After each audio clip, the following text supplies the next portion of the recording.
5-0 beginnings, Betclic.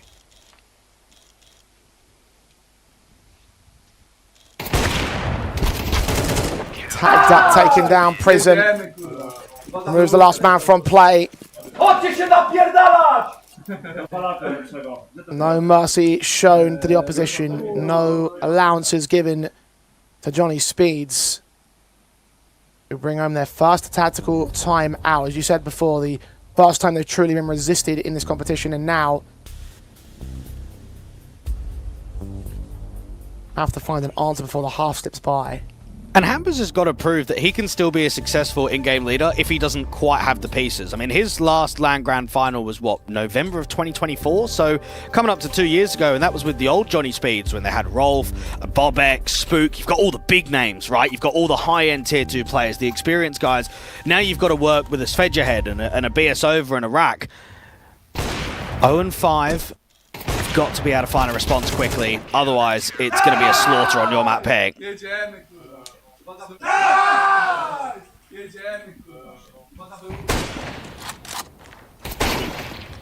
Oh, good shot by Hampers to start things off in the follow-up. Only a half by round, but right to the head of Friend. Opening pick, rifle can't be recovered from its current position.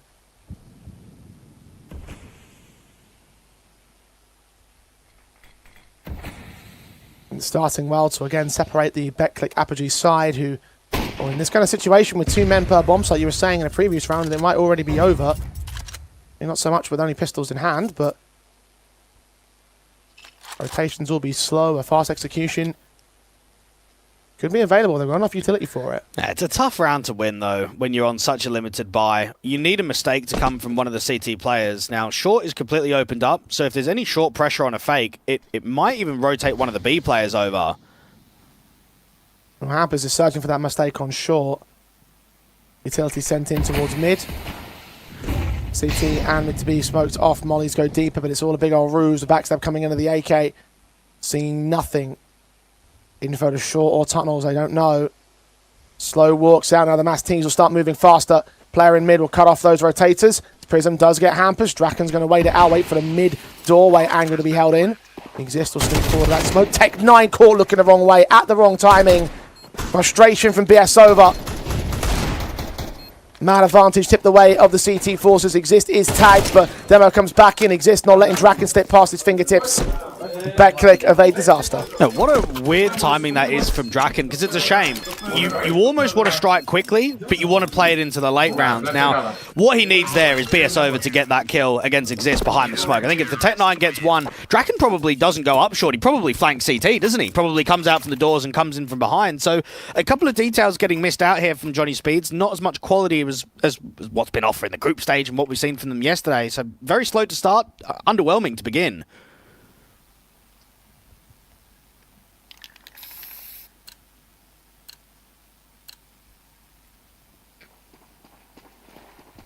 Betclic in control at 6-0. Knowing how long the day might get for you as well, you probably want to try and end things off as quick as possible if you are Betclic. Out the forward advantage, fast pace coming in from Johnny Speeds, and they're just mowed through by ClockU. HE's flashes over Molly's return from the T side, trying to get disruption of the bomb site centrally. ClockU does get caught looking the wrong way for a moment, but Johnny Speeds can't seize upon it. They're blind to their own flashbangs. Rack finally swings. ClockU gets a triple. Draken and Sved, last 2 men alive, bomb lost to them. CTs aren't rotating, but they might not need to. They'll just take space away. Watching the CT rotation with the AWP position. AK does see the swing of Sved. Prism will get caught, leaving ClockU alone for now. Just on the way in for backup, doesn't quite find the fight. There's just too many AKs alive for the CT side, isn't it? Look at that sequence out on B. There's no way you do that with an M4. Like, it doesn't happen. That is always what you're going to have with the weaponry advantage. And now from Sved, I mean, you're completely caught off. There's nothing in this. You need to basically wait out this lower tunnel smoke. You then need to pressurize the mid doors. There's not enough time on the clock, so you should just be saving. Oh, boy. This is really tough. And that's the first time they've hit B. Like, they've been hitting A for the majority of this first half. They go into B, and ClockU gets 3 kills and is on 100 HP. That's mental.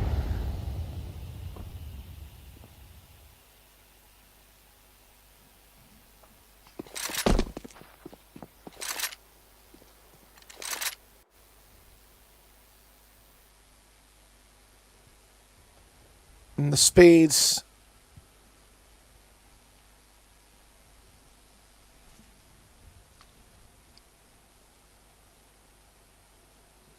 Lose the half without scoring one. And surely, after such a good tournament run, after such an excellent one-sided day yesterday, you shouldn't be dropping out like this. Surely they shouldn't do.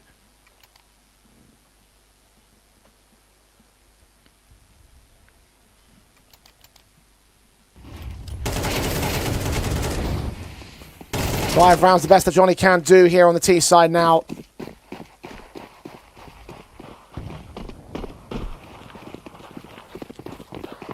The rifles will return with the same weapons in mind. Orp in for Draken. First up to face. Nade sent his direction. Well, 3 players take that. And I'd say that for Betclic, this is not out of the ordinary. Look at that first half performance they had against the Bulgarians on the opposition map pick yesterday. They had a 10-2 first half of CT Mirage. So going up 7-0, you're just thinking we're in that flow state again. We're getting that form going. And this time in a semi-final, Johnny Speed's numbers might be low, but all it sometimes takes is a good opening kill, start taking these AKs away, and there's one in the hands of Clocku, another one out there for Exist with the AWP of Friend. Because he's been so passive on A, he's not been needed. I mean, he's pretty much defending long and what that car elbow angle. The rounds have been over by the rifles.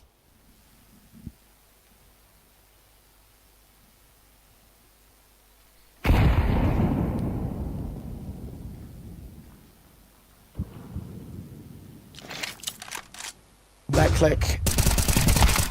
A swing coming in against the T side. Draken and Ratcore completely flat-footed. Caught napping. BS over. And Hampers both can't take down Exist either. They're getting decimated now. Absolutely wrecked by Betclic. All 5 alive.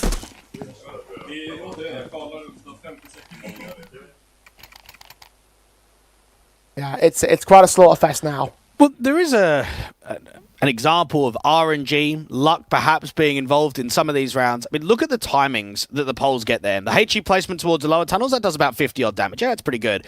Then they get another HE in there to short. That's probably doing another 40-odd. And then the flash, no one's playing anti. 3 players are up short. It's a double kill instantly. Some of the timings that Betclic have had on flanks have been really good. Like, they're not being watched on the default. Players are getting caught behind. And that's only more frustration, that's tilt if you're Hampus, because not only are you getting outcalled on the tactical basis, but then you start taking map control and you're just getting fried individually. You look out there at long, Exist kind of gets caught in the open, he's even got a nade out, yet he can strafe, get to the AK, still multi-frag, doesn't even get traded. You're seeing Draken get more and more frustrated as this match rolls on.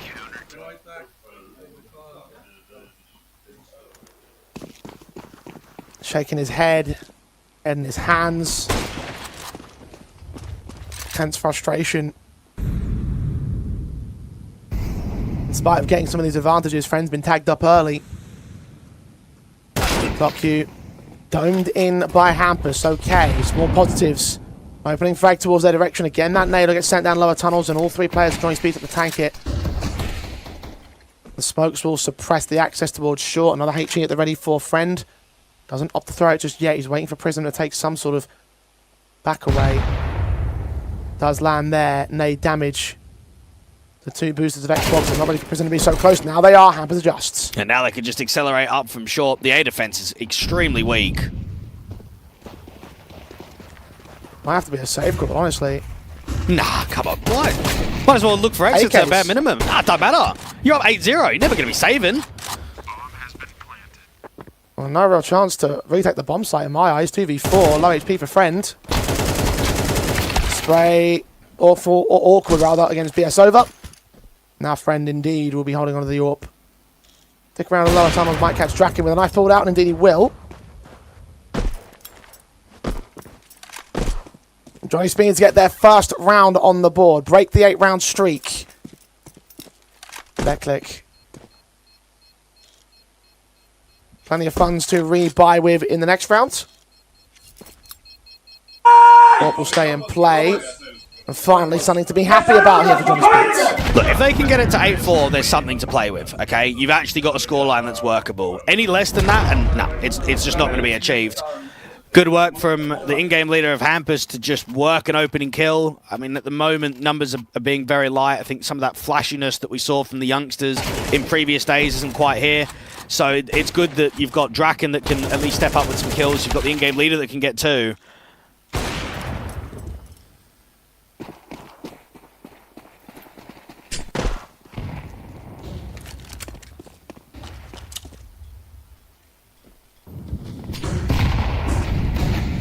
Now damage again, so significant in the early round for BetClick.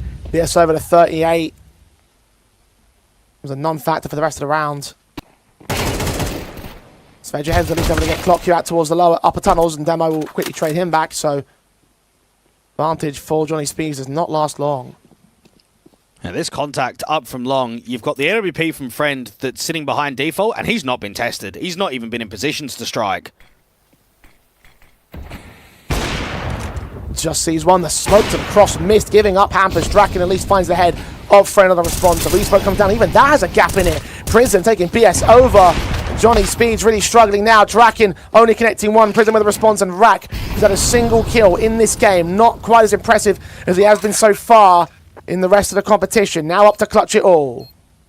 All about timing. And for the CTs, they're just going to group together. Both path up from the short control. And Rack is anticipating from CT, sees nothing.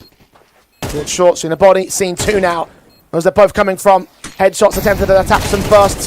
Does take one of them, but Exist quickly responds, taking space away from the site.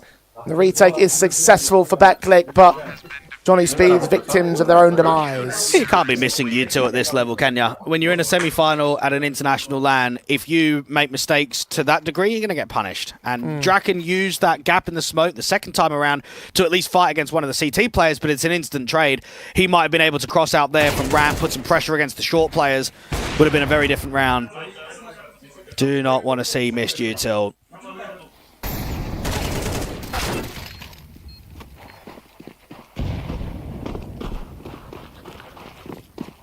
BO3, and Johnny Speeds paid for it.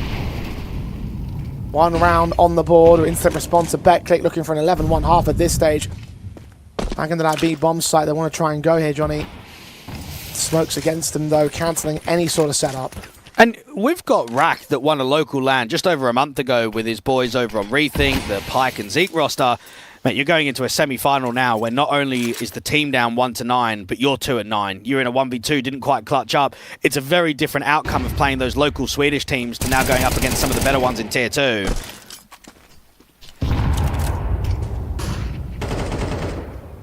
Sved goes down to start off round 11. Friend picked up on Hampus' trade, but look at Prism just swinging in a Draken. His AWP can't hit anything.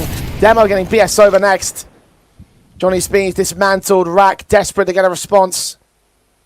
Bomb will go down and instead Exist back towards long. He's supported by his 2 other teammates for the 4-on-2 retake. Well, they're blocking. They're at least wasting some time off of short, but Rack needs a kill and he needs it quickly against one of the long players. Taps will do damage. Flashes will stall them. Swing up. Headshot angles seen, but it's not connecting for Rack. 2 mollies sent towards him, forcing him away from the short plant position. Hampus does get Prison. That's 1 good kill. Back on shore, looking for a second man. Aware of the presence in towards CT. Is he aware of Ramp? He certainly is now with Rack going down. Exist Core and Johnny Speeds. Just hold on for dear life on the plant site. Demo will take Rack with him. Use as many rifles as possible. If you can get Hampus, might make it an awkward buy for the last round of the half. There's not much money reserved. Over to read, guys! What are you doing? Wake up! Second to the board of the Speeds camp, so 1 more round to recover. And I don't think the Swedes could have ever anticipated just how good of an individual showing Prism's had on this dust too. He is the lowest rated player for the polls across this LAN, and he's what, 16-5? He got a double kill out there from CT. He shaped up that 4v2. What a showing from the captain.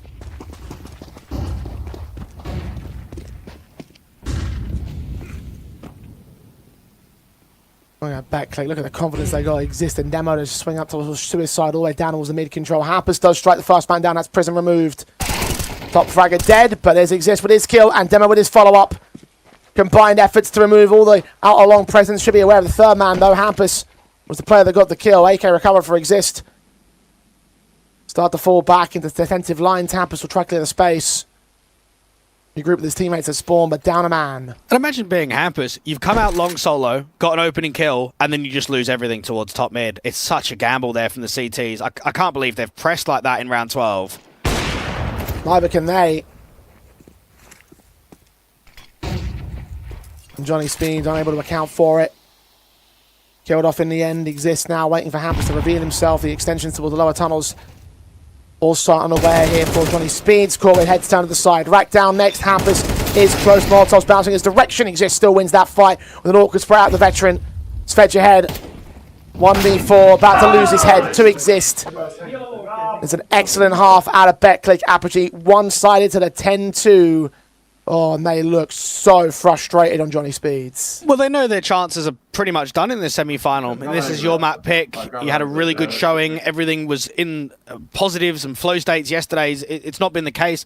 I think what's hurt them is not only that slow start, but they gave AKs over to the CT side almost immediately, and they got out-dueled.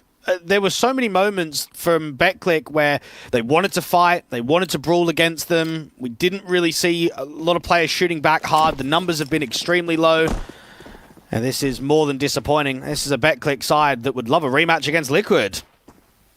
And Stake had the odds at pretty close as 1.75 to 1.95. It's now 10 to 1 for Betclic to concede this map. Johnny Speed's going to need a miracle. CT side basis. Trying to get as active as Betclic were on their CT pistol. Demo might get caught with his back turn for it. He checks the angle. Kill still comes in for Hampus. Can he get a second? No, he can't. Prism with a returning frag. Him and friend tagged low. There's one CT involved towards the smoke over at Xbox. Is going to have a little bit of information to work with. Fedge ahead also leaning up for Prism to check. Swing comes in. Headshots landed. BS over with the latest. Draken's low, but Draken continues to frag away with a headshot on clock queue. Reduced to the next player down low. Exist is going to get caught for it. And will fall the same. So Johnny Speed will survive a pistol. Yeah, PSOVA's been the one giving it back, and it's very difficult to get loud when you're getting stomped out of any kind of a map, but you do need someone to be vocal. You do need someone to be there that can try and get the boys ready. There's a lot of tilt across the Swedes right now. They just need round by round to bring it in. Now, we saw some crazy comebacks out there in the group stage. It's just very difficult to do it once you now get deeper into the playoffs, to be able to come back from a 3-10 deficit. At least you get the respect of not being up against a force buy in round 14, so this one's going to be a freebie.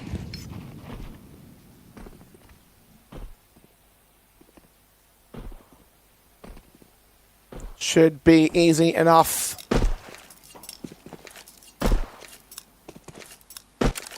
Ten to 4 kind of boards. Well, step on the long road to the comeback.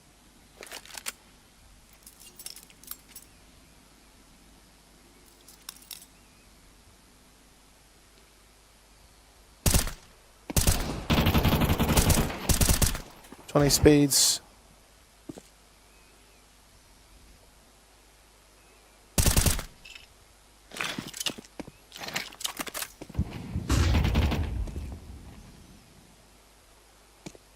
Seeing attempts to try prod them out, but Betclic should maintain nothing in this kind of a round. A couple of tags on Hampus, but nothing more for the initial entry attempts. And you can only expect that Demo and Prism are coming for a little bit of revenge, Jay, because they were knocked out of the Rogue Journey Springland in March this year by Johnny Speeds in the quarterfinal. It might be different players, and it might be a slightly different feel of the environment with a newer project yourself now and a newer one for Johnny Speeds, but you're going to remember that. You're going to remember how awful it felt to get knocked out.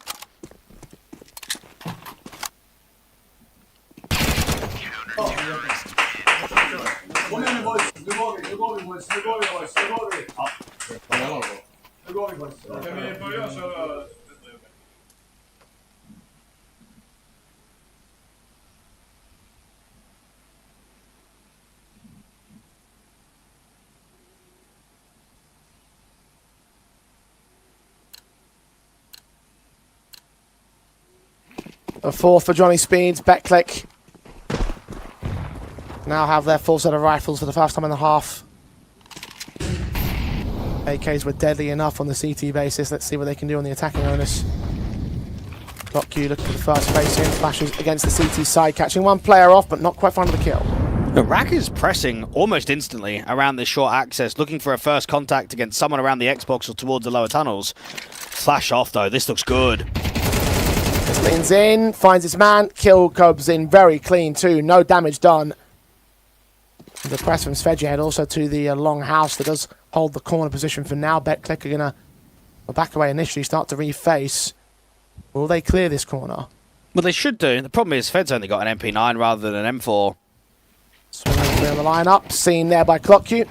Check for information, didn't know the players were around the corner, so kill secured. And Prism quickly finds Draken too. Clinical accuracy out of BetClick, 2 on 5 without taking any damage. Finally a bit comes in and exists, he still finds a second kill, and Demo cleans up in mid, 11 to the board of the polls. And for the BetClick organisation, I mean, it has to be said, it's been a pretty successful 2026 in the LAN atmosphere, not just so much the consistency. They went to, what was it, LAN in Portugal back in January when they still had Hades and Eski and Drenku.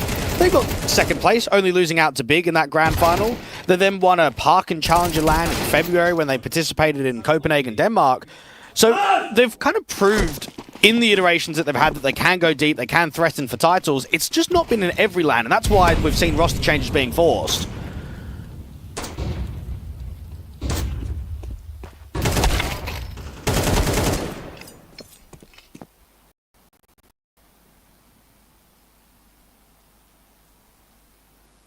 And changes that have led to the better today. BetClick in full control of this situation. Johnny Speeds had Starman down, one-on-one trade exist, and BS over, both calls off. The Orb of Draken's going to try and lean into grab an M4 instead as a scout. Oh, Happers gets caught on the wallbang, attempts a Prism, dinked and dealt with. Now trying to sell him on a fake towards the A site. The bomb's going to make its way into the B tunnels though. Bro, what do you even say about that? I mean, he's not even giving info away that he's out there in the car and he's just getting full spammed up. The Prism just walking, lurking on the contact, finally gets caught by Draken, but it is shifting Svedjehead in the open. He needs to try and hold and at least get one. Teammates start to rotate. Rackberry about mid. Strike facing out, and Sved just can't get the kill on Demo. Rack not seeing anyone past the door, waiting for the smoke to bloom before the T's cross. Friends with the bomb, now seen. Swing forward of Rack, nearly gets a double, but Demo again beats into the punch. Draken's alone. Herd on the jump up. Bombs picked up and will be planted. The HE, if placed right, could get Demo on the site. Bounces on central. ClockQ will be low, but it's still a 2-on-1.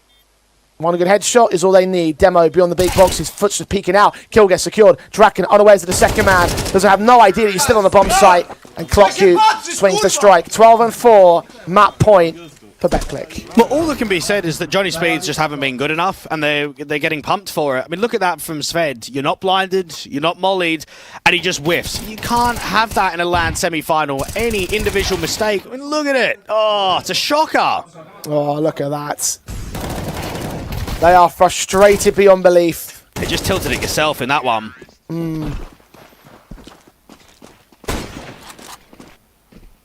Looks like game over for Dust 2.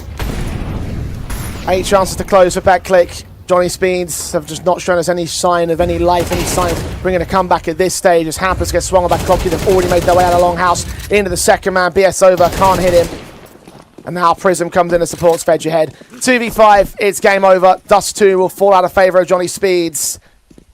And this new BetClick core, their debut Dust 2 on LAN, and it's worked wonderfully for them. Yeah, there's no way anyone could have predicted this. 13-7 and 13-8 in the LAN for Johnny Speeds on this map. And you're right, not a single official for the polls, and it looks like it's their best map in the poll. They look unbelievable on it. Yeah. All that... just, I don't even know what to call it. All that momentum, all that prowess we saw from the Johnny Speeds camp, gone and dead in this particular map in their series starter. BetClick showed them up big time, and it just is kind of sad to see with Johnny Speeds. You're just seeing the looks on their faces throughout the course of this one. They're just frustrated, they're overwhelmed, they're dejected, and you just don't really know a way to come back for them now. And it reminds me a little bit of how Ascend looked in the groups versus how they looked in the quarterfinals against the Poles. The Bulgarians had an easy time. Top seed, mate, see you later. Like, they're just crushing teams. Then they come in against the Poles and they win, what, 12 rounds in an entire best of 3. Han looks rubbish. Red Star looks useless. And you just think, what's going on? The exact same thing can be said about map number 1 here at Dust 2. The expectation should be so much higher than what the performance levels really were. Indeed, so much greater for BetClick by comparison, taking away the Speed's home map, so I imagine they're feeling pretty good in their campaign. Coach DP's got more on the floor. Yeah, I'm here with Prism, and first of all, I just want to touch on all the nades. You guys had some great AGs. I think you did 1500, 2000 utility damage in this game. Did you prepare something specific, or was it just standard nades? No, that was not preparation, not anything, just friend died somewhere and dropped full util for me, and I just used it. And you just Kobe them to death. Now, the next one's coming up is going to be a newbies. They haven't played it yet, right? So you don't have any material. You're just going to play your own game? Yeah. Well, that's it. That's it. Go with your team, and we'll be back on a break.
Hardly an amazing start for Johnny Speeds on their own map pick. They're decimated at 4-13. Easy pickings for BetClick APOGEE, who quickly and easily dispatch of the Dust 2. Moving into their own map pick, and rightfully so, the State Gods have them as much heavier favours than they were at the start of the best of 3. Dwag, is there any hope left for Johnny Speeds? Well, there's not a lot. I mean, the Swedes have got, what, 2 signed players? The other 3 dropped 13 kills between them on that first map. It was a really rough showing. They're missing util, individually they didn't look good. There's always a chance of bouncing back, and everyone is under the assumption that they'll perform better than what they did on map number 1, but that was easily the worst showing that we've seen from Johnny Speeds across any map in the competition so far. Yeah, no doubt about that much here. Very, very disappointing in my eyes, and unfortunately not much you can pull from for that last map to really give them a whole lot of credit going into this Anubis. It is the pick of the BetClick side. On paper, a map up that they should be able to maintain just from composition alone. They're an established core, they've got some protocols. They might not have the protocols of all 5 players, but it's brand new teams here from Johnny Speeds completely. They haven't had any previous history in any capacity. So the reality is that the current state of things do indicate that BetClick should be able to have a handy 2-0. Johnny Speeds have not showed up. They look frustrated. They look dejected. They're going to need some miraculous turnaround if they want to have any chance of taking this map. Well, what they're hoping is that BetClick feel uneasy on this map like they have done in the competition already. They got off to a really good start against the TLR boys when they played it in their opening match of the group and had a comfortable 13-6 win. They then took on Liquids and struggled in the first half, couldn't really get anything going in the second half, ended up only winning 8 rounds. They then rematched against the Brits, won Pistol, Anti-Eco to get the 3-0 beginning, and then they went down 4-11. Now, they did come back and they managed to bring that game all the way out to overtime, but let's be honest, Vacancy, Artist Extinct, you shouldn't be going to overtime against those boys on any map in the pool. Doesn't matter if it's yours or it's theirs. So they know that the Anubis has not been 100%, and that's got to be something where Draken and Hampus can believe and have some faith on bouncing back. My issue is that Rack has played this map once on LAN and Svedjahed has played it twice. Like, they don't have many officials on Anubis, even in the player histories, let alone Johnny Speeds. And that was always going to be something for those 2 players coming into this competition, is the fact that they're so unknown at this level. They're not really experienced in the way that the BetClick side are. Yes, you might be lacking in Tier 1 experience BetClick, but you've got the Tier 1, Tier 2 establishment there for all 5 of the players, right? And for Johnny Speeds, that doesn't always apply across all 5. And I think that started to bite them in the backside in this series as well. Rack was not nearly as impressive as he was over the course of the week. BS over 0.33 rating on HLTV. That must be an all-time low somewhere, somehow. Only 3 kills on that map. So really very little to speak of for Johnny Speeds, who have shown us so much by contrast. For BetClick, I mean, even those 2 map-up losses that you mentioned from the group stage, they have caveats, because one was against Liquid, second one was a rematch against the Last Resort. We know how rematches tend to go. The other team, the losing team, frequently has a chance to reflect and return and find new ways of counteracting the other squad. So frequently we do see rematches that go in the opposite direction. That was one such example. Yeah, that's a fair assessment to make. I think also one thing that BetClick have got up their sleeve is Demho. He's played exceptionally well across this tournament, really consistent across all the games in the group, and their match yesterday didn't even really get to see much from him on Dust 2, mainly because Prism was looking so good. The in-game leader was taking a lot of fights around mid. He was pretty much winning everything.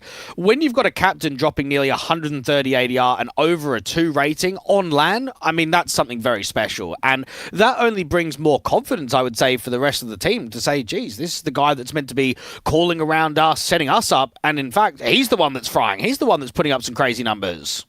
And he's the one that may well deliver in this particular context. BetClick just looks so lights out. Prism 2.09 on the rating counts. Exist 1.85. They've been given no resistance, so numbers might be a little bit inflated by that comparison point. But even then, just the performance is just so outweighed on them. And I think Johnny Speeds, more so than anything else, will be the victims of their own demise in this second map, in this best of 3 series, because it just has looked so contrasting. I don't know if they woke up on the wrong side of the bed this morning or what the deal is, but this is not the Speeds that I expected to see. You and I were coming into this series saying there's a chance they could even upset it. There's a chance they could even pull off a win. But the reality is that right now that's looking less so the case. I think any squad knows when they're fresh and when they're new, if you want to go on a bit of a run on LAN, you've got to show consistency throughout the bracket, but you've got to get into a flow state where everyone's hitting shots really hard, players are playing off of each other, and I think that's kind of what we saw very early on from BetClick, is they got those AKs on that CT side and everyone's taking fights and everyone's winning them. Doesn't matter where it is on the map. It could be long, mid, B.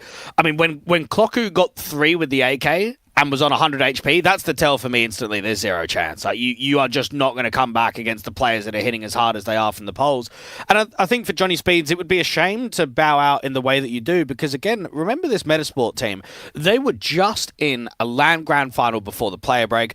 You would say they've upgraded the team, okay? From Male 09's perspective, yeah, it might be underwhelming to not stay on Alliance, but from Metasport, to get rid of Isaac and bring in probably the most spoken about tier 2 rifler in the last couple of years of Male 09, that's a huge upgrade. That's someone that should only elevate that team.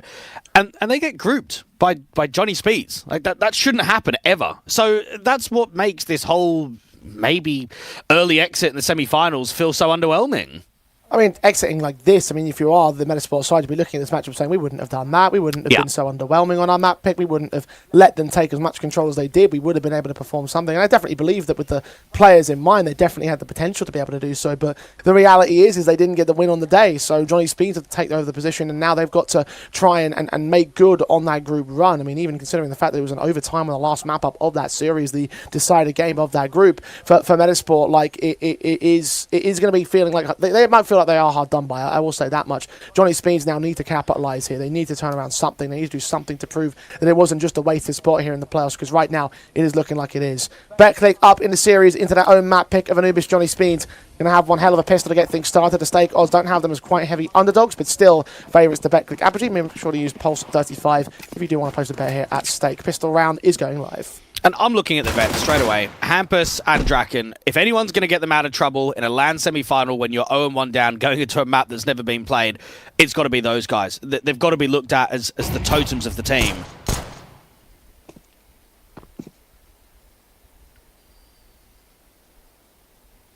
And Titans of Anubis.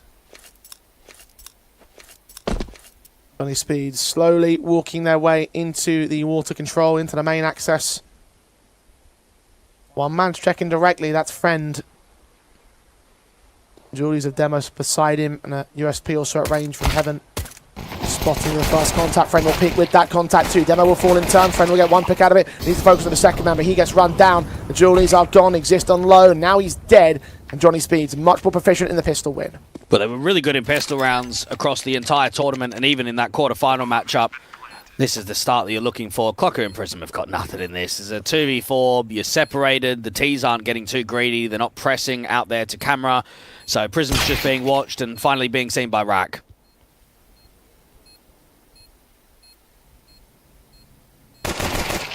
And they're ahead by the metric of the pistols at least. Nice! Go boys!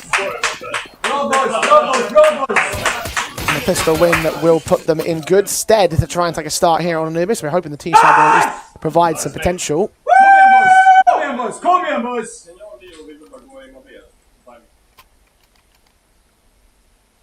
Very little to scream and shout about now, they do. And I think Draken was making it pretty clear that Hampus always wins out the mental fight. Well, he's got to try and now prove it, try and tilt the opposition going into map 2, get under their skin early. Force buy in, no scout from Friends, but they are going very heavy with the SMGs. Now that means that the util is pretty much non-existent if no one's going down to a Deagle or even a 5-7.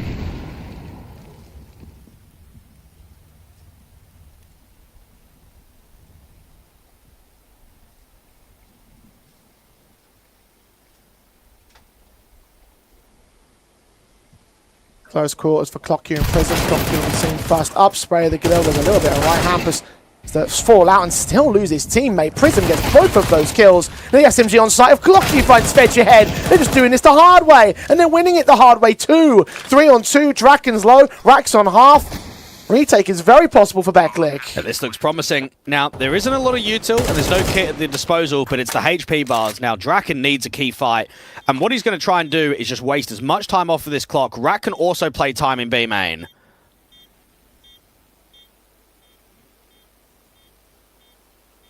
Smoke will fail, and then BetClick have to act. Demo starts moving. Rifle at his feet, he sticks with the SMG. Backside for Draken gets his kill together, exists with a follow-up very quickly. No smokes available, one does get found. Flash is also sent over. Fight comes in for Friend, who wins it out. The diffuser gets stuck all the way for exist. I think he's just got enough time for this too. It's a bit close, but it is going to be secured. Another round for the board of the opposition. 1-1, an instant response out of Backlick. And it's a really troll way of playing an anti-force buy round. They've got 3 on A, in A main, 2 on B, but not really on B. They're in electric, and they just give mid, they give bomb site access completely. I mean, no one has much util, no one has a kit. Like, it feels almost as if it's a complete gamble there from the polls, and look at how much success those B players get. I mean, as soon as you get a man up, you're looking at that from the A players and you're thinking, thank goodness. Like, really good work from the 2 guys.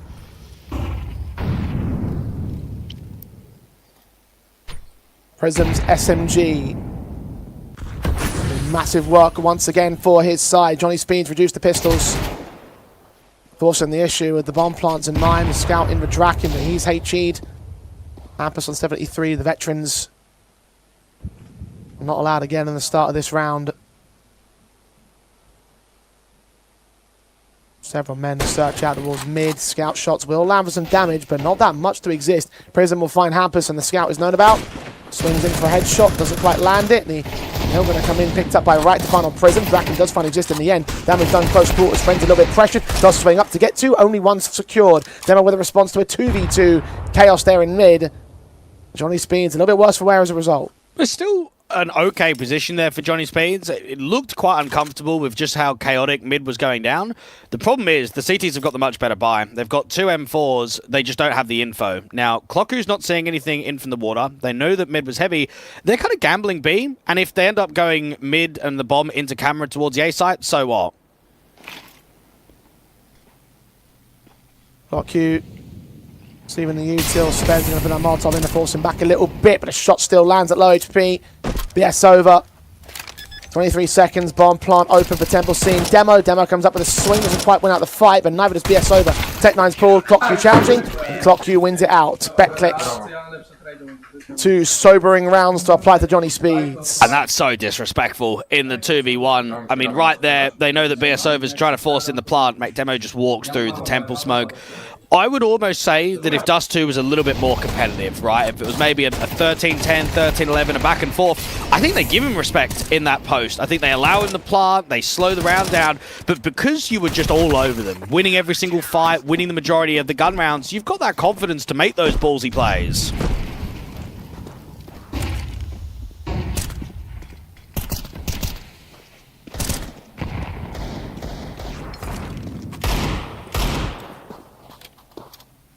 Johnny Speeds.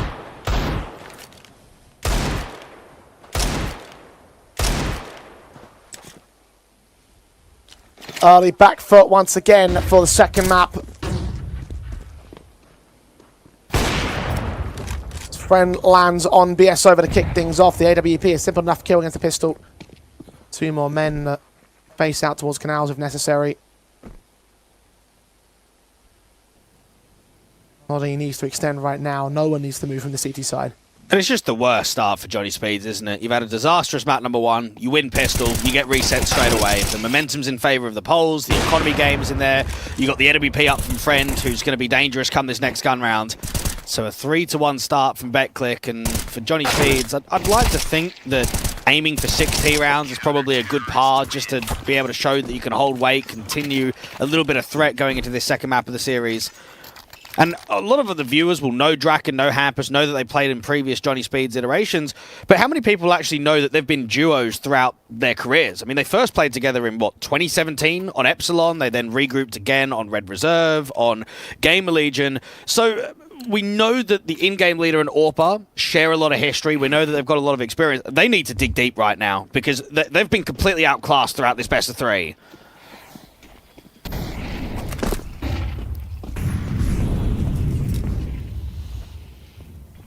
There's rifles now for Johnny Speeds. First opportunity outside the pistol conversions to threaten the Betclick side. It's Fedgehead.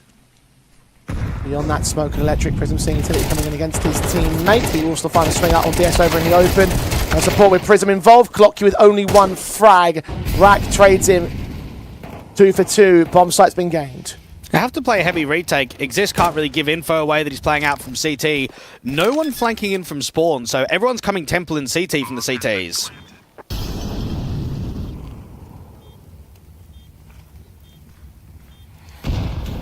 Nades on site, going to miss out. That line's unrespected here by the T side. Rack with the kill against the Exist. Draken's going to get forced away. Demo credited with that kill. And aware of Rack's position, Friend's going to find him peeking. The AK Hammers revealed both players peeking. Friend lands a tidy double. A dynamic duo of Backclick on a retake again for the board, 4 in a row. At least there's another buy on the table there from the T side, but those are the kind of moments early on the Anubis you just have to be taking, right? You cannot allow this consistent momentum, this round streak to apply for the Poles. Good shot from Rack, man up, they just can't work off of one another. Friend didn't really get to show us the goods out there on Dust 2, had the AWP in quite a few rounds, but it was so many kills from the rifles overall that he almost felt undeveloped, didn't get eyes on him. We now see in that retake just how good he can be, insta-double.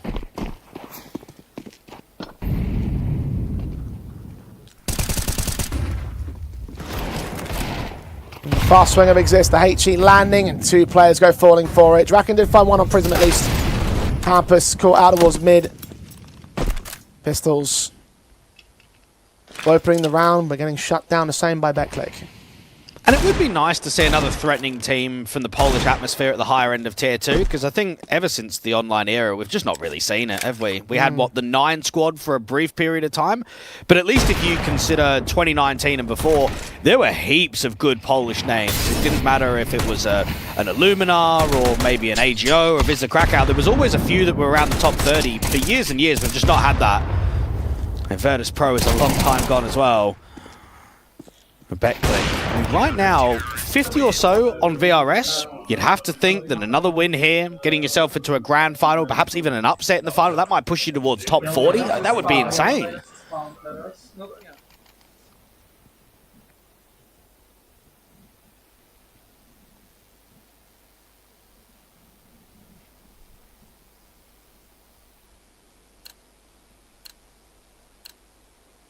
All 3 of our main notable squads are really focusing on that VRS ranking, trying to get an early boost into the new month.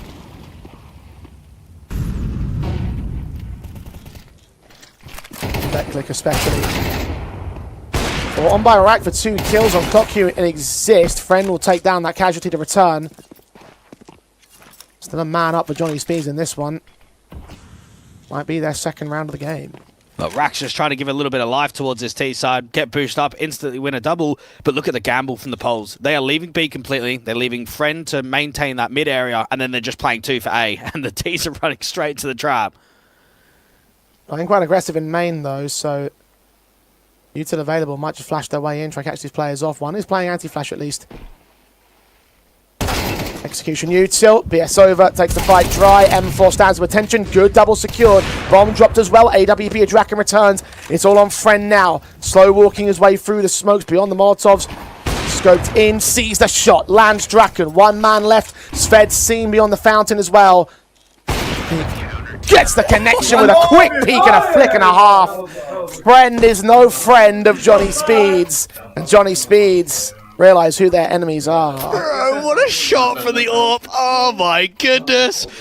Oh, the gamble's paid off beautifully. Yes, the opening casualty falls out there in A, but Prism, I mean, he was lights out on map number 1. He's then just got a sick double with the M4. And then Friend has hit 2 blinders. That first shot was not easy. The second one, he almost doesn't even see him on the pillar. Like, he knows he's there, but it's such a difficult shot to hit. Wow. And for Friend, I mean, it's been nearly 2 years since he's been in a LAN Grand Final. That's a long time for an AWPer. He wants it badly. He's only 7 rounds away from making it reality. What a round out of Friend. The mid starts were decent enough. It was the 2 kills at the post plan. This one on Draken, and then this last one, lightning fast. Panowie, co jest?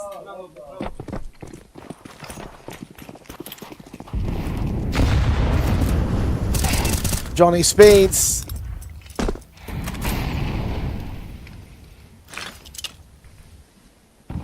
Continuing to have a bad time here in the semis. Pampus, low HP. Sved, low HP. That HE should get him. He does avoid it for the most part. But it's a half by round, so Johnny Speeds should not pick up anything. And what contact from BS over, who's had a really rough game. And I do look at the numbers and think, unfortunately, no one's getting them out of trouble. Like, they've had some competitive rounds out here on Anubis. They had a post plant in a man up. They had that round there where they're in a 2v1. They've definitely got themselves in better positions than what they have on Dust 2, but they've lacked quality to close the rounds out.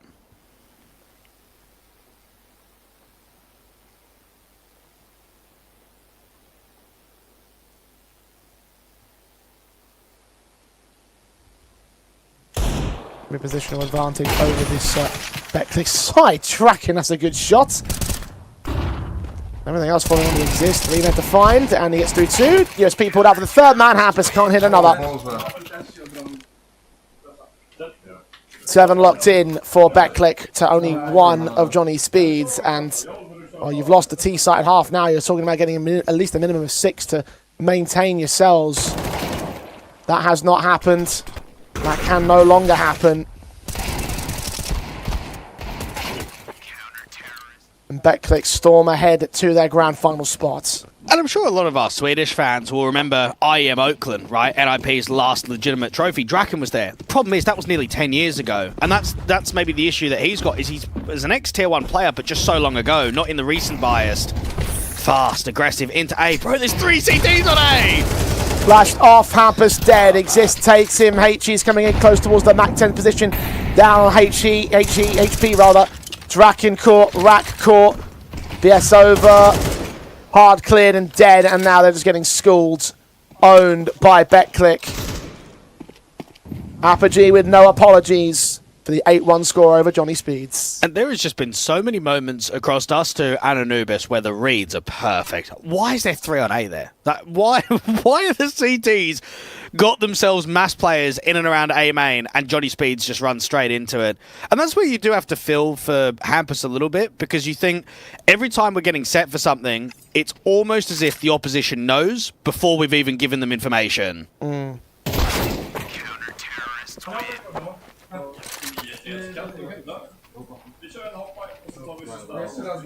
They look so checked out. And how can you blame them? Johnny Speeds have thrown every idea, every angle at this BetClick side, and nothing has worked for them. The impact hasn't been there.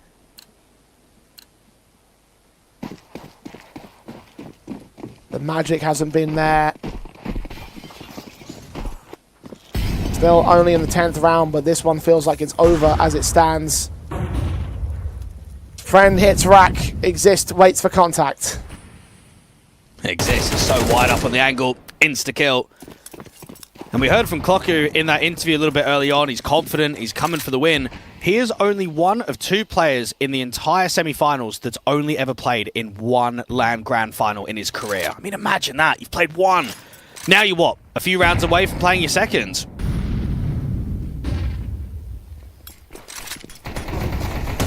Prism stands to attention, will lose Klokku and get picked up by Hampus' Tech 9, who's trying to do his best to bail his squad mates out. Tag to half though on the post plant, still a man advantage for BetClick 2. Demo, they're faced on by both players here, coming in from Canals. Hampus corner checked. Kill doesn't quite come in for Demo, continues with that spray, gets his transition back towards Fed to keep damage against him. AK upgrade, bomb open plant for him, Molotov sent over to Electric. Flashes that are ready too. Counter incendiaries are there. The AWP's now posted.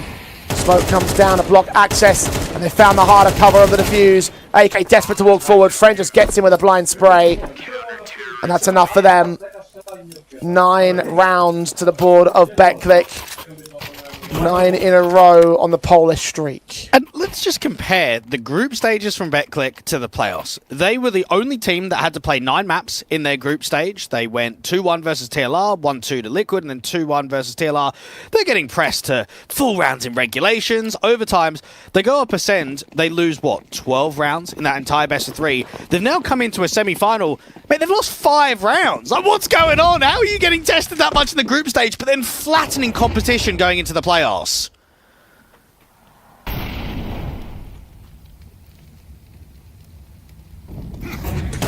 BetClick have another level when it matters the most. Demo and Exist testing the main aggression. Even the AWP shot's missing out from Draken.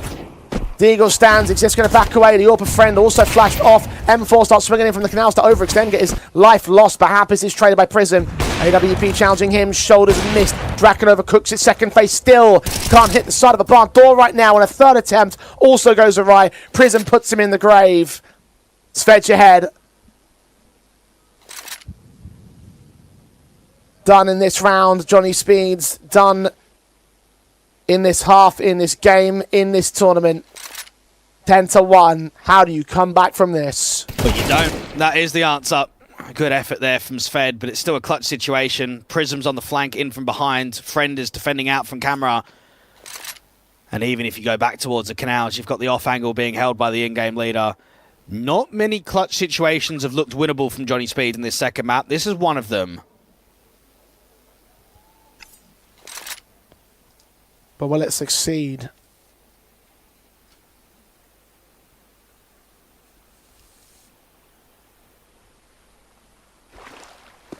There's some space to work out towards the site. He'll make some noise or start to look to the plant. Smoke to cover him.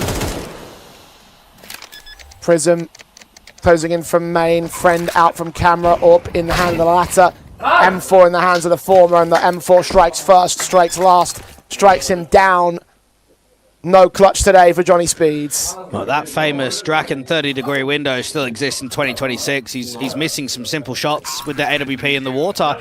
And what BetClick have done, more so on Anubis than on Dust 2, is tactically they've tried to be very bullish on the City side. They are over-fighting like crazy. Even out there towards A main, they keep dueling, they back off, they then re-peek. Look at what's happening in the canals as well. Rather than what you would say the standard way of playing CS is if you pressure one side of the map, you keep it really clean on the other. You make sure that you don't pressure 2 points at the same time. They're completely ignoring that. They're pushing themselves in towards electric. They're also trying to allow players on the front foot into water, and it's just suffocating because for Johnny Speeds, you can't default. You can't take map control.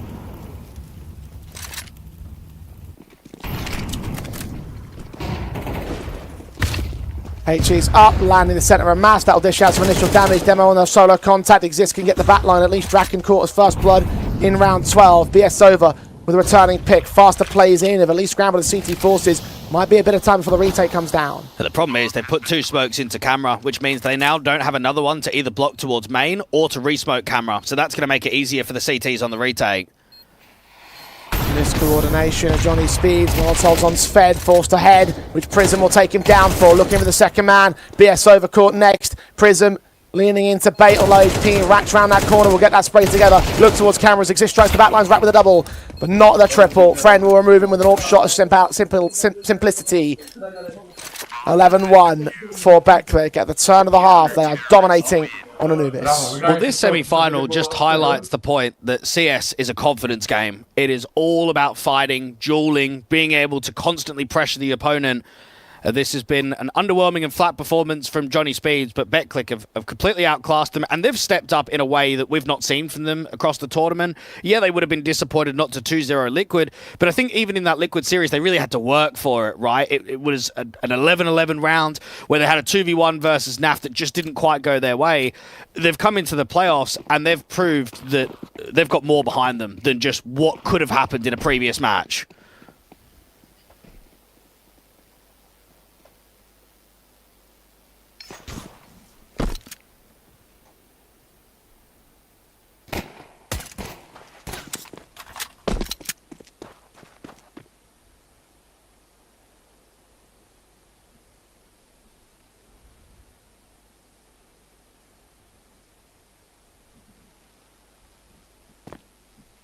In the pistol of the second half, BetClick.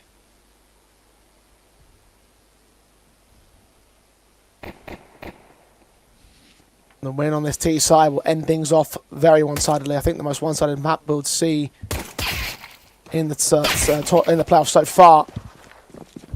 Draken will take down Prism. Demo will remove him. Hamper's extension has at least caught the back lines and may well catch the backstab onto the bomb carrier, but counter backstabs in from Temple as BS over hits 2 headshots. Existing clock Q caught. Demo with a return on rack. Bomb still in sight to the CT forces as BS over struggles on the next round of contact. Demo Low HP, Friend with that casualty going in for the bomb. Hampus puts him away. It's all on Friend now. 1v2, caught to back and front. Good shot with the B-hops in mind. One more taps required, and he gets it in the end. Friend absolutely destroys them, as he has done before, as Betclic will do in this semi-final. Map and match points. Yeah, Svedjahead almost gets the vibe that every time the camera's on him, he just looks full shock. He's just got no idea what's going on. And to be fair to him, he's going up against Friend that's 16-2. Like, how have you taken 2 deaths going out of this first half into the second and then winning a 1v2? And that's crazy stuff from the AWP.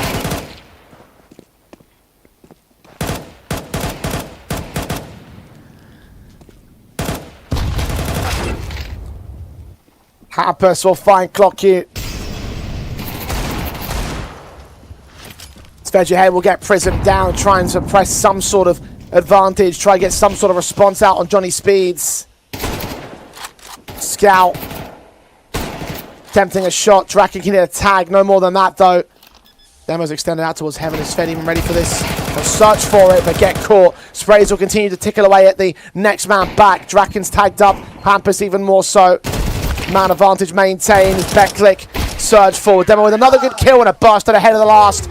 Makes it an easy 13-1, 2-0 in the semi-finals, sending Johnny Speeds packing from Stake Pulse and a grand final spot taken by Betclic APOGEE. Well, Friend's making a very good argument to get the contract ready. Make me your new 5th player as the AWPer for this squad.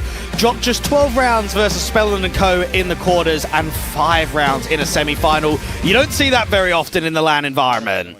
Yeah, this has been a crazy good showing from the Polish side, and just not there for Johnny Speeds. In the overall, you can definitely say it has been a good tournament run from the brand new squad, and you're taking down Titans, you're dealing with Metasport and their high potential international project. You've made it to the semis from a completely new team with no officials on record prior to Stake Pulse being won. And I mean, in that respect, you can certainly say that that's a good showing from them. I think from our perspective, though, seeing what we've seen from them so far, a disappointing day for the Speeds. Yeah, it's a disappointing day. I think an excellent performance throughout the tournament. It's one that Hampus and Draken can only look at and say we've got 2 players on the roster and we've been able to get towards the semi. I think you just let yourself down completely. At least if you competed in this match and lost 0-2, you'd still keep the vibes up. You'd still say it was a positive day, but nah, not at all. They got completely crushed in this matchup. 5 whole rounds in the semi-finals for the Johnny Speeds side, and maybe that potential seems like it's gone a little bit to waste. But at the end of the day, Betclic with a tougher opposition, default favourites coming into this series, and ultimately the victors and our first team through to the grand finals. Now down on the floor with Coach DP. Yes, guys, I'm here with Spiro, the coach of Betclic APOGEE, and our first grand finalist here at the Stake Pulse Beat 1. That was pretty easy. Yes, it was. It was. I didn't expect that. Yeah, we were really good prepared for this game, and everything was just perfect. Our strats, our game style. It was just good game. And when you are a coach behind guys who are just shooting like this, playing like this in the flow state, do you even do anything? To be honest, no. I'm just telling them, guys, you are playing so fucking good. Well, I don't know what to tell you, so yeah, just keep it going and that's it. But now you can use all your power for the grand final, right? Because you've got a couple of hours now until you're going to be facing the winner of Fnatic and Liquid. So are you just going to be watching that game or trying to prepare like more behind-the-scenes stuff with all the demos you've got? What's the plan? For sure, we'll watch this second semi-final, and also we prepare for our final. We don't know, of course, with who we play, but I hope it will be Liquid because we want to revenge them. And yeah, we'll prepare and we'll see what will happen. And the group stage game versus you and Liquid was actually pretty close. Does that give you some confidence if you're going to be facing Liquid that, okay, we actually made it close already in the group? Yes, of course. I mean, to be honest, it should be like 2-0 for us because we had some clutch in 11-11. It was really close game, so yeah, of course we are confident, and I think Liquid is maybe on the paper the best team in this competition, but of course this game in the group stage gives us more confidence, so we want to like play against them and beat them into the final. Well, that's going to be it down from here. Congratulations on the grand final, and back to Dwagon J. Thanks, man. Appreciate it.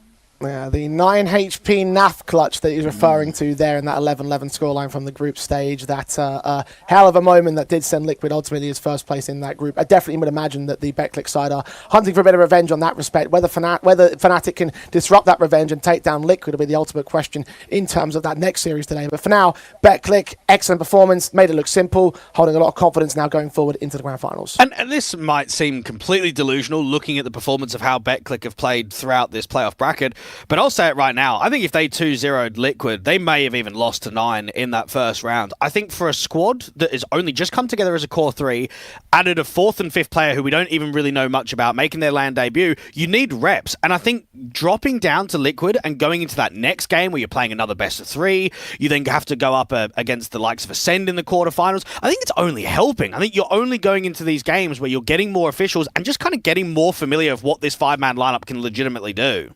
Well, look, at the end of the day, it's working wonders for them in respect of that. I don't think I would agree with you at necessarily 9 being able to challenge them, given how awkward that particular series, that particular team has been. But certainly a benefit towards the BetClick side, the fact that they are continuing to warm into this new 5-man roster. Like, I'm looking forward to seeing what they can do in the grand finals, because this is the most one-sided series that we've seen so far in the playoffs, and that is saying something when all the series have been down to 2-0s. The question now on our minds turns towards Liquid and Fnatic. Can they get one-sided? Can they get confidence? Liquid on paper the best team in the tournament, but Fnatic certainly have turned heads in their direction too.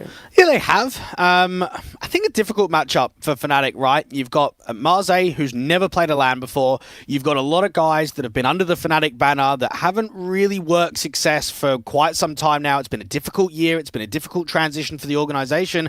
And you're going up against a tier 1 giant. Even though Liquid may have some newer pieces with JT and Jorko, that's a tough draw. That's a lineup that you're going up against in the semi-finals where pressure's going to be extremely high. Well, Fnatic had a bit of a tougher test in the playoffs when they took that overtime over EA CPH, so maybe there might be something ahead of them if Liquid can find the weaknesses of their own right. They've had a little bit of time to get prepared for this one, so we'll head towards an extended break. About an hour and a half's time where the second semi-final will take place between Liquid and Fnatic.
to make a rise back to that higher end division. They haven't quite made it happen so far. Maybe this will be the project that finally makes it work for them. They're still early days, and Kane and Marze with their involvement in the team, but so far here in State Pulse, it has looked very solid from Fnatic.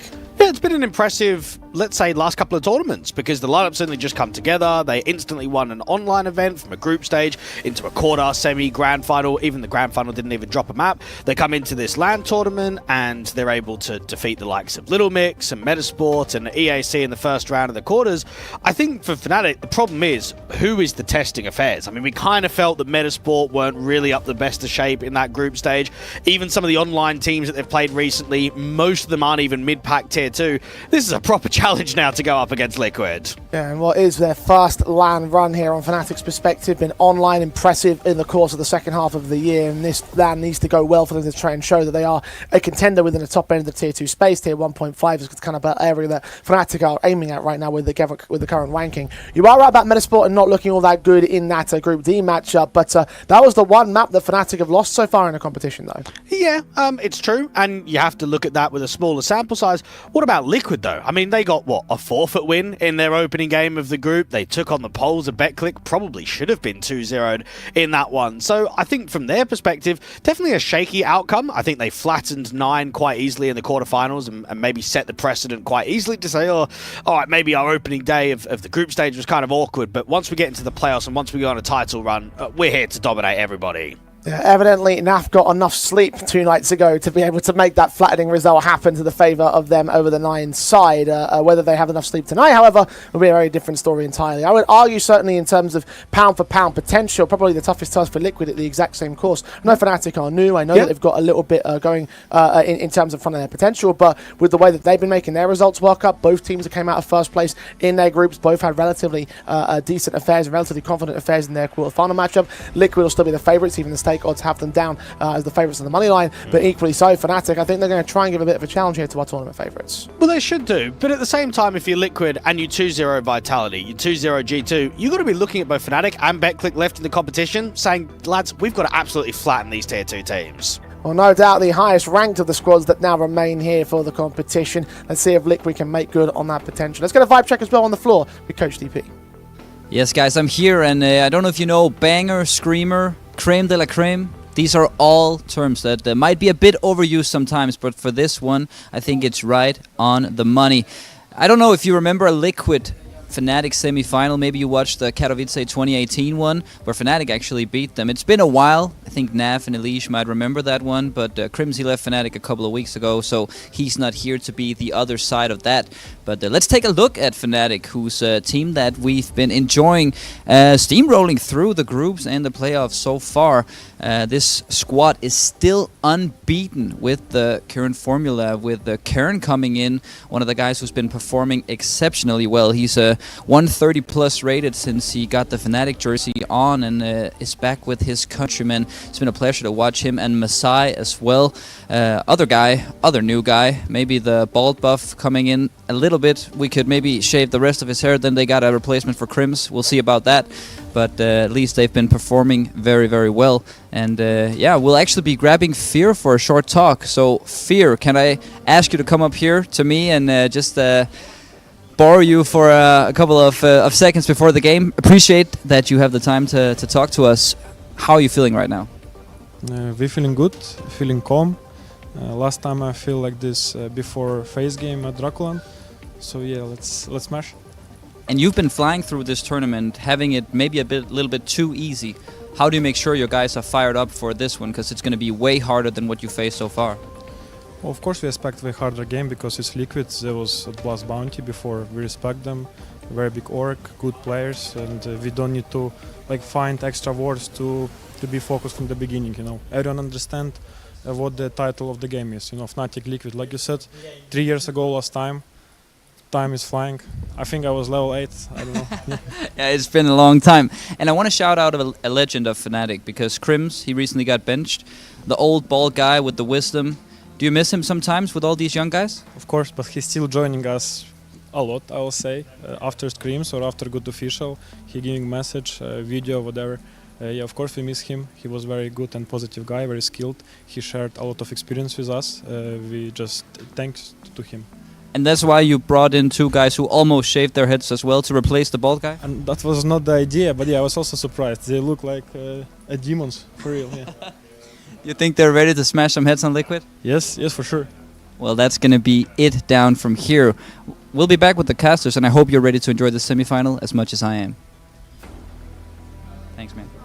Yes, again, maybe not in terms of core, but in terms of name history between Liquid and Fnatic, they will come to a head here at Stake Pulse Beat 1. And they definitely feel confident on Fnatic, have every reason to do so here. It's two very recognisable names in the household of CS. I think the difference that we've always had is that while Liquid have had some down periods, they've stayed at that tier 1 level. Fnatic have not been able to achieve that, right? No matter how they've tried to rebuild the roster around the internationals, around now the Ukrainians, they've got to get back there. And there's a lot of orgs that have struggled to do that. A big OG, 100 Thieves, right? NIP, a lot of organizations that are pumping money, putting a lot of resources through. It's a tough grind to get out of tier 2, and Fnatic know how important it is to try and cause an upset over Liquid today. Maybe it is a testament to Liquid's favour, the fact that they have stayed within that tier 1 environment. Not always been reputable, not always been excellent, certainly have been subject to much criticism in the last year or so, but it is, I'd say, a testament to the fact that they stayed up, whereas Fnatic couldn't. A testament to guys like APOGEE, who will be taking on the likes of Jacasmo over the course of this matchup. We caught up with them before we got started. I think that everything's been running smoothly for us. Having practice rooms is really nice. The catering has been 9 out of 10. Gonna be all about us this tournament. I think that we're stronger than all the teams here. Will deliver and Liquid will secure a semi-final berth. I don't like this guy. You understand who are we facing. Liquid is a very good team. It will be not easy match. We are coming to this match like underdogs. I think it's our advantage there. We just need to do our best and not overthink. For Fnatic, I don't think there's anything special that we need to do against them. Same old prep that we do for everybody, and we just have to come out, playing a better game against them. I didn't play against them. I was playing against their core. It was GT, Elite people, so I understand how they're playing, and it will be a good match. Quarterfinals was a lot cleaner compared to our first game against 9. The cash game against 9, I'm very thankful that we got to play that match in a game that ended up being meaningless in the grand scheme of things, because we had a lot to work on, a lot to talk about. And then Anubis was pretty much business as usual for us. It's a super strong map for us. Does it in a single bullet. There it is. Liquid. And this shotgun is very nice because you're actually shooting through the smoke and you see all map. What? And he's pumping heads and getting bread. My man, a monstrous round with a shotty. He swaps to the AK. It's not my play style, because after first kill, I would actually run back. There's a lot of people, why wouldn't I just go and kill them? Jacasmo looking scarier than a gas station bathroom. Yes! The main thing since we got to this tournament, since we had like a kind of hectic travel day where we got like 5 hours of sleep before our first match, we just made sure that after we won that we focused on resting, and then the next day was just business as usual. Let's show our best quality of CS and do our best. I believe, we all believe. Doesn't matter who we're playing, we're probably going to smash them. As long as we're doing our thing and we're playing well, we're playing together as a team. I don't care who we're playing, we should be winning this tournament all the way. So it's ours to lose. Yeah.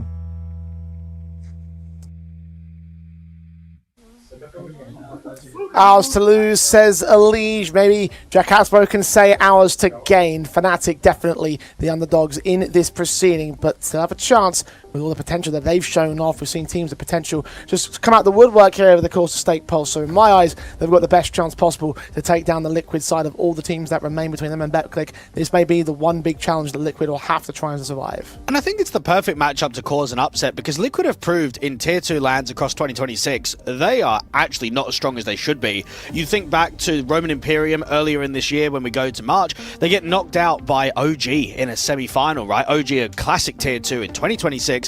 And then we saw a little bit later on into the year, they went to one of the Drac lands, mate, they get knocked out by Sashi in a top 8. That shouldn't happen. It doesn't matter who's on the team for Liquid. When you're a Tier 1 organization, you should be disrupting and absolutely pumping the majority of Tier 2 names. Fnatic at that very same tournament was able to 2-0 phase. So I think right here for Fnatic, they'll look at Liquid and say, if they're shaky against Tier 2 teams like they were against BetClick in the group, let's prove it right now in the semis. Well, equally so when you compare the contrast of those last couple of events to what they're doing in recent times. Obviously, the Blast Bounty event still had the wins over the Tier 1 of opposition online. Here in LAN, you've still been able to not lose a series, even if it has been close at periods of time. So, for their perspective, I guess the new additions of Jorko and JT clearly have made an obvious difference to Liquid's perspective. JT maybe. Don't know about Jorko. I mean, have you been watching him? He's averaging a .96 rating in the tournament. He did not look good in that BetClick series.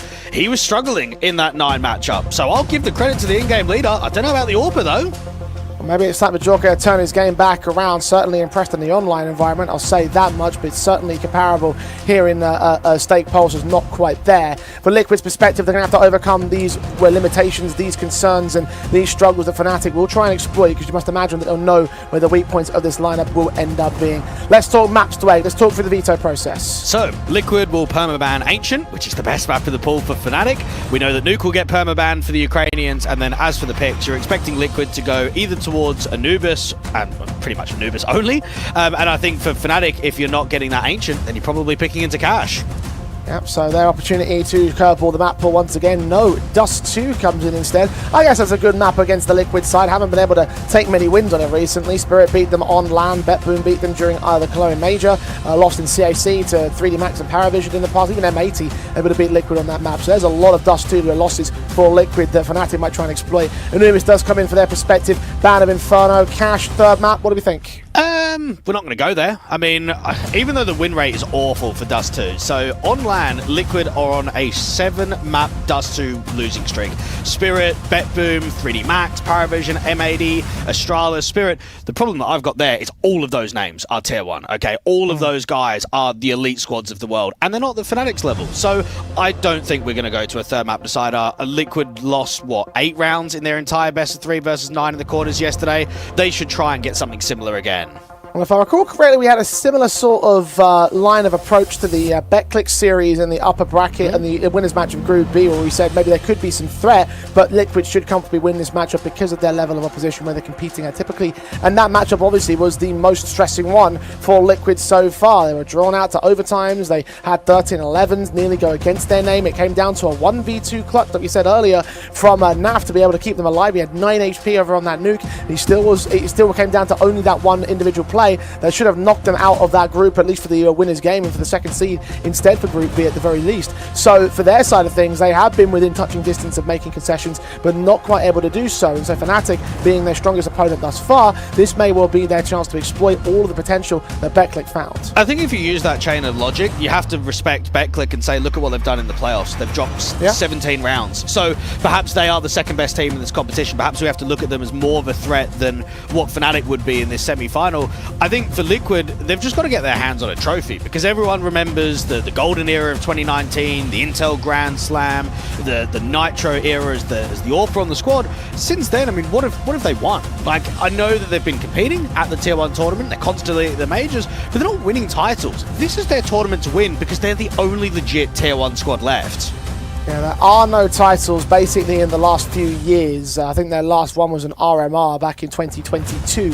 So their whole title trophy drought needs to end here and now, and maybe this could be a good chance for them to end that drought and sort of set up the new era of Liquid. We're talking about this new progression, this new lineup, these new roster changes, new IGL, a new opportunity to build upon what you had before and to turn around what has been a very bad period of time for the Liquid side. A trophy would be the ultimate symbol of that. And Liquid have beaten this Fnatic side 6 out of the past 7 times on HLTV. Now that goes for years and years, but I think that tells you the depth that Liquid have of the organization and the players at their disposal. They should be able to roll over Fnatic.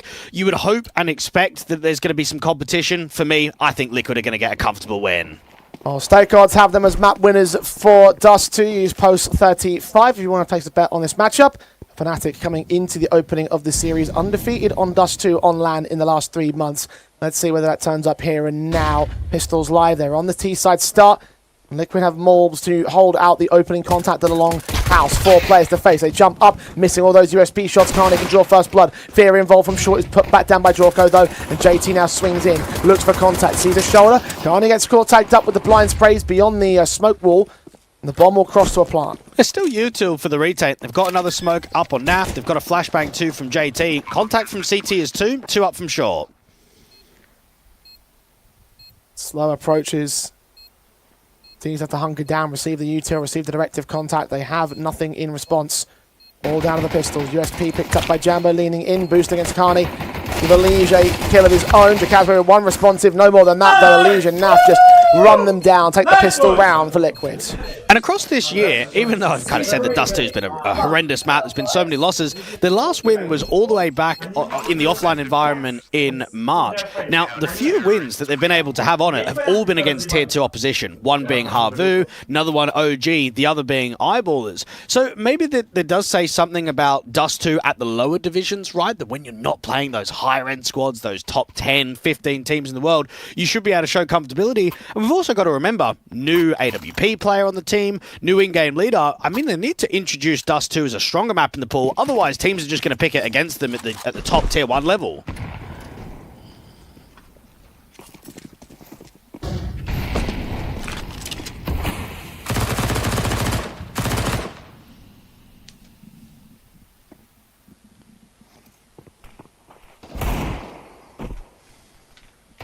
Of course, Liquid's goal is to be a competitor at the Tier 1 environment. This tournament will be a litmus test to show whether they can do just that.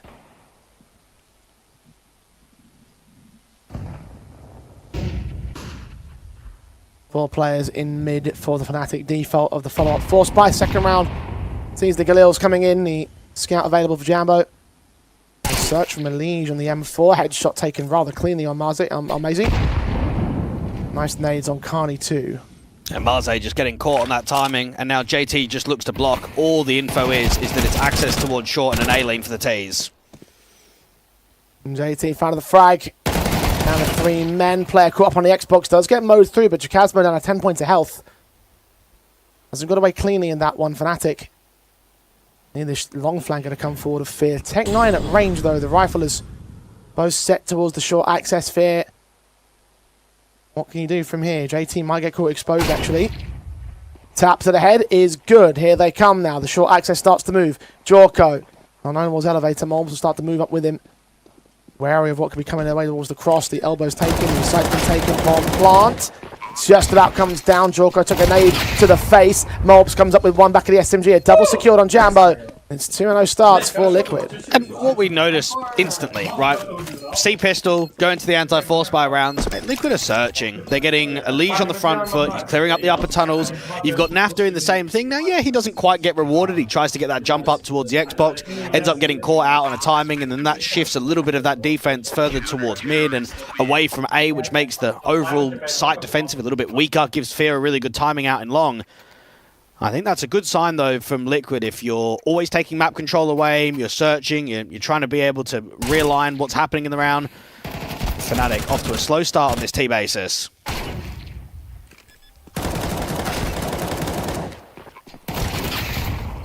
Not a bomb plant back once again with 3 more kills to their name. But not going to force buy again. Actually, we'll drop a hero AK towards Akane. Kevlar, the half buy on Fnatic.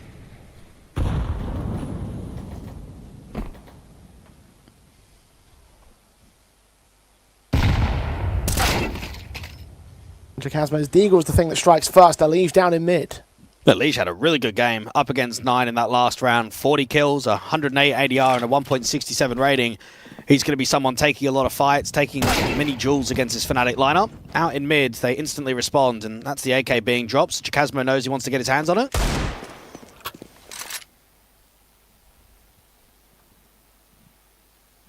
Moves forward to receive.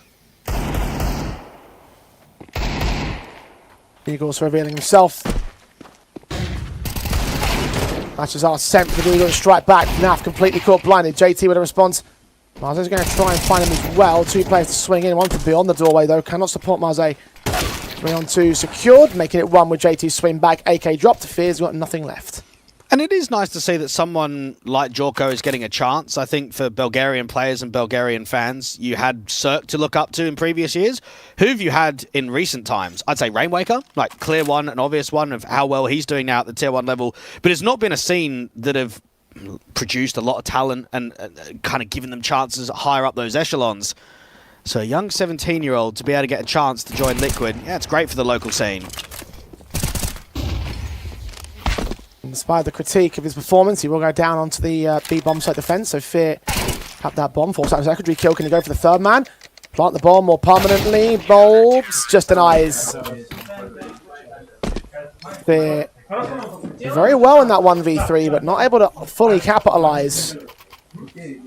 Not able to fully win the round out. I mean, right there. It should be a sitter of a shot from Jorko up on the backside, not being baited by Util. It just misses, and it gives Fear a chance to keep these rounds tight. Now, I think from the Ukrainians' perspective, you can be very happy about the damage. There has not been many players staying alive for Liquid, so you know that the reset is on.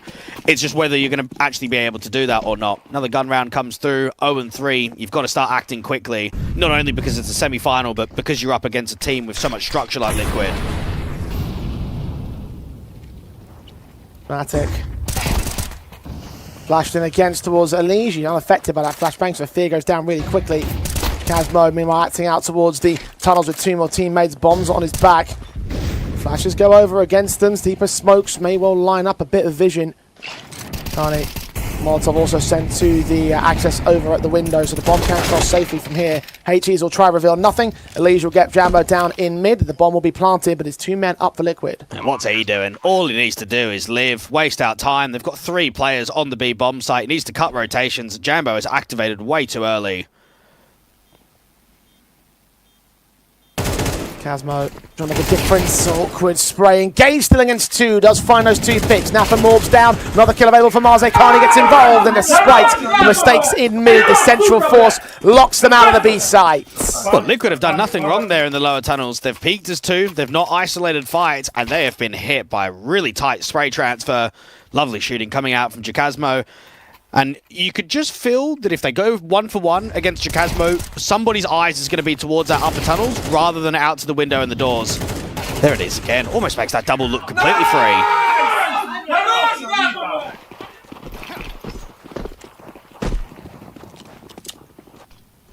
Fnatic hyped to get started in the semi-finals. Their opening round. Quickly into that B bomb site again. Mac-10's going to rush him down. I mean, Fnatic have done damage towards Liquid in the previous 2, so the money's just not there for a true investment. Force buy in, save call immediately as they lose that B bomb site. Want to hang on to these weapons for a bonus. And this is the first time that we've seen a Dust 2 pick from Fnatic across the entire 5-man history. They've played, what, 8 best-of-3s, both online and at this tournament on land. They've only picked Ancient and Cash. It's been the only 2 that they've looked at as weak spots for the opposition, strong suits themselves. But looking at that insane negative losing streak from Liquid on land, they decide, yep, this is the right option for us. And you can say that it was a slow start, but you can say the bounce back was even better. You win your first gun round, you then get yourself up to a second, should be a third. I mean, I know that there's a little bit of investment being saved from NAF, JT and Elige, but that even depends if everyone lives. Even JT gets caught up there in T-spawn.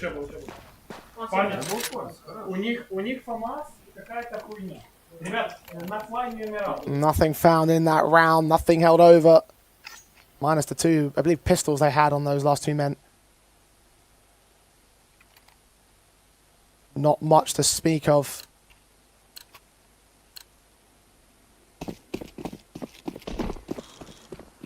Okay, for Master for Elige, so small positives there, but nothing that makes a difference in this round. Liquid's other players have ecoed into the buy up the next. And that 3-0 pistol conversion start will lead Fnatic into 3 back of their own.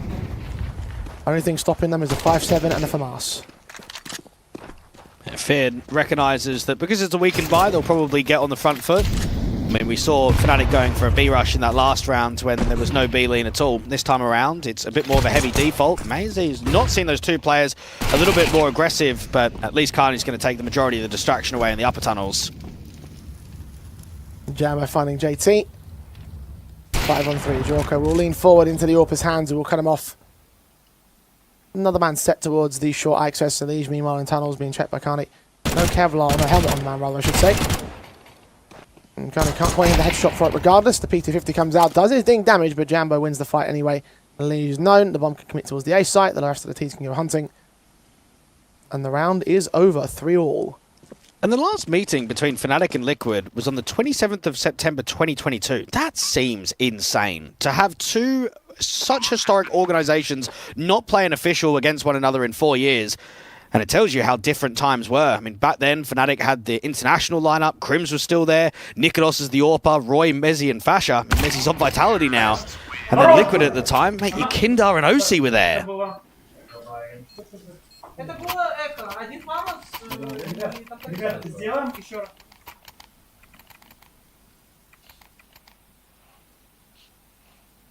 It's quite a while now.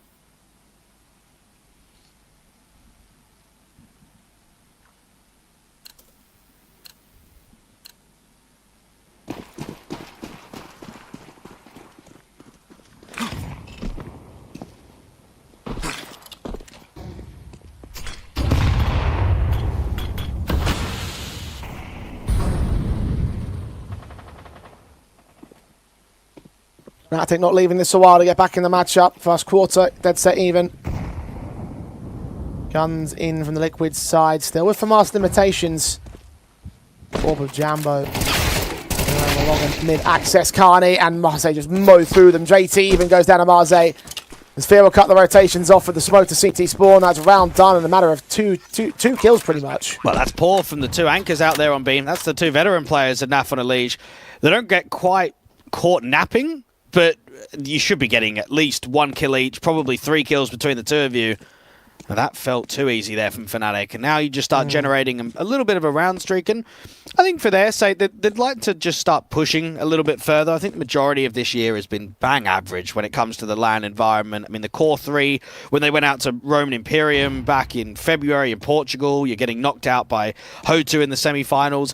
The worst one would have easily been the BC Game Masters in March. I mean, getting grouped by AIM Club. I mean, that's what, like Raga and Zello and all the basic rejects that are out there on Nexus. And Drakland saw them only get a top 8. And Rogue Journey was better, getting themselves a 3rd place, but they're beating Minkin's Finest, AIM Club, and only the Basement Boys, and then losing out to Metasport and Alliance. It has to be said that when it comes to offline, it has not been the year for Fnatic.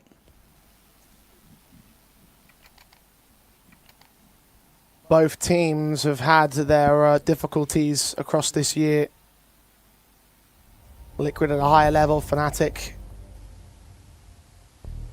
on the journey to the higher level.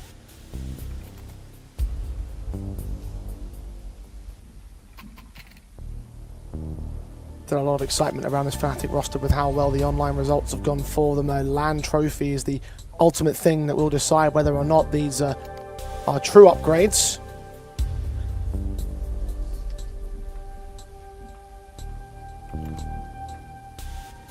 Only seen them in 1 ECL Cup and this event since the player break ended.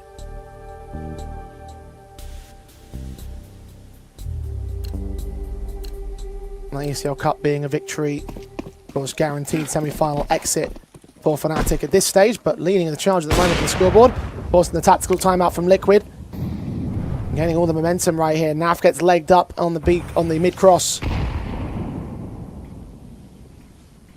Counter util still set in by the T-side forces. Well, Jorko's hoping that he can catch just someone on the extremity, on the default, down towards the lower tunnels, break that boost, get a man up and just fall off. Naf can't really do much on the B defense. He doesn't have util to block. He's already low on HP. You're gambling quite heavily with this first contact. Good engage. Fear goes down. Boost does work for the opening. Now comes the execution of that B-bomb site, which has been weak. Elise can get a deagle shot back on Carney, though. Can't get any more, though. Spamming away with the deagles. HE sent his direction. Eventually will finish off the job. 3 on 3. Backstab's closing in rather quick. Bombs on site, though. Yeah, they need to distract. They need to set up this flank in the upper tunnels. Not going to be ready for the tunnels angle.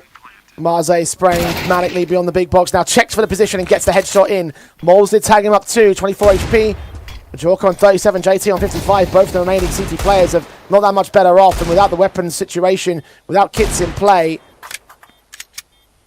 best for Jorko at least to save the M4. Maybe JT will stick around for exits. The Fnatic, 5 in a row, surge into the lead. And I think this has to be quite a humbling experience from Liquid to drop down in the divisions and start playing these Tier 2 lands. Because even when you look at the most recent Tier 1 events that they've been a part of, Blast Bounty, massive crowd, the Cologne Major, a CAC out in China, IM Atlanta, IM Rio, all they're doing for the most part is participating at the Tier 1 level. Now, we have mentioned that they've gone to a couple of these Tier 2 lands, but they don't want to be here all the time, do they? They want to be a top 10 team in the world where you don't have to attend these events.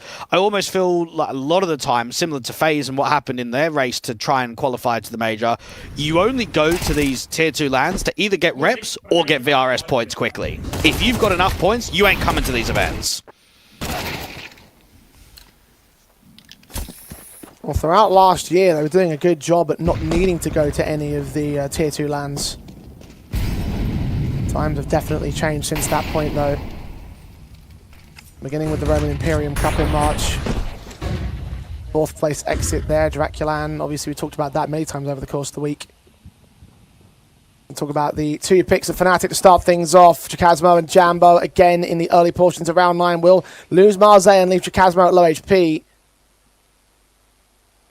But again, Fnatic are in the man advantage, in control. And they are just so set, frozen up on this default. They've worked an opener. They know an info player is approaching. So just give them respect. You're holding outside a long, holding top mid, holding outside upper B.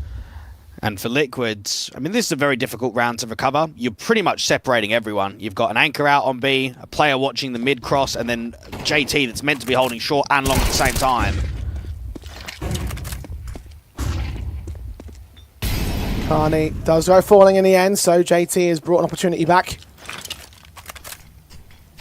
Solo pressured out to this A-bomb side, though. Backup is on the way, as I suspect there might be some sort of commitment.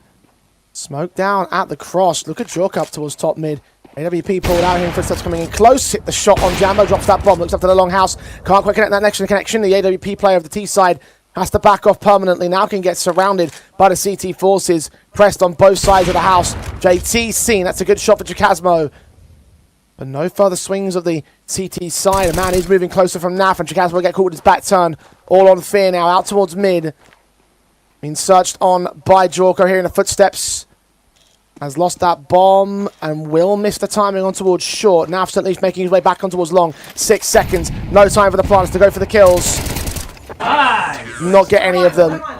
Streak ended. Liquid on 4. And what we feel there from Fnatic is maybe they give too much respect in that 4 versus 3. They're trying to slow it down. They're almost inviting Liquid to start getting greedy, and it doesn't quite happen. They come out from long. They lose fights to JT. You've then got a good flank timing coming in from Jorko. Fnatic know that that was a moment to go, what, 7-3 up, really put up a dominant scoreline at the turn of the half. Instead, you lose a round out to the CTs. Rebuy comes back in.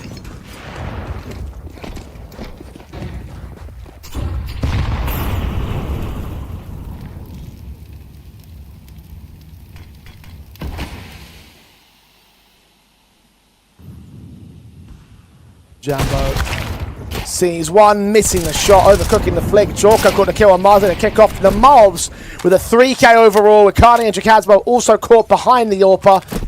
Fear in a 1v5 instantaneously. Fnatic lose this one. Yeah, that's a sick round coming out from Mobs. And he's going to be really keen to get towards a grand final, because his one, or last one in the offline environment was, what, September of last year when he was still on G2, and that was that Blast Open London event where they beat Vitality in a best of 5. So now that you've moved over to Liquid, you're hoping for more success. You're hoping to be, let's say, more dominant in the Tier 1 atmosphere. I think when you move organizations over, you'd like to try and stay around the same level. It's quite easy to say that G2 have stayed there as an elite team. Liquid haven't.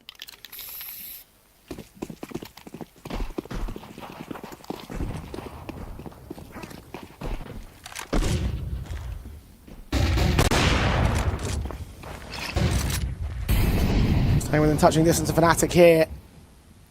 Jambo ready for the swing, takes the directive fight. Morbs gets caught for it this time. A little bit of revenge dished out.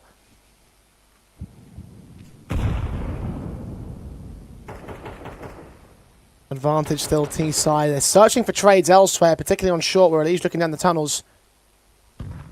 Jorko and Naf will start to take more permanent space in mid. Will they catch off Fear? No, missed the timing on it.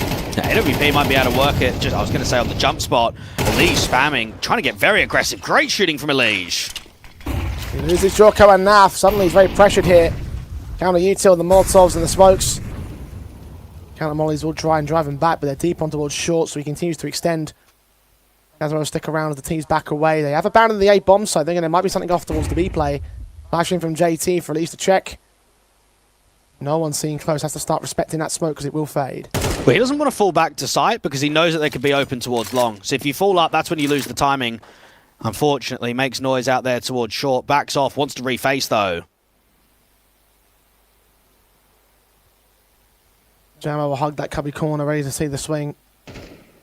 30 seconds for Elise to defend on. Now seeing players towards that short access from JT. Elise good for 1 kill, only 1 kill.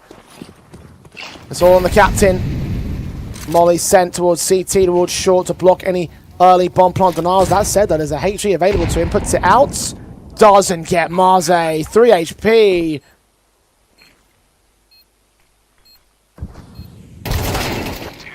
Fight against Jacazmo that will go right. Fnatic takes 6. That's pretty crazy that he's not won that round.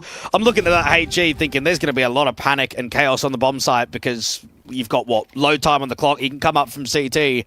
Somehow, some way, he just evades it. Survives on 3 HP. And for Fnatic, I mean, this is a pretty good shift. You got off to, what, an 0-3 deficit on the T side. You're looking pretty good on the defaults. You're drawing in a lot of overfights. They're holding weight.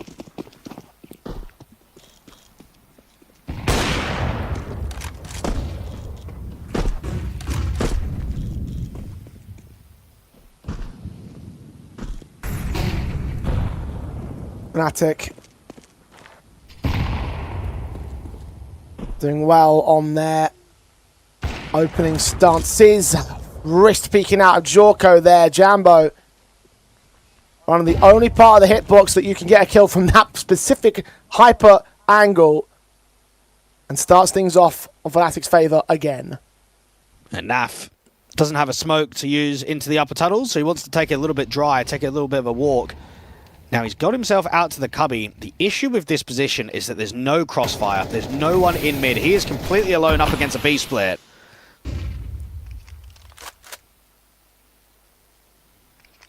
Well, that's been the saviour of Liquid over the course of the competition. Can he save him this time? Trying to find information, trying to find where these T-side players are, but the smoke down to CT will start to confirm what's going on now. Elige hoping he can catch a tag or a frag, preferably the frag. Naf's got so much to do. Will tuck himself into the corner of Car. Seen with a player into the B door. Starts to duck out of the way of him, but Chasmo finishing off the job that Fierce started. Now place the pressure against JT on 24 HP, naded out by Chasmo. Elige also seen. And half HP, he's got no chance. Morbs has no chance either. Fnatic. Half advantage for their T-side, 7-5 up to task, all a case of time, and time runs out on Liquid. Well, Liquid will be disappointed with that performance in the first half. They looked pretty average, pretty flat, didn't really get a lot of spark going. I know that it's one of their weakest maps in the pool, but when you're going up against a team that's legit tier 2, mid-pack at best, you should be at least the expectation of rolling them over, really giving a fight back to them. Now, there's chance for recovery. I think this second half, if things go right, win pistol, win first gun round, you can pressurize them, you can get on top of them, but they know that they can perform at a much higher level than what's on display right now.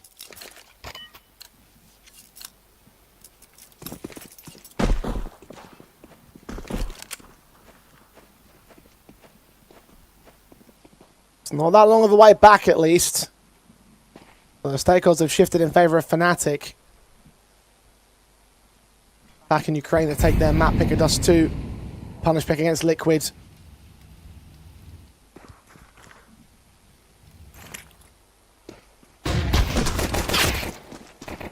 And they get into the pistol round. Fnatic shut down the Liege to kick things off. Marze in mid. It's a good start, and no one's in a position to keep refighting there from Liquid. It was a solo lurk from a Liege, so everybody else is grouped up around the short area. Jambo has got a flash around the corner from Fear. I wonder if he'll flash him in after that smoke.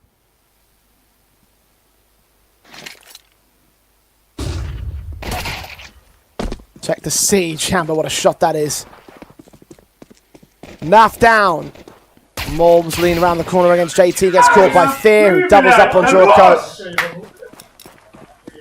They're making it look easy now, Fnatic. And Elige, coming into this tournament, surpassed 1,000 land maps with his organization in that last quarterfinal. Mate, Marseille's never even been to a LAN before. I mean, that almost just makes it comical. Great shooting coming out from some of these boys. Insta taps around short, out to long. And the youngsters, look, they're having fun. They're enjoying the moment. They're feeling it.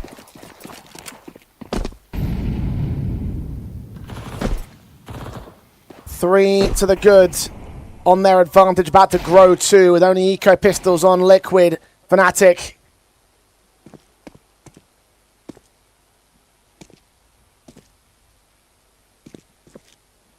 One man to meet them right now, Jacasmo. Line up the spray, 2 kills secured. Struggles a little bit with the third, fourth and fifth, but they all come together in the end.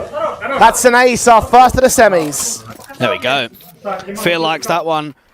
And I guess for him, Jambo, Jacasmo, I mean, their last LAN Grand Final was a year ago. And I mean, we've kind of spoken about it, how tough Fnatic have found things online, offline. That's why there's been so many changes throughout this year. I mean, Blame F went over towards Big. They got Madden for a little bit of time. They eventually get rid of Crims to make it full Ukrainian. Bratko, I mean, he was just a pod. So it's been difficult, but they know a good run and an upset against Liquid. Mate, you'd be looking to try and win the whole thing if you cause an upset today.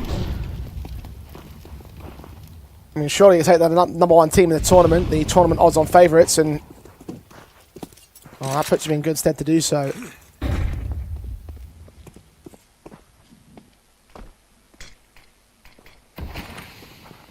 The Liquids back on their rifles early. SMG charges forward of Fear, sees 2 more, taking down Morbs in the interim. Casualty does get taken back on Karna's perspective as Jorko gets caught. He's low HP and will be overwhelmed on the bomb side. The Molotovs of Jacasmo compounding the damage done by Jambo. Removes him at least from play. Now for the responsive. JT's low in this 2-on-2. Bombs on site, can't get planted yet. The Molotovs are in the way. The taps of the AK not quite lining up against the man. Marze trying to strike, but JT dishes out the killing blow. He's on Jambo now. Yeah, Jambo might get a good timing against one player, but against two, not easy. And revealed himself towards long. The bomb can come down, planted over on the short side of the boxes.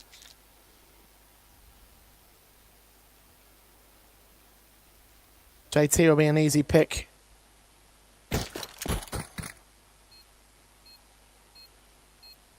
Drop his rifle to grab an automatic, an AK seen. He's a headshot, desperately can't do so. Adjustment's good on JT. Second man spotted, no util for Jambo. Got to win the fight and he can't do so. Naf once again clutches to keep Liquid in it. But that was a bonus round coming out from Fnatic. They had, what, a Scout, an MP9, and they nearly won it. They created a lot of chaos on the bomb site, and you can feel that Liquid are very uncomfortable with this brawly kind of game where there's a lot of util, there's a lot of peeking, there's a lot of pressure always. They get themselves out of trouble, but only just. And if you're Fnatic, you know that you can instantly reset this T side.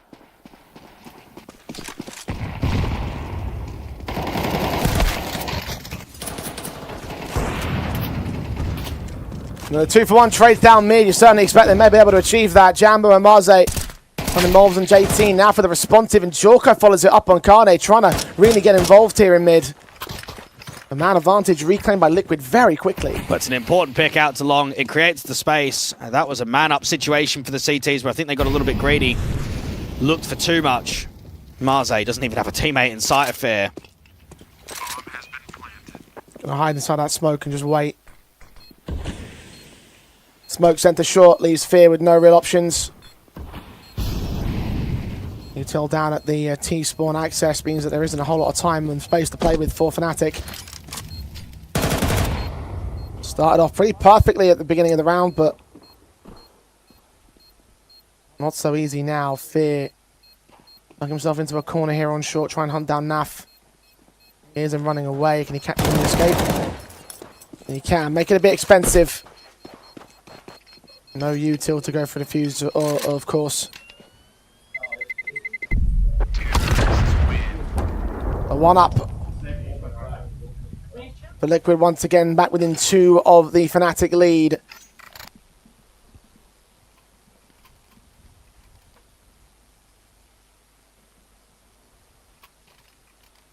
Advantage can close more so though. There's not a lot of cash in reserve for the CT forces. Timeouts are called in by the Ukrainians. Their first one as well. And even though Dust 2 is not a common pick for Fnatic, they've looked pretty good on it in the LAN atmosphere. They took on Alliance, a couple of months ago and took them to overtime. That's a top 20 team in the world that can win titles at pretty much any level in Tier 2. So they know that against Liquid, it's a good punish. I think at the moment, it's now starting to get a little bit nervy because the scoreline is tight. We've not really had a back and forth game between these squads. There's been round streaks. The lighter buys and resets haven't quite occurred like we saw in the quarters or even in some of the group stages for both of these teams. And we just wonder, can we get that momentum and flow state for Liquid? They definitely found it in that series versus 9 in the quarters where they're just getting round after round in a row.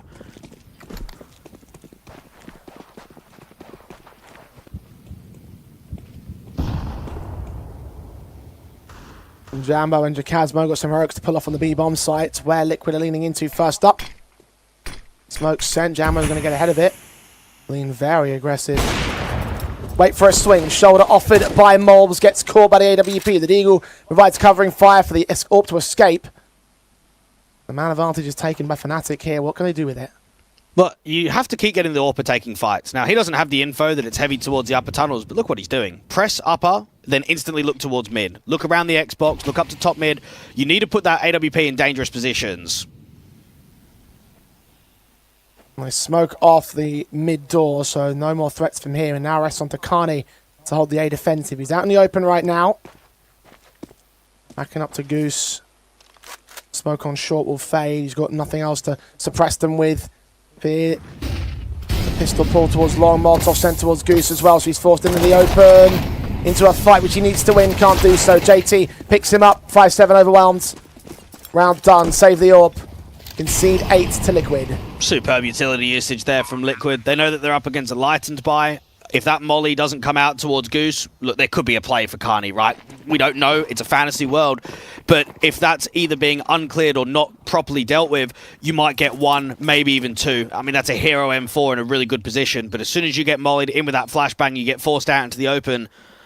Liquid get themselves up to 8. Disappointing, I'd say, there for Fnatic. I mean, when you get an opening kill, even on a lightened buy, you feel like there might be something in the round. Carney gets nothing, Fear gets nothing. You end up saving onto 3. At least you hold on to an AK and an AWP. So at least you kind of come out of that round with more than what you came in with.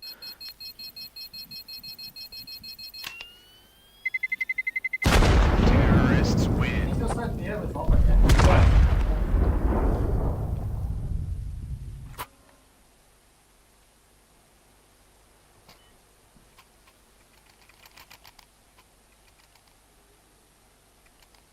In this next round, though, you want to come out with the advantage still. Fnatic fighting to defend their lead. Done well to gain it. Unable to fully maintain it here. Jorko set towards the mid-access, the AWP. Looking for a cross that will not come his way. Smokes are now in the way, so... Defensive line set for the CT side. Marze and Jacasmo both on the B site. Jambo pushing towards the long house for the first contact. No one's received here on Liquid. 3 rounds in a row now for the T side, and they're slowing things up, not bringing a lot of pace into the default at all. They're fighting for long from Fear. He can get himself out to the pit control from Fnatic's point of view. Now, the AWP from Jambo is just sitting around the car, so a lot more defensive than how he was in that last round, not really eager and looking to take an early fight. Now, out to the B-bomb site, you've got Marze and Jacasmo. No incendiary between either of them. Smoke timing's perfect there from the CT player. HE's hoping that someone's going to be close. Make their way forward of it. They got their own smoke in. Utility down. Marze unaffected, but head turned away from the secondary flashback means that you can't engage JT properly. You get both those kills. The execution's looking just as solid for Liquid as they were on Fnatic's T side. 9 all, we've evened up the board. Now, when they re-smoke towards the upper tunnels and a lurk smoke comes in, for me, 1 or 2 things either need to happen. You need to get yourself in a repos to spam somewhere around that smoke, either on the barrels, the big box, or on the backside, just to get info if anyone's actually there. Because no one's spamming, it's a lack of knowledge.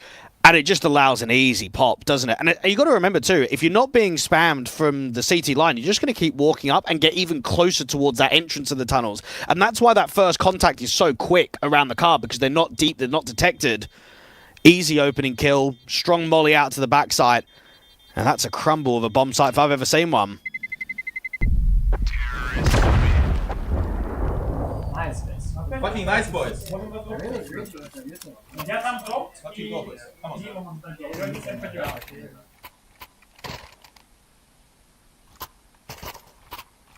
And the Fnatic, I just seen the call and the tactical coach is speaking. Time to talk. Because they were at a significant enough advantage.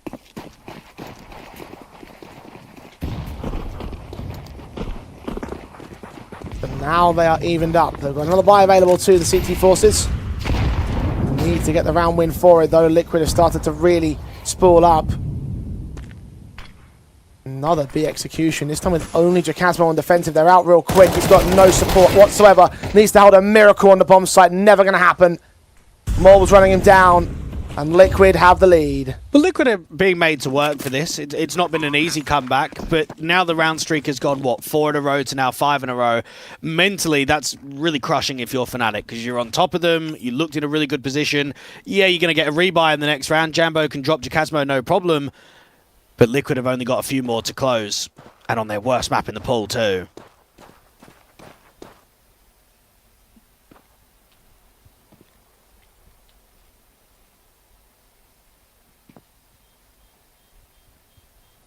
Fnatic.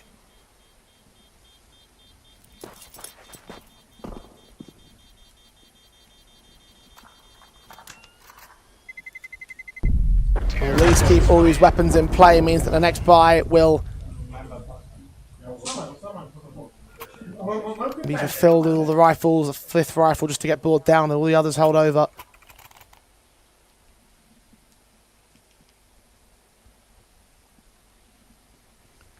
And there's the tactical timeout, Fnatic.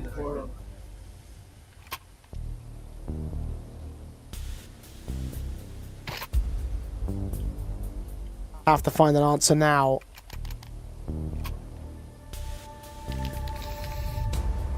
Liquid are the ones in full control of the situation, as Fnatic were in full control of the first half too. This is not the first half.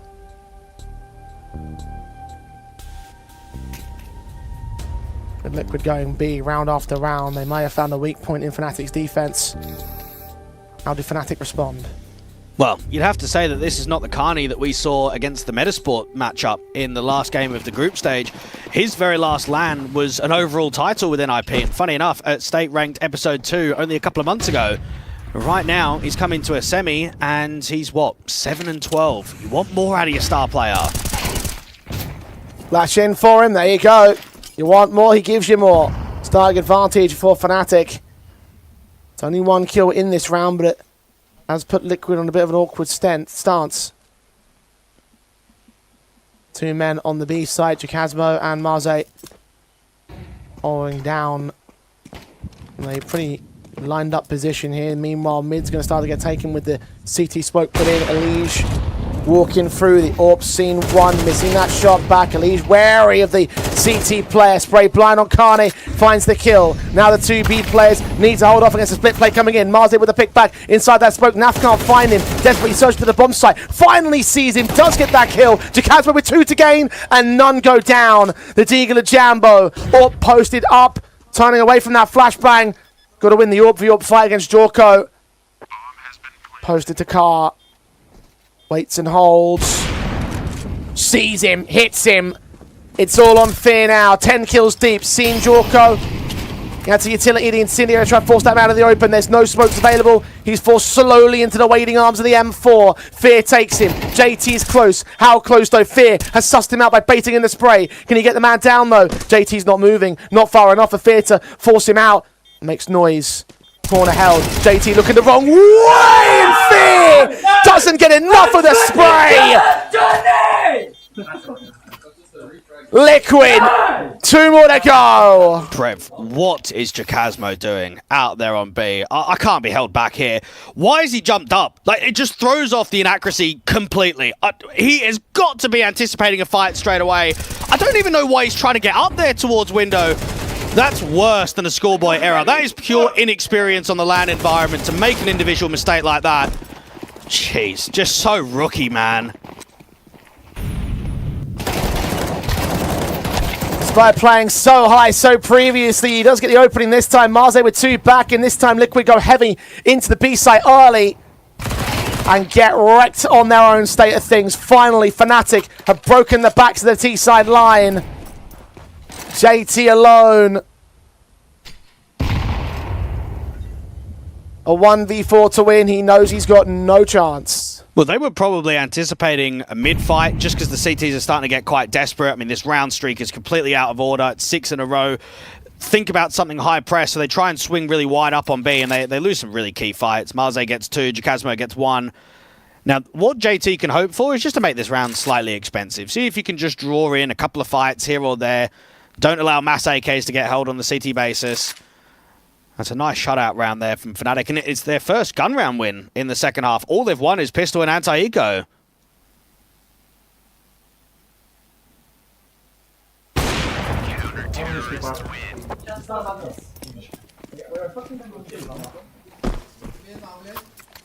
And finally, a rifle win for the Fnatic side. One that contests. One they've been looking for forever.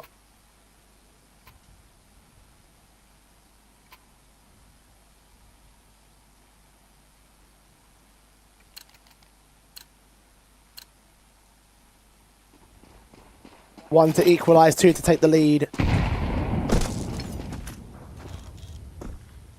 3 to win for Fnatic. 2 of that required for Liquid. Nade set, Elysian at lower tunnels, catching Jacasmo looking up towards top. Not the moment where he loses a fight. And this time, well and truly to Fnatic's detriment. And that's where you look at an Elige and NAF to create you an opening when you got these high pressure rounds to close out maps. Now this is going to be very slow and very structured from Liquid. You've worked an opener, slow the round down. The CTs are only going to get greedy. They're only going to try and refight for space. You've got NAF holding the upper tunnels. He's waiting to see if there's going to be any movement, a press forward. Everybody else out, longhouse, top mid, just waiting, just freezing up.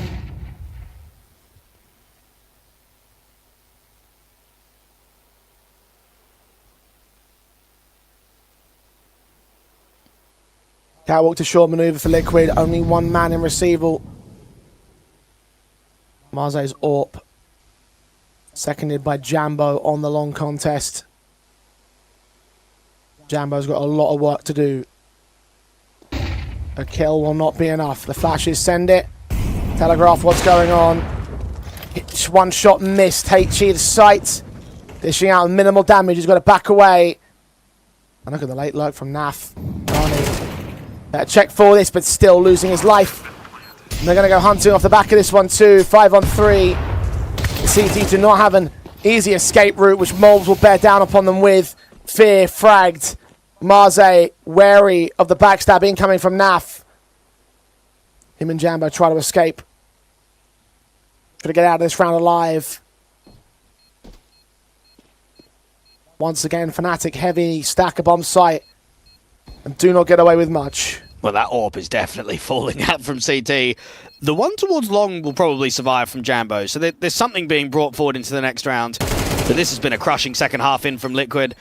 And I think it just shows you not good enough from Fnatic, right? They displayed a decent level of quality in that first half. They come into the second and they've just looked okay. That's just not a level that can be sufficient when you're going up against any tier 1 side. It doesn't matter if it's Liquid or it's anybody else. That next level as such of opportunity, mate, you're just going to get slammed if you're not quite on it. Jacasmo's looked pretty good individually, but they've won a single round in the second half when it comes to a gun basis on your map pick.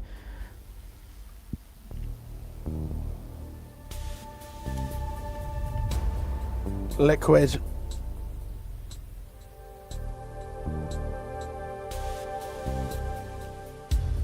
I'm feeling a little bit hard done by with the way the first half turned over, but now it was like nothing can stop them.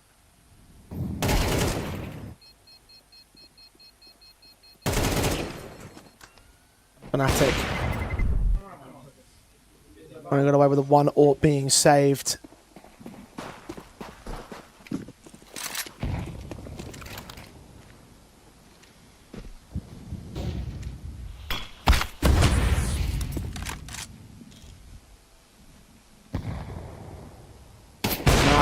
forward. The AWP seen him, Jambo.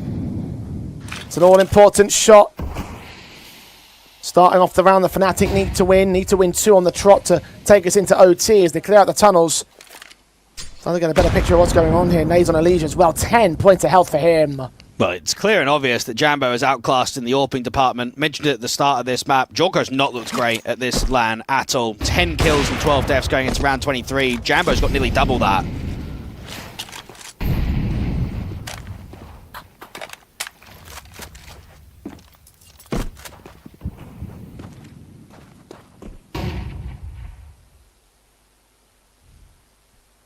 Zorb will continue supporting the A-bomb site. Hit the opener. He backed away by the T presence on long, but it's here to receive. Carney, M4, boots on the ground. Incendiaries try and block access for JT and Moles. A little bit deeper on towards on there, like it to be though. Flashes are sent, here come the T side. Carney caught off JT, transitioning to the double. The boost dismantled as Moles deals with fear. Jacasmo can take a responsive, but now look at Elige, another backstab closing in. Seeing nothing towards CT, can call out the long and short presence. They're moving in for the retake now. What a round from JT. The double entry through the cross smoke. And now even with the flank out towards long, is it being watched? No, Jambo gets one. Oh, but Jorko hits one. Finally, a responsive. Now the AWP v AWP battle with Elysian support. Both players back at CT. Watching the short access. Jambo gets shut down by Jorko. Might have been a bad tournament, but a hell of a round from him. And 13-10 for Liquid to take Fnatic's map pick. I love that move from JT because it's the in-game leader taking control himself, recognizing someone's got to make a play and it's going to be me. Most of the time when you've got long and you're scaling up, yeah, you get a molly behind default, you come up ramp. Most of the idea is putting pressure against the short players. You never see T-side individuals running through that cross smoke. That was such a blinder of a round from JT. Yeah, he has done mentally in that one, and mentally in general. He's a player that has had his individual moments across this tournament. He's rated 1.11 coming into this map up, and well, I think he just proves exactly why he's been such an excellent IGL for Liquid, not only from the tactics basis, but now from an individual basis, taking Dust 2 away from Fnatic, and now moving into their own map pick. They may help for another 2-0 in the playoffs. We'll find out how confident they are with Coach DP. Yeah, I'm down here with JT, and I'm thinking about 2 specific rounds. Just want to ask you about, one is the 1v1 clutch against Fear. I don't know if you remember on Dust 2, Under the Window, the very important round. What was the thoughts going through your head in that 1v1 clutch? Not much, really. I know it's like he knows where I am, but I have a really big advantage underneath the window. I think after a while he can go door, so it was a little scary, but I think I have a huge advantage there, so yeah, pretty easy clutch. And then this last round, you flashed through the CT smoke. That's also a pretty crazy play, getting a double kill on that. You had, in general, a couple of disadvantageous situations that you got out of. Just talk me through the thought process behind that as well.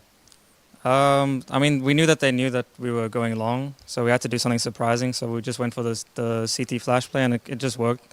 I think it's not like the smartest play, but we knew we had to do something surprising, and yeah. So you're coming in ready to be crazy for the next one as well? I mean, hopefully it's a bit of a cleaner game from us. I think we started off really, really weak, so just hoping for a good game. All right, let's hope for that. We'll head on to a break, and you can go with your team.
15 deaths there on Dust 2. Lowest rated of the board on the first map up, and a man that certainly has made the impact for Fnatic across the board, unfortunately, has not been the case on this occasion, and that should be enough for Liquid to start to seize upon the opportunity to smell blood in the water and eliminate Fnatic here in the semi-finals, take their rightful spot in the Grands 2. It will be Anubis to start off the CT side with Liquid definitely in favourite positions. The odds at stake have them as map winners. You saw the stake odds of the series win earlier on as well, and very heavily in favour of Liquid right now. Fnatic going to pull off some miraculous stuff as the pistols go live. Very quick going into mid. Pure pace around the corner. JT strikes early, and Marze is desperate for a trade, but he's being double peaked. At least he's getting some help from Fear further behind him. With Jorko and Unleash down, a third one not quite lined up. Molbs finds Carney elsewhere, 3-on-3, making it 2 as he peeks back at Electric, deals with Jambo on that B bomb side. That bomb having easy access towards the site now no longer does. And Fear's got a lot of work to do here in this one. Ace clutch basically, because Marze's on 4 points of health. Separated from each other. He's going to try bait them out towards that A-bomb site. No utility to sell a fake. And no one offering up a pick. Fear seen. Struggling to get that headshot. Now they know what's up. But they've got the space towards A, so they're going to hope to try and wrap that bomb over. Marze needs to live, and they've got to hope that you don't take contact against JT, basically. As it extends out the B main lane, Fear will have easy access towards that A-bomb side. The extensions of Marze will try cut them off at the seams. Backed up towards Temple. Heads turned away. Ooh, this is excellent stuff. Headshots reduced it to a 2-on-2. Looking in for a ranged fight. Is he aware of JT, though? Bomb plot secured. JT! Looking back in the wrong position. Oh, this could turn into disaster very quickly. But Mobs executes Fear straight to the head of the flick. The bomb tapped. No kit. Marze, low HP. Hoping the Mob swings towards him, and he gets the swing and a hit. What a clutch for Fnatic's pistol. Oh, boy. It looks as if JT didn't even have his weapon drawn. I think he holds his knife out there. Oh, man. Marze with an incredible timing. And from Malbs, I mean, he'll be so disappointed in that one. He was the one on the front foot around the canals, working picks, making the mine advantage happen, comes away with a massive round, but not enough to be able to win the clutch. And that's Fnatic getting off to the positive start, winning pistol.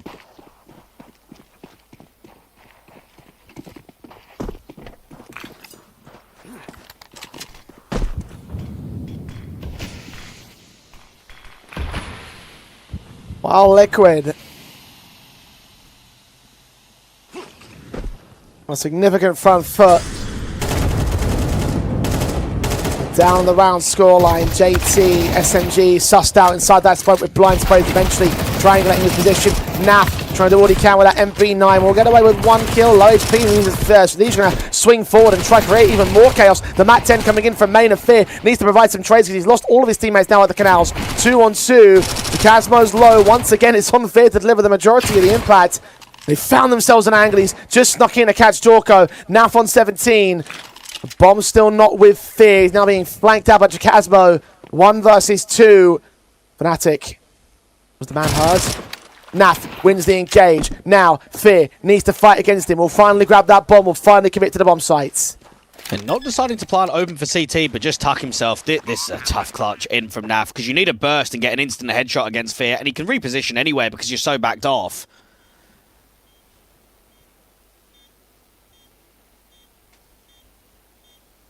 Naf is good at low HP clutches.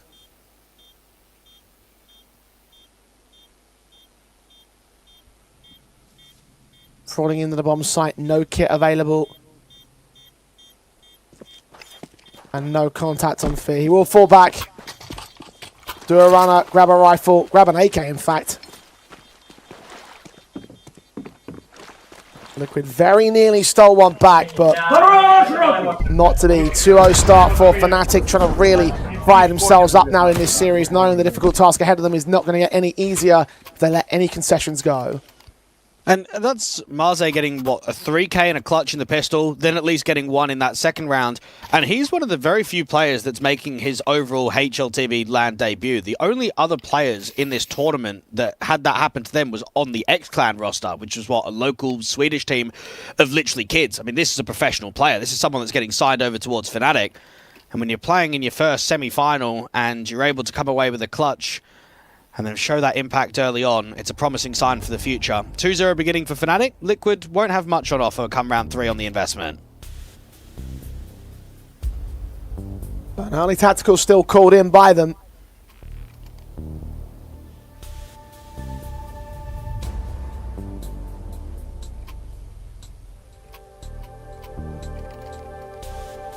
Not really given much of a choice.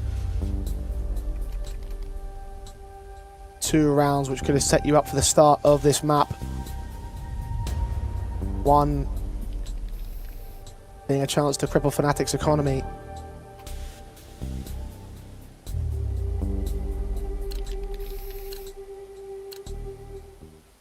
But neither one scored. And this one still going to try and bounce back, however. Fnatic are facing a much more heavier buy than you might anticipate. The AK save gives confidence to Naf, Legion, M4 involved, and once again the SMGs just go charging forward. They are right in the face of Fnatic, and this time it works for Liquid. A site's been left open, however, with the main mid-stack.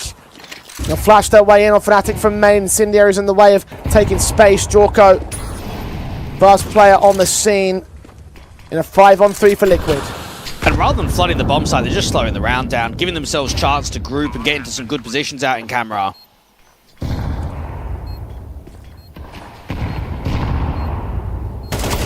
Start moving quickly. AK spray of Jambo, only doing so much of damage. Morbs gets caught. Jambo returns on towards Elige. 3-on-3 has been regained. Now backline's covered. The CT start moving. Carney deals with JT. Jorko and Naf respond back. Marseille with 2 back on the Galil. They're reduced to a single player every single time, but the X Factor keeps coming in for Fnatic. Bro, that's 3 clutches in 3 rounds. You don't see that very often. Oh my. And they play that well, Liquid. They've got a 2v1 with a height advantage. Player down in default to swing first. Heaven player to then swing on contact. You're expecting Jorko to hit that shot every single day of the week, and instead doesn't get the instant connection. A round goes the way of Fnatic. And, I mean, even though these are force buys from Liquid, it's eventually turning closer towards a gun round, isn't it? Because you've obviously got more loss bonus. You know that it's going to be cheaper. So right now from Fnatic, they're open for an instant reset. They're open for the double eco, and that's why they're just going to take attack just to recognize. I mean, right there, that was what, a 3v5 within the first 20-odd seconds? They got caught napping completely in mid.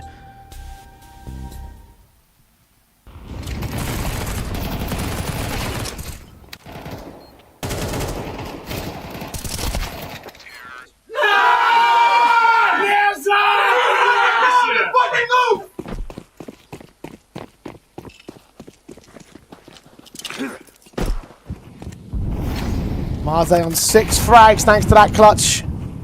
You're right about the force back in for Liquid, still with SMGs and FAMASs on a handful of players. The majority of presence is limited. The M4 in from Jorko, sees many, does a lot of tag damage. There's enough HP to add up to a kill, but officially no one's gone down. And Melbs has blocked by resmoking off camera. Now this blocks the T side in to slow the round in. They can't really go temple, they can't go camera, so just hold up for a moment. It allows time for the CTs just to settle and start regrouping, re-clearing space elsewhere. The problem is, Melbs is alone on A and only has an SMG. If the Ts can recognize a pincer A, the round's going to be over just on the position alone.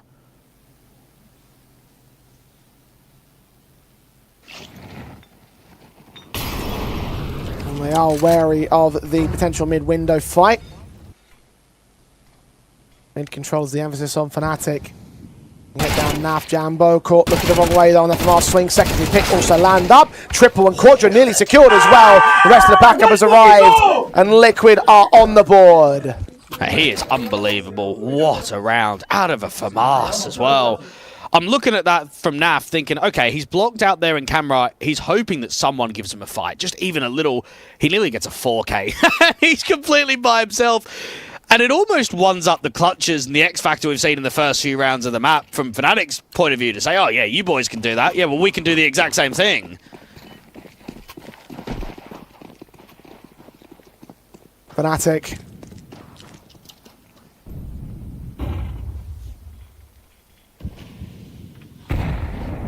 Lost so many players in the previous few rounds that finally this force buy has broken their backs. Only pistols for the majority of players.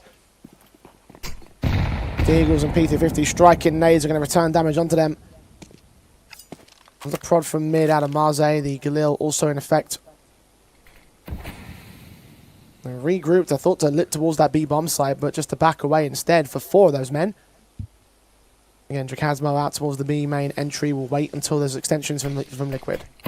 Well, it's a good cancel because that was just too easily read. The problem is now, look at what Liquid is doing elsewhere. They've smoked off the T stairs and they're just taking space. They're just siphoning so much map control away from the Ts right now.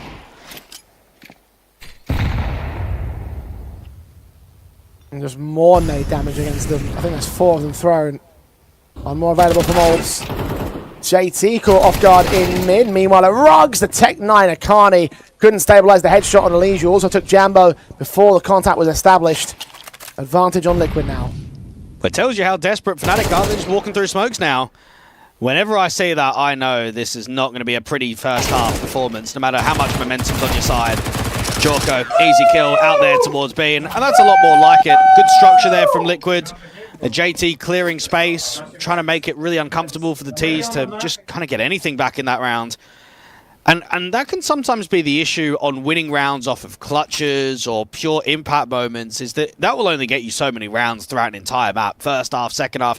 You can't just do that for an entirety and upset a Liquid side that are so rock solid after that second half of Dust 2.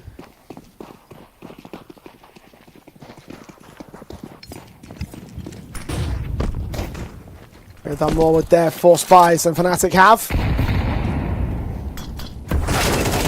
Wiped out Eco Pistols immediately coming in from Fnatic. JT struck first on this round, Elige. And Naf can follow it up on the B-bomb site. 3 kills for Naf. Go easy pickings for a 3-all score. Now an opportunity for Fnatic to try and answer back.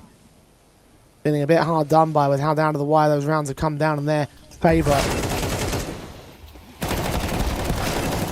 Now will need to apply themselves into a rifle win and a restart here on T-side. And I could only expect that Sparrow's looking at this game praying that it goes to a 3rd map, praying that Liquid aren't just the juggernauts, right? That they come in and steamroll Fnatic. Otherwise, there'll be a lot of momentum going into that final. Passive on B. JT caught repositioning. 4 checks for it. Carney with a kill. Marze with a returning frag. 4-on-3 situation. Advantage established for Fnatic. Execution success. Bomb plant secured. Made damage. Pretty minimal when you consider how many players were in its vicinity. Lige gets caught. Fear and Drakazmo finding both him and Jorko. And Molb's there for exits. No smoke for the Ninja. So Fnatic indeed should find their opening rifle round. It's just a B-pop, and you could see that they were slightly out of position. Naf was trying to fall back to Temple. You've got JT around default. He would have loved either a smoke towards main or even an incendiary he could put down. He can't even get a flash out. They're just not in the right positions to be able to block. And it meant that only 1 kill can come between those 2 B players. So just overwhelmed. Caught napping ever so slightly.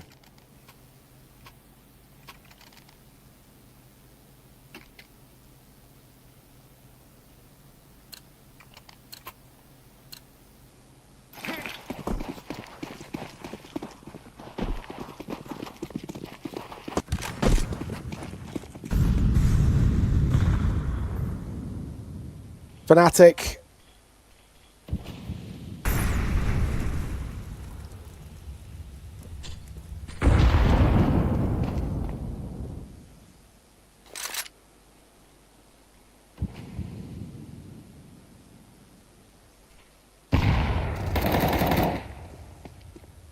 Very careful about the approaches to these defaults.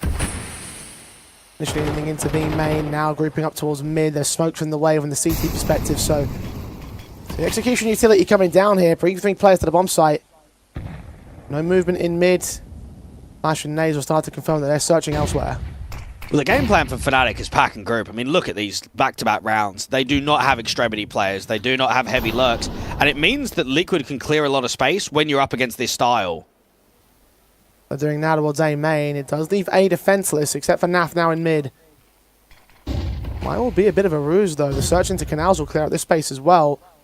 So it could still be a B main execution, and that's what Fnatic are rotating into now. Jorko's going to turn his head in that direction, though. AWP for the first contact. But what he needs to really do is get a pick and then just try and get that incendiary down. Right to the left-hand cross. Jorko peeking in from backside, gets fear. Incendiary trying to block even more so. Flash is sent over, he gets to some safety.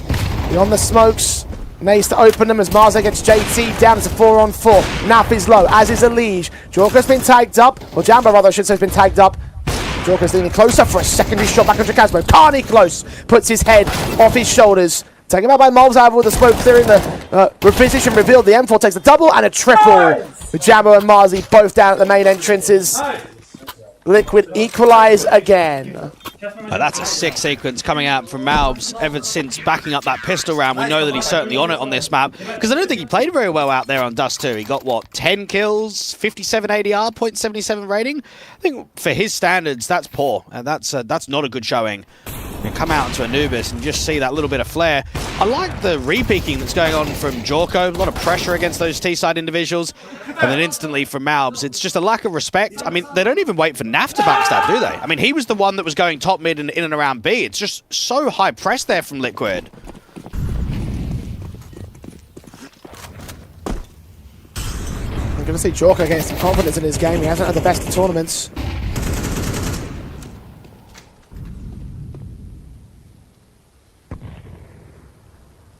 Maintain more with the AWP. Elige barely missing out Carney. I think Carney might have seen him.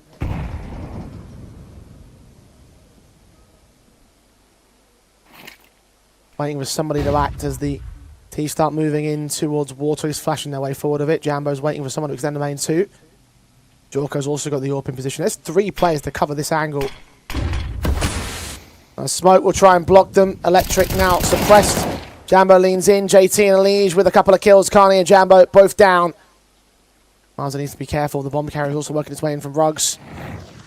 Molotov sent towards the main entrance, but it's really these 2 players they have to directly engage with, and the M4 swings in. Jacasmo finally with one trade, but JT gets caught off guard.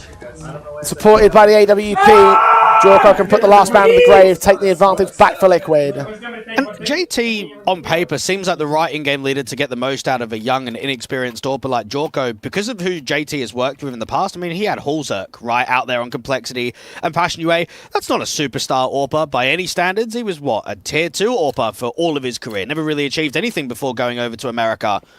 So having a young 17-year-old at his disposal and get as much impact out of him and the riflers. That was one of the most aggressive rounds we've seen from Liquid, and yet it wasn't chaotic. They made it look easy in the canal.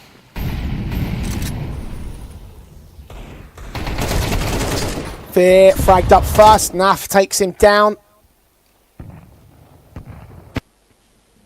Responsive good on the rifles versus the pistols. Naf still in with more contacts though. Will take Carney back and Electrics to the canal's peak.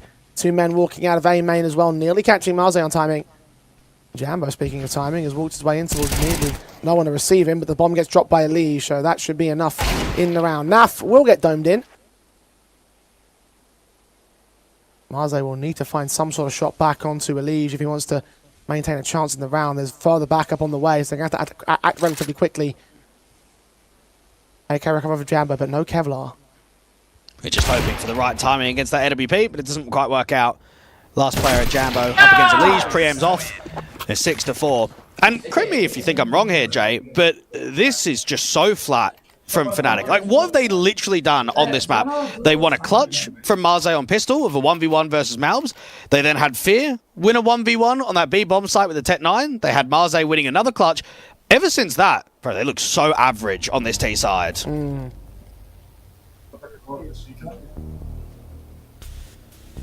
Winning clutches is all well and good if you can't turn up confident rounds off the back of it. The reset's not capitalized on. Fnatic never able to break Liquid's backs. Liquid did the same thing to them though, with all those rounds wearing down the economy. One good win. Eventually a lead gained. An 8-4 half on the CT side, but Liquid is up to task. It could very well be.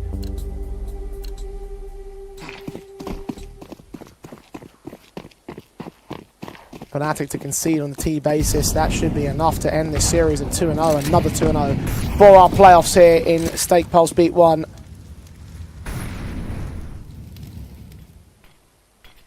Fnatic have fought so valiantly across both the maps even then.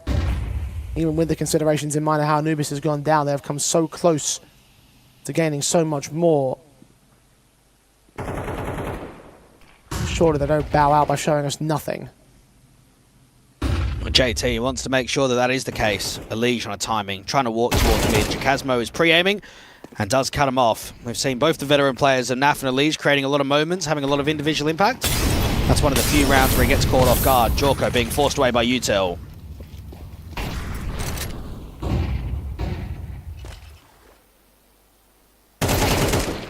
Frag secured on Mobs though, trades back Carney. An AK of Marze does return the favour. Jorko caught, JT still back at Glyph, finding Fear. Marze can kind of contest him. 100 HP for each player roughly. JT's waiting, sees the swing, finds the better fight, gets that kill together. Jacasmo forced to respond back from range. Jambo does get Naf on rotation. Mauls will be heard, flashed off, good headshot on Jambo. Second fight, offered up by Jack, and Liquid continue along their streak, continue along the momentum. 7-4, half advantage secured. Just one more left. And that might be a sick clutch coming out from Malms, but I'm more impressed about JT living. Out to Glyph getting one, and then just the repos. It might only be one more kill, but it sets up Naf to come in quickly. It sets up Malms to come in quickly. And I don't think it gets discussed often enough just how important living is on a bomb site, right? Getting players in the right positions to defend.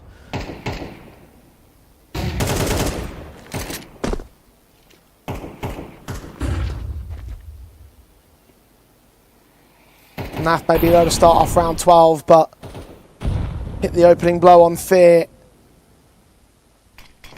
Starting to lose these frags rather consistently now. Fnatic, although they get two back. Jambo and Marze. Different positions. Jambo still at the mid window trying to contest JT, and Elige wary of a boost that might come in. Elige gets caught by Carney elsewhere though, so they can dismantle that. Mid access taken as Marze continues to strike. JT falls, or JT takes one back, I should say. Jorko falls. And the captain, a 1v3 to maintain. Carney ready for him to peek with his back turn and will secure one more for Fnatic. Down to the half this time at 7-5. They're going to have to work really hard in the second half. They're going to have to get clutches to go their way. They're going to have to get some instant momentum if they want to show Liquid that they can hold. It doesn't really matter if T-side versus CT side. I think it was quite clear on map number 1, the deeper that the game went on, the stronger Liquid looked. And you could only imagine that the same thing is going to happen here on Anubis. I mean, you were talking about it a little bit earlier, Jay. The last time that Liquid was in a LAN Grand Final, it was that RMR 4 years ago, and that's the last one that NAF played. Now, that Grand Final, I mean, is that even legit? I mean, that match was just a seeding match. There's no trophy on the line. There's no importance to, let's say, that the prize money or the VRS campaign. This is such a more important tournament in the overall structure of what that one was 4 years ago. No struggles expected for them out of Stake. You saw the odds on screen. They have Liquid still as favourites. Pistols live, Moles, excellent shot on Jacasmo. The opening kill got secured by Fnatic, and Carney can trade back one. Marze with a responsive. And the faster defaults in from Liquid, challenged just as quickly by Fnatic, trying to get back on that front foot, trying to win another pistol round.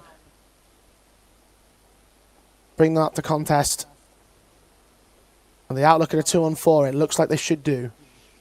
But they've got to hope to get a good timing, where Carney overextends, they overwhelm him, and then they bomb rush it into A. Now, the Julies is playing fairly long range. Difficult work from Naf on a contact. Same for JT. They at least have util, but you don't want to use the util too early, because then you just give easy information away.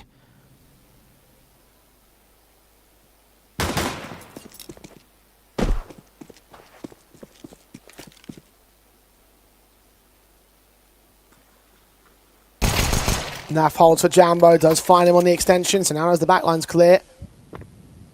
Getting another CT swing from the electric position. Does receive his man, but looks away at the wrong moment, so no easy kills. Naf has been the one to bail Liquid out of bad situation after bad situation. And JT's been a monster performer himself, so these are the two ideal players for this. Flash into the A bomb site, 17 seconds for the plant. It's a good shot on towards Fear, and Carney goes down. Here we go. Marze, 1v2, 13 kills deep, top fragger for Fnatic on this map. Now needs to clutch up this pistol win. No kits available to him. Bomb site, JT heard his movements, knows that he should be somewhere close. Slow prods and Pete seeing the shoulder. Now swings with him and JT hits the triple sequence.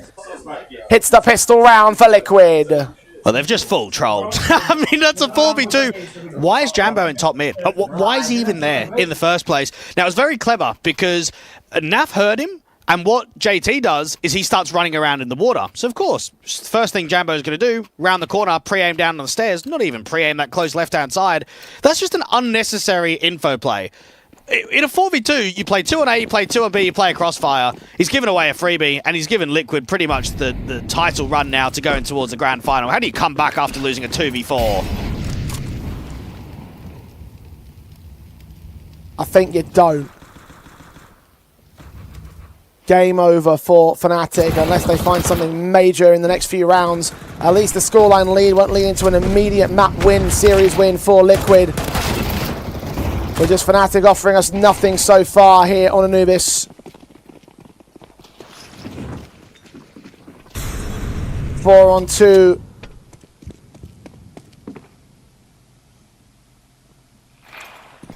Carney's hearing him coming in from Electric. Out of the smoke, they will make their move. The SMG will wait it out. Swing forwards, get nothing. Marzo's Deagle ain't clutching this. No, nothing in this round. Really good protocol there from Liquid.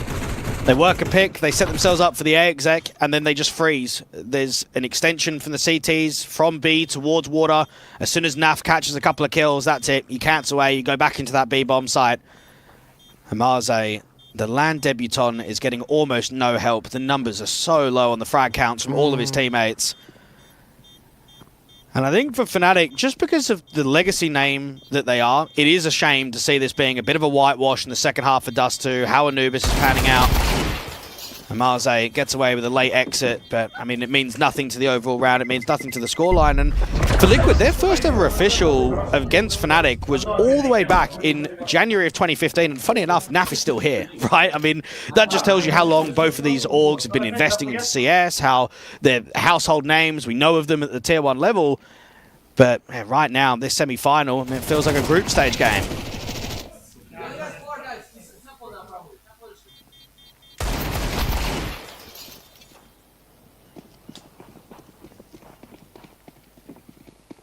Liquid.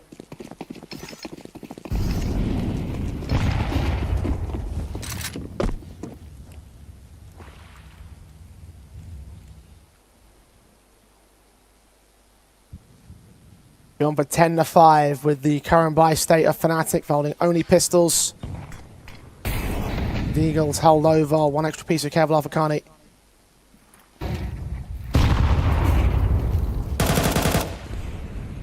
Fnatic in a pretty dire spot now. Liquid can go all they want. Take what they please.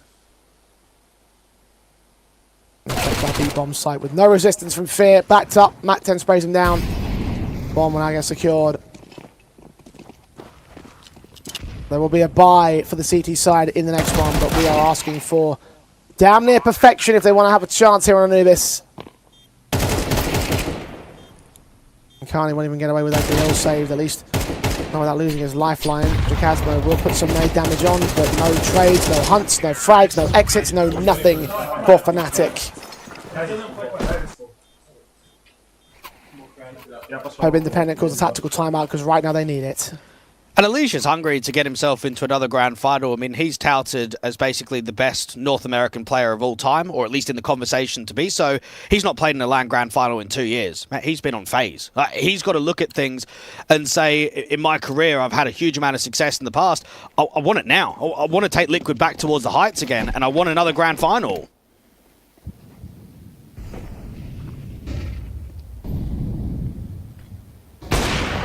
Jorko finds a crack angle on Fear. Once again, Liquid overwhelmed with even their lower fragger. Finding a frag of his own. Molbs Caught at point blank, but Marze can't hit him. Jacasmo struggles with that spray, running and gunning into the Molotov and losing his life to Naf. It's over. It's so over. They're just completely overwhelmed on the bomb site. Individually, they're not good enough. They're getting rolled over. There's 3 defenders out there on B, and they get 1 kill between all 3 of them.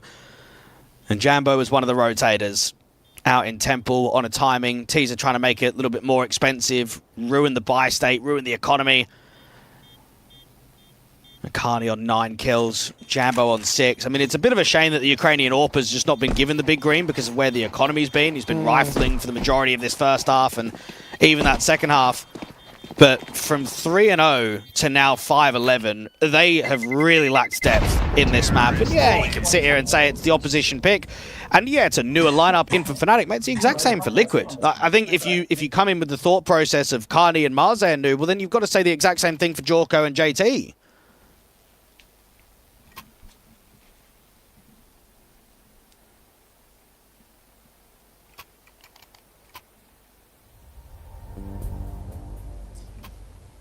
Timeout on Fnatic. Trying to find how to translate some of the online success to LAN has been their goal throughout the course of Stake Pulse. And for a while we saw it. But right now we're missing those stars.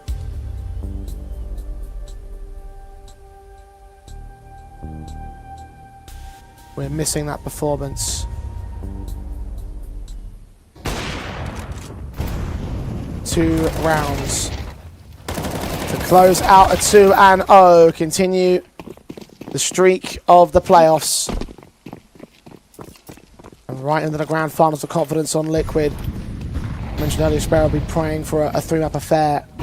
Well, doesn't look like those prayers are getting answered now unless Fnatic find a ridiculous burst of life. Jacasmo pressing just on the edge of the mid window. Just like his teammate is from the canal, but Liquid just aren't offering much at the default. They're not really taking space, they're being very passive, they're waiting for the CTs to make the first move. Just try and beat them out by the timer alone. Jacasmo getting spammed up, they know that he's there.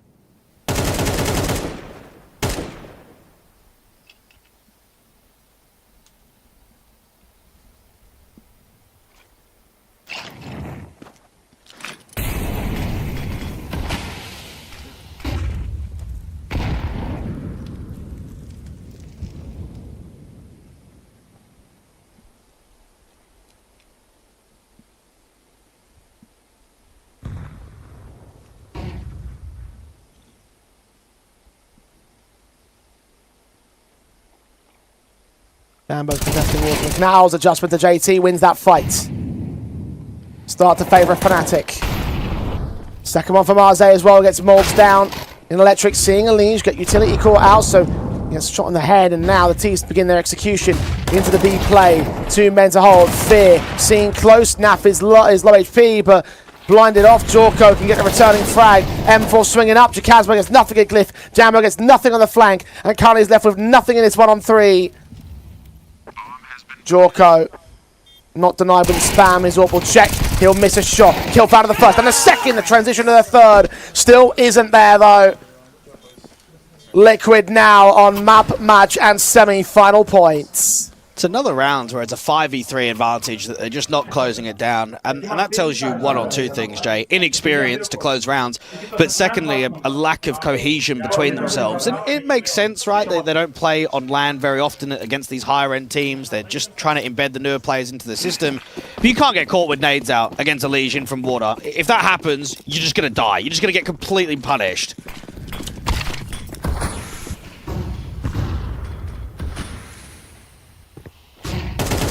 Fnatic need no less than 7 in a row to survive. Naf will get caught first up in towards top mid. JT entering into A main already. Molotov sent to the back of the fountain. 1 player caught. No transition towards Heaven. Seen and spotted. JT with that returning frag. They've got 1 player on site. JT doubles up on towards Fear. And Elise takes down Jambo. They're a tier 1 unit. Liquid gold here in Stake Pulse beat 1. Carney and Marze providing Fnatic's miracles. 2 kills found out of Carney, but put down by Molbs. Marze A 1v2 to maintain leaning forward. Mobs checked, kill secured. AK recovered. AWP of Jorko, 11 deep. Bottom of the board for his side, but he hits the killing blow again. And Liquid will send themselves into the grand finals with another 2-0 in the playoffs, defeating Fnatic, who didn't show up to play today. And for the new AWP of Jorko, this is now his third LAN Grand Final just this year alone. When he was on Focus working with Volt and ZTR, he played one in March and another one in May. Now we're in August, he's at his third. I think for Liquid, the scoreline might indicate that they lost 15 rounds across this matchup. They outclassed the opposition. Yeah, it was a bit of a slow start out there on Dust 2, but second half of the first map and all of Anubis, they were all over them. Indeed they were. This is a monstrous little affair from the Liquid side. They have done extremely well just to maintain everything that we've talked about so far, the concerns that we had for the team coming out of the previous player break, the concerns we had about Jorko as well. We still look pretty all right. Yeah, he wasn't the star player by any stretch, and maybe that might be a concern for future endeavours when it comes to rising up the tier 1 space, but if they're here and now, they've got so many stars on this roster that it doesn't really matter. Yeah, Liquid proved that day number 1 or whenever they played in the group stage, whatever, or day 2, Group B, it was one best of 3 against BetClick where we got tested. Mate, look at what they did yesterday against 9. Look at what they're doing against Fnatic in the semi-finals. That is a night and day performance from that one to what we're seeing now in the playoffs. Well, maybe BetClick could offer up that same challenge in the grand finals, as it will be them taking on Liquid in said grand finals. I wonder what Elige makes of that. He's down on the floor with Coach DP. Yeah, they're asking, what do you make of this game? I know it's expected of you, as you said. It's yours to lose, but we're all human. It feels nice to get the job done, even though it should be done as well. Yeah, I mean, I think that we had some nerves coming into the game, as expected, with some young players. But I'm happy that we were able to bring it back. Like, we kind of calmed down on the second half of Dust 2, and I think since then, the whole thing's been in our control. I mean, there was some close rounds on Anubis for the second and third rounds that we could have easily won, but they played good too. I think they had a good game plan on Dust 2 that they kind of just abused, and it ended up working out for them. And I want to get a bit creative with you, just putting you on the spot maybe, but you're a smart guy, you'll figure it out. What would you say went wrong for Fnatic from your point of view as you're playing them? What failed for them in this game? Well, honestly, Dust 2, I couldn't even really tell you that much. I feel like I wasn't really part of the parts that were winning for us. Okay. So I'm not really sure, but for Anubis, I don't know, it's kind of hard. Like, if you don't get, 8-7 rounds on T-side Anubis, you're just not going to win. Sure. And we were kind of just dominating them in the gun rounds. I think it's the way that we're playing is really strong. I think it's hard for people to deal with. I don't know, I feel like having maybe a stronger early round defense from them, just playing slower, probably would have been better for them, I'd say. Okay, thank you. You gave some good. That's nice. Well, maybe we'll forward it along to them. So, last question. You've been having a pretty easy time here in playoffs. The first game you came, though, you were tired, but you had a close game against BetClick, and they're the ones you're going to be facing in the final. Will it be different this time? Yeah, we were just tired the first day. We're not tired anymore, so we all got enough sleep. We're feeling good, so it shouldn't be that close anymore. For us, though, for us. Got to put that in there. Yeah. Sure. It's going to be a win for Liquid. Well, that's going to be it down from the floor. Congratulations, Elige, and we'll see you in the grand final. Back on the sleeping excuse, it seems. Yeah, Liquid looking still lights out in this matchup, and I'm hoping that it carries forward into the next one too. They should have enough of a break to be able to adjust their sleep if they need so, Dweg. Because look, at the end of the day, this was an excellent series from them. 2-0. Fnatic not really given much of a chance, especially after Dust 2 was concluded. Anubis was not even that much of a contest at all. A cakewalk for the Liquid lads. And, well, look, it's a well-deserved grand final spot for them, I want to say. Yeah, nothing's funny now that Liquid's here to play, right? I think when you come into a grand final and you're going up against a team that is pumping everybody, BetClick shouldn't have a chance on paper. Now, they've got nothing to lose. They're a brand new team. They've brought in a couple of new players. Friend's not even got an official contract. So I think if they come in with the mindset of let's have a bit of fun and let's not put too much pressure on ourselves, they'll have a chance to at least compete.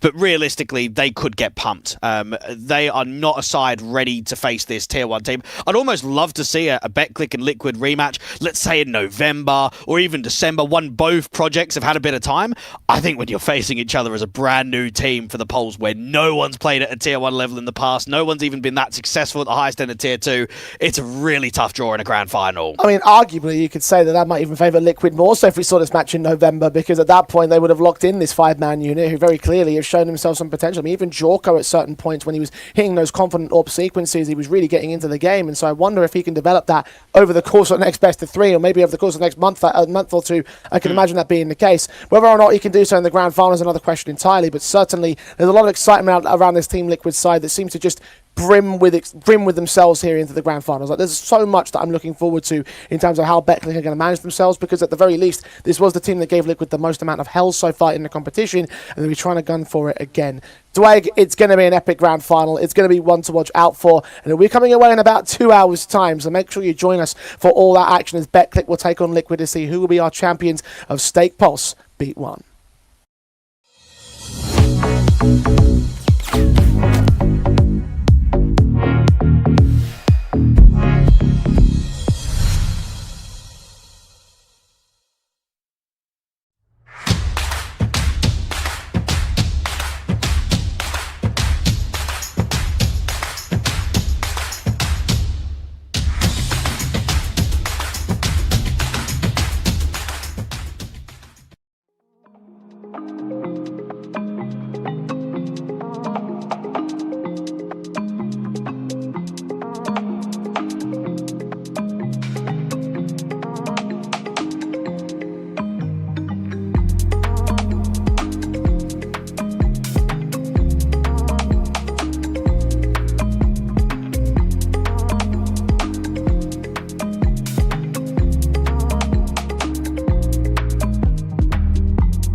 collection of tier 2 teams, and so they should be on to take this series just from the outset. Yeah, you'd certainly think so. I mean, you kind of had Liquid and then a bit of separation between the HO2, the Ascend, even the Metasports. The problem was Beclick weren't even in that conversation of, like, let's say a top 4, maybe top 6. I think they were a lot further down the pecking order. So you wouldn't have been under the assumption that you'd be rematching them or playing them in the grand final. But I think credit is deserved for the Poles. They have played excellently throughout the playoffs. I will say they certainly got tested by a lot in that group stage. I mean, it tells you that by having to play 9 maps across 3 best-of-3s. But they've really turned it around and they've considered themselves a threat now.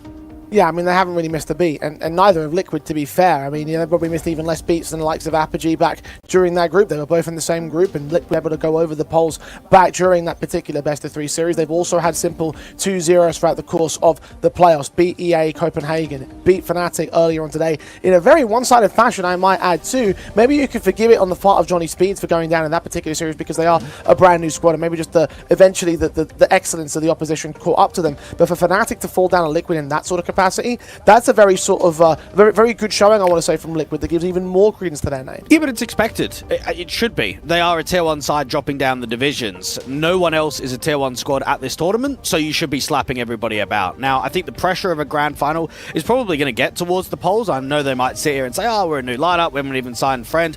Pressure's not on. Pressure is on in any LAN grand final. Doesn't matter if you're a mix, doesn't matter if you're an experienced squad, and even a limited squad. There is an aura around performing when it comes to this last matchup, and I think that's really going to crumble and make it awkward for the Poles. Indeed, this is where things are going to get very, very interesting as Liquid looks set to take on a Beclick side for the second time in the competition. Want to try and make sure it doesn't quite go down in the same sort of fashion. Hopefully a bit more of a one-sided affair for the Liquid camp, but Beclick know how weak in this side will be as we get ready and set up for our grand finals for Stake Pulse Beat 1. It's grand final time, baby. It's not been the easiest road, but Beclick is in the final. And with no surprise to anyone, Liquid made it to the final. So when you talk about Beclick, you have to mention the full Polish lineup. A couple of new guys coming into this Beclick APOGEE squad, and they've been a bit of a surprise making it all the way to the grand final, even beating Ascend on the way, one of the highest seeds in the playoffs. They're looking to take a scalp off of their opponent and get their first trophy as a team.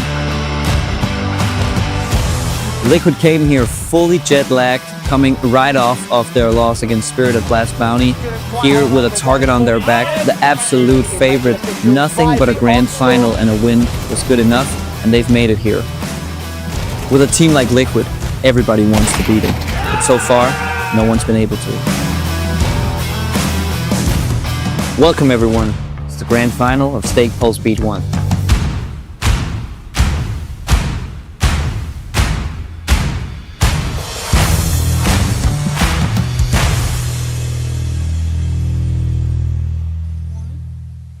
That's what it's all about. Liquid looking to surge their way up into a relevant level in the Tier 1 environment by taking a step over some Tier 2 teams. The question is, can they really get the job done? Both sides lights out today. Both sides excellent in the competition thus far, but both sides are very, very different compositions, very, very different perplexions here in the grand finals. And so that makes it a very intriguing matchup to watch, a very interesting set of affairs, and a very exciting best-of-3 ahead of us. When it comes down to hunger, right, I think we can be very honest and say that Leisure's salary is probably more than everyone on Beclick combined. That is the difference of Tier 1 versus Tier 2.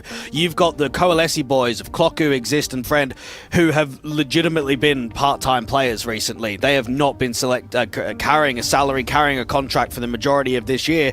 They've finally come over. Not only are they performing under this new organisation, but they're in a grand final. You want to lift that trophy and give it almost towards Beclick and say, do you know what? Thank you for picking us up. Indeed, and if they can do that over the Liquid side, it certainly would be one of the greatest upsets in the Beclick APOGEE history. So lock in, I think, at this point, if you're the Polish side. Lock in if you're Exist, who's a top-rated player for the side over the course of the competition, as has Demo been as excellent in his own right. Certainly an Orpheor battle that you can rely on in the case of the Beclick camp. Jorko not performing well. Demo certainly has been, and therefore, be one of your players to watch out for here. Dweg, in terms of map vetoes, though, that's another thing to watch out for in this one. We saw 3 maps between these two sides. Cash, Nuke, and Anubis were played out during that previous best-of-3 series. We look towards the veto in our grand finals too. do we look towards a similar repeating scenario? Well, you know Inferno's going to get banned out from BetClick. You know that Ancient's going to get banned out for Liquid. As for the picks, I'd like to see a cash pick again from BetClick because I've been very happy with how their cash has looked. And I think for Liquid, you go into Anubis. It's been very strong for them across the playoffs. Yeah, of course, Anubis being the map that they absolutely decimated Fnatic on a Liquid perspective here, but as you mentioned, the cash from the BetClick side won it 2 out of the 3 times played in the competition, the only one being the last resort who took them down in a very surprising fashion in their opening best of 3. But BetClick have first honours of the grand finals, and they will indeed go towards that cash. It would only be appropriate if Anubis was brought out in the second one. Was the third map in the previous affair, so yes, Liquid will look to swap places. And here, both teams are playing safe, aren't they? They're not changing the permas, they're not really changing the picks. I will say from BetClick's point of view, when you get a 13-1 against Johnny Speeds as your very last map in the semi-final and you get a chance to play Liquid on that one, you'll be thinking, this is a very good opportunity for us to show up what we did in that last game to bring it into the grand final. Well, Liquid indeed swap places with Anubis, so no longer the pick of the Liquid side. It will be the third one in the series if we have to go that far, and you must imagine that BetClick would love to try and return onto Liquid in a fashion that they were able to do during that noob. Remember, it was the 11-all scoreline, the 2v1 post-plant on the B side. Naf on 9 points of health, clutched that round, brought Liquid in as the first place seed in that group when it really should have been BetClick to not eliminate them, but to knock them down into the decider matchup and give them a little bit more hell to face off in the group stage. So revenge may be a dish best served cold in the case of the polls, but will revenge be possible here in the grand finals? Dweg, your prediction? 2-0 Liquid. I think it's going to be very difficult, unfortunately, for BetClick. As much as you want to try and drive the underdogs to try and take home this all-important trophy, you're facing a Tier 1 side of Liquid in a grand final. Yep, definitely backing the North Americans. Liquid odds-on favourite for the map and the series at stake. Use code PULSE35 to get $35 for every day you log in, or $5 every day for the next 7 days. Pistols go live. Liquid on the CT side, start of cash. 2 officials for Liquid on this map, 3 for BetClick in the offline environment, and leaves to take first contact. No time involved here. 2 kills sprayed down with the USP come up. Jorko's Julies can take Clock You out of the fold, so that's a 5-on-2 immediately towards the mid control. And from this, BetClick shouldn't really have much more than Savik over the pistol round. Prism cut down by Morm Exist. Will try and strike back. He will get 1 kill out of the round, but at 10 points of health, he'll get nothing more. Yeah, definitely a round there of pure contact and pure pace by the T's. Try and work the mid control, try and split up towards the A bomb site, but just get caught in that vertical. Elige comes in with 2. Exist is hoping for a timing to be able to catch any extremity player deep in spawn for NAF. This is going to be a freebie. Julie set beyond the truck, spotting his man. 1 tap, all you need. And the pistol round indeed goes the way of Liquid to kick things off. The opening pistol in favour of BetClick in the last meeting on cash. Got away with a very commanding lead on their T side. It was an 8-4 half. At least Liquid will get the majority of the way to matching that kind of score and going even further. And you'd expect preparation to be pretty well done here from Sparrow up against Liquid. To look back at that last result, look back at what happened in the meeting, see what you can adjust. And of course, just from an experience point, when your head coach was an ex-professional, ex-Tier 1 all them years ago, 35, he's the most experienced player, a part of the entire Polish organisation, so you're going to be reliant on him. And I think you and I both know, right, there's been a lot of Tier 2 teams in history that can go on a run, that can contest at these offline events, but as soon as it gets to a final, or as soon as it's against a Tier 1 team, it's very difficult to get those games over the line.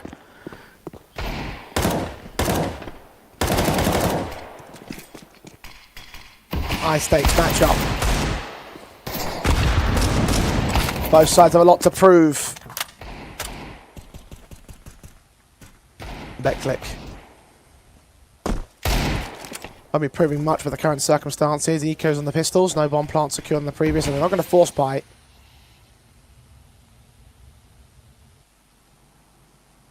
Upgrades of Deagles on occasion, but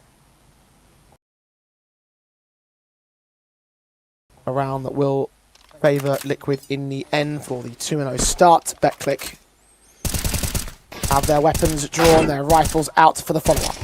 And you were mentioning JT's individual form. Looks very good out there on Dust 2 as an impactful man with that 1v1 clutch, and then how he performed in the very last round to close out the map. against that Fnatic Ukrainian side. But funny enough, his last LAN Grand Final was only 4 months ago, where his side, Passion UA, lost to Cypher, Smuya, and the Russians in Sangul in Latvia. He is going to want to forget that LAN Grand Final completely and focus up here in the Nordics and say, right, the Brits are past us now. We've only got to take on the Poles, and I'm on Liquid. I want a tier 1 side now. We've discussed JT a couple of times over the course of the competition about how his IGL stints have never had the truly amazing pieces to play with. Now, he most definitely has 3 at least.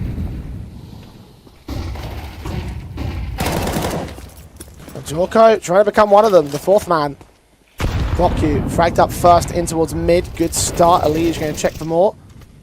White, this has made a lot of progress. Prism does get caught by Elige's spray, so on that boost, man goes down. Advantage still remains for Liquid despite the trade. But this is very similar to how Liquid were playing their city side of Anubis. A lot of movement, constantly trying to search for information, reboost back up to the vent, and then Naf, man advantage, just backs off. Friend out from mid, gets caught, Naf's going to re-peek him, and this is extremely positive from the North Americans. Winning every single fight right now. Nemo. And it's for attention. JT gets caught looking the wrong way, but still turns up an adjustment. Finds the frag that returns all the same with an MP9 in hand. The free AK could get recovered for the man. An excellent shutout round from Liquid. And if you combined everyone HLTV LAN trophies from Demho, Prism, Friend, Exist, and Clockyu, you get 11. Naf is won 16 just on his lonesome. And I think that then tells you the separation, right? We've not had a huge amount of success at the higher end of Tier 2 for BetClick. The majority of their players have only ever won LANs in Poland representing the national championships. And Naf's been able to do it on the global Tier 1 stage.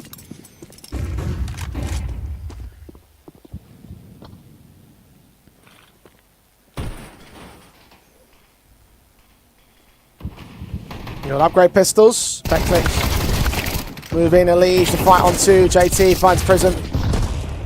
2v5 now remaining. Demo and Friend, they will get 1 kill out of it, but no more than that. Upgrade pistols attempting. But ultimately, nothing secured.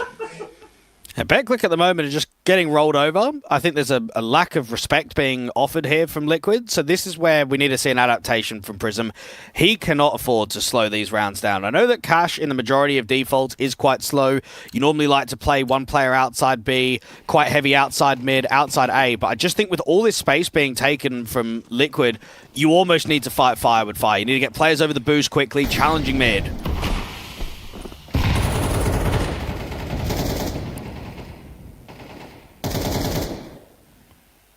Not fully out in mid though. 2 men's going to put in towards the A main control. Elige seeing the end of the smoke. Then with the first engage, can't get the second man down. Half HP on Morbs, but Morbs trades it. And look at this game plan that JT and Flashy have come up with. They are just playing and peeking everything at the moment. It's an A pincer. You then have a door player of Malbs that gets in, tries to search. Out on B, they're sitting back passive because they know that they're taking a bit more space on the A-bomb side. And then it gets a little bit silent. Jorko's not really seeing anything with that AWP. JT can now start rotating. They can have 3 players towards B.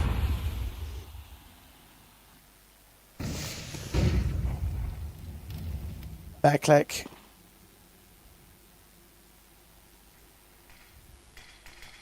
Smoked off at the B main entries, so no chance to take space easy. They will have 1 player in mid that's still searching, maybe split his way in from checkers. Make some noise to find this part of the map though.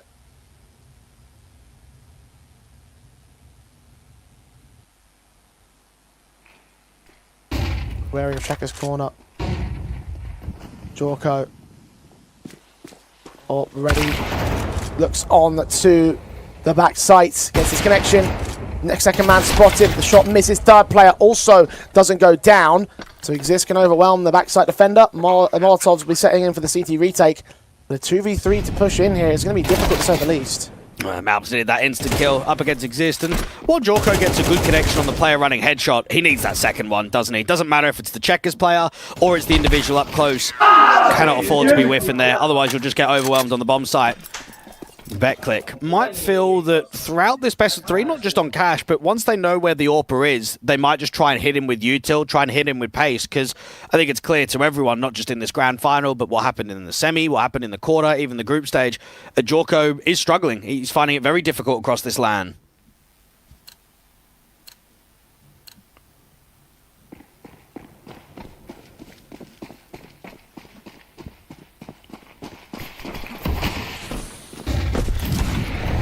Set the world ablaze when he began on Liquid. Taking those 2 online results, the LAN environment is where he struggled the most. The first player down into round 6.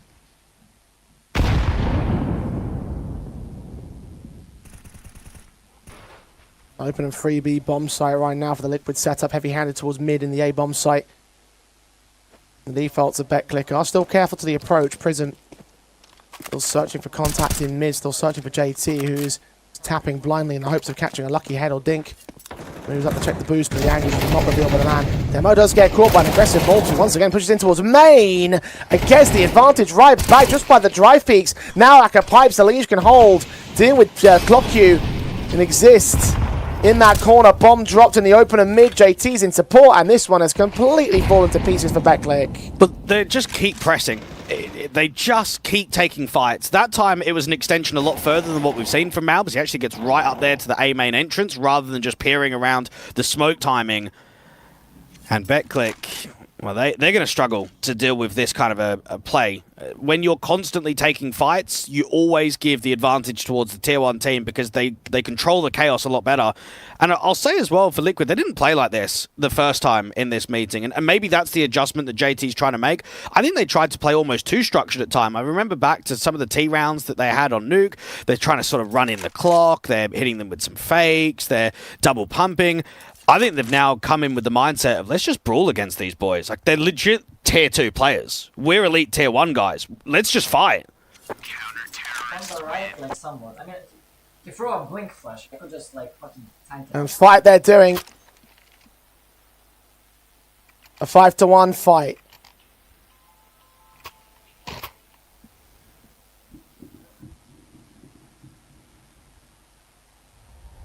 BetClick take their first tactical of the grand final. So far, so little has been gained. So Sparrow step into the fold. Time to talk. Time to adjust.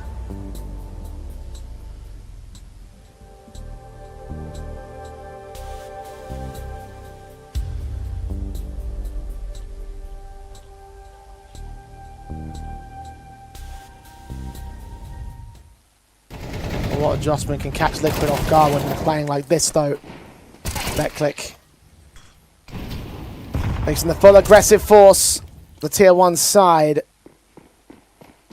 and will only have majority of weakened weapons to try and fight back against them here. No AKs in sight for BetClick. Yeah, a lot more players out to be early. Friend had a good spawn, so looks to try and hold that checker sight line. Everybody else could walk up on the contact if he's holding. Smokes and flashes up, clock queue. Looking, checkers, JT. Flash blinded, here they come. Naf also got core blind of his own. JT's going to get overwhelmed. Execution basis looks pretty good from the Poles. So they do take those 2 kills without any trades back. And Liquid pushed out of the bomb site very handily. A bit of frustration there from Naf. Maybe some miscomms in what they wanted to do in that setup. They end up just getting caught on a timing. And for a lightened investment, that's a steal that doesn't come easy there from BetClick. You're not going to get many rounds to that degree across Cash, Anubis, or even Nuke if we have to go there. So when it arrives, take it as it comes. At least an AK can stay in the hands of a Liege. Moneyline looks pretty good. I think it's going to be very difficult to reset these guys, right? I think with a 5-1 score and with how dominant Liquid have looked with keeping mass players alive, you might be able to win the odd round here or there, but to actually get Liquid down to a half buy or even an eco, it might not happen in this first half.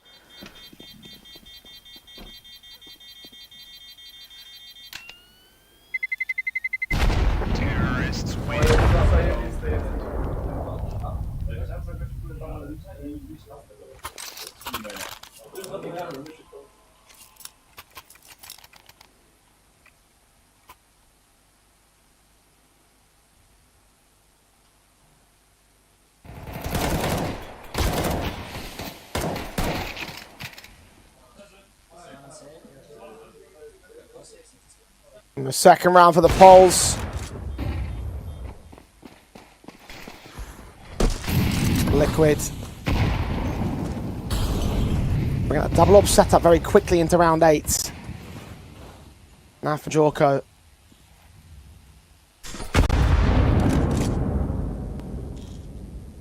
Placed towards opposite bomb sites. Morbs is again pushing in towards main.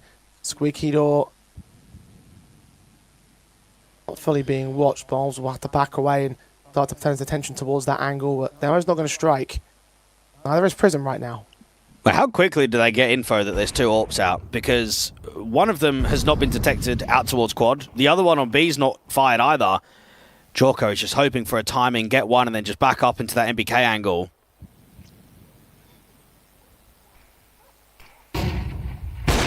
Flashbang evaded. Jorko hits the kill.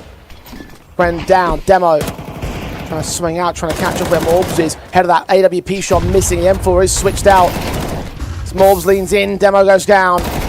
Rifle of Prism also cut away. BetClick just fall victim to Liquid. Once again, a 1v5. ClockQ's got no chance. It is so Jova. You can just feel it in the rounds. Look at how confident Liquid are. That AWP is just setting up Malbs to go wild. Like, you just know, as soon as the AWP of Jorko doesn't quite hit that secondary player, mate, Malbs is going to swing door. He's going to swing main. He's going to take every single fight in the world, and they're just winning all the duels. This is a real struggle for the Poles. And Klocku, who we heard earlier in an interview, right, the youngster, a bit of a rookie, haven't really known much about him in the Tier 2 landscape. Mate, this is his second LAN Grand Final ever. And you're going up against Liquid. And even the last one you played was what? Last year in July, a best of 5 under Coalesci. You had Innocent as an ex-Tier 1 in-game leader to work with. Here, you don't have any ex-Tier 1 players to rely on for experience. Truly is a staunch difference. Do their best to try and force their way out of it. AWP fight won by Friend on Jorko towards mid. And advantage gained by BetClick. That's not the first time that's happened either. I think they're actually getting some decent opening picks. And decent follow-up though, that's the concern with JT and Liege extending. Seems less than likely. The secondary AWP comes forward and Exist goes down in ClockQ's direction. Advantage regained by Liquid. Well, hang on a second. Elige on the AWP. You don't see that very often. Friends, re-smoked off. Malbs doesn't even peek. No rotation from Naf yet out to the truck position, but Malbs know there's at least one player. I mean, you don't have info on everybody. They're picking that up off of Jorko and putting it to good work.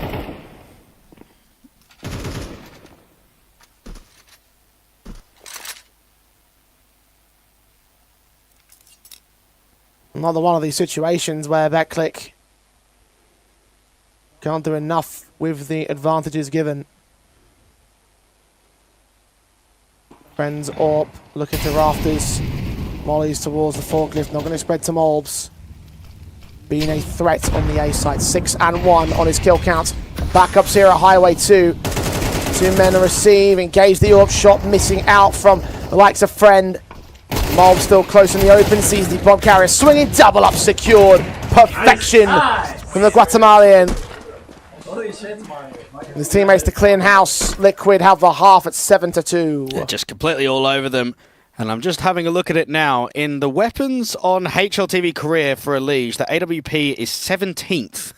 And that's taking all the other weapons, the more Mac-10 kills. He's got more kills with the CZ out of anything than the AWP. That's how rare it really is to see him on the AWP.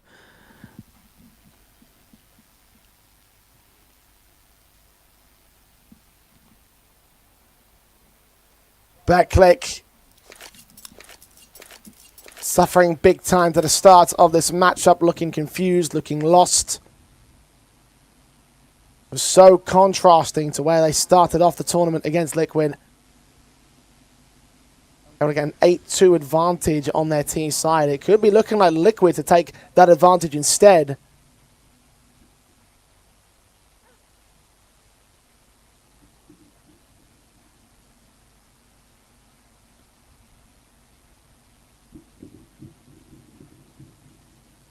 Headsets are off, so there's technical issues over on the part of the Polish side. But honestly, at this point, tech problems might be the least of their problems. Yeah, definitely so. And Spiro up on screen, we're kind of talking about him as an ex-pro, an experienced guy that can help the BetClick side. I actually don't think Flashy gets enough credit as being an ex-professional. He's known for coaching the CLG Red side and the FlyQuest Wed before moving over to the analyst role of Na'Vi. That was kind of his stint more in coaching than playing. But he used to play in the Hungarian scene. This is going back a long time ago. And even him, I mean, he's played 5 LAN Grand Finals. His last LAN win was with Salamander back in April of 2019. Got a win over BP5 all the way back in the day. So I think he's very familiar with the Tier 2 circuit and knows these kind of more studio events, the lower pressure ones than the arenas, just trying to get the boys motivated, because I think that can sometimes be quite difficult, right? When you've got Tier 1 guys that know what the luxury is of going around the Tier 1 circuit all the time and you have to drop down the divisions. That motivation can sometimes be tough to come to these tournaments, but you've got to keep them locked in because there's a lot at stake when it comes to not only this tournament, but also their VRS campaign and kind of getting them back within that circuit again. Mm.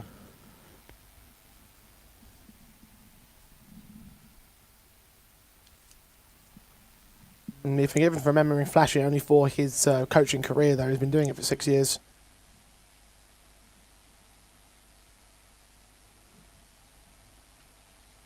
Now both teams looking for a payday, not just in the prize pool, but also on the VRS points. And BetClick especially, because of the nature of the lack of competition that they've been able to succeed in. Their GitHub VRS rating is actually outside the top 100, even though the more recent LAN wins have catapulted them well and truly up the space. This competition been very much aiding towards them. Even a second place finish will do them wonders, but they would love to truly gain some more over the Liquid side.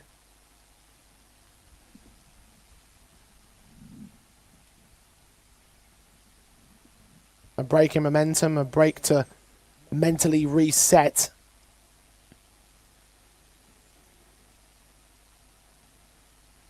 While Jorko just jams out.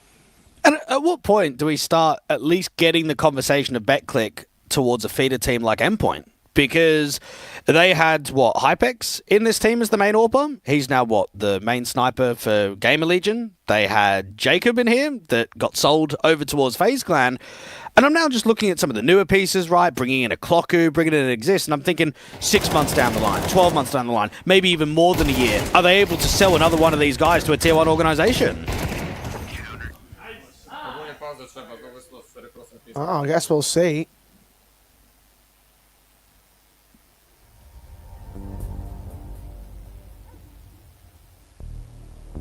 Well, the next big question would end up being which of these guys would get sold, which of these guys is up to the promotion. Well, it's got to be performances at tournaments like this, but also just the consistency online. And I think that's been one of the issues that BetClick have had, more so with the previous iteration when they had the Drenku, Eski, and Hades lineup, is that they were always very solid on LAN, getting into playoffs, getting top 8s, top 4s, but online they were very inconsistent. And anyone that follows Tier 2, you have to be decent online because you don't have the resources and the budget to go to LANs every single time, right? You just can't attend all of them.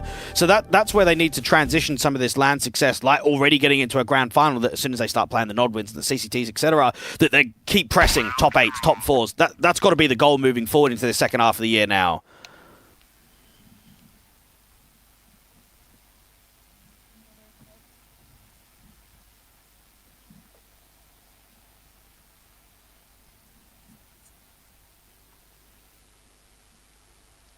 An existing demo. Love to lead the charge even more so for their side. Top rated players for the BetClick camp in this competition. Unfortunately, not quite delivering top rate performances. Exist is top fragging for BetClick, but only 5 kills. The pistols will not aid anymore. They're going to try fast rush it. Morbs will get caught, but the numbers game he will do actually. Prism runs him down, runs down a second player of Jorko too, so man advantage is taken by the T side. Bomb plant just barely missed out on by Elige. A 3-on-3 ensues. Yeah, Prism wants to get aggressive to try and get out towards that weapon. AWP from Quad. Forklift has got a Tech 9. Squeaky's got an AK. Eventually Prism gets spammed down by Naf. The Tech 9 o'clock you can't deal with Elige. JT responds. All on friend now. No Kevlar to his name, but a good headshot secured. And the last player of NAF needing to make his way right up to that bomb site. got a flashbang. Puts it out. Doesn't affect Friend. He continues to hold the angle. Now swings in with a shadow spin. And the aim punch throwing the aim of Friend right off for the retake and defuse of NAF. 8-2 for Liquid. And it's almost a bit of a shame because in some of these rounds, it's been, get Jorko, we might have a chance. It's happened so frequently. They've been able to punish the AWPer. He's having a very difficult time on this A defense. He's trying to back up. He's getting caught in the geometry. Ends up falling. But then the retake just comes in and it looks so clean, doesn't it? It doesn't matter if we're looking at Liege, if we're looking at NAF, we're looking at Malbs. All the riflers are just so calm with it.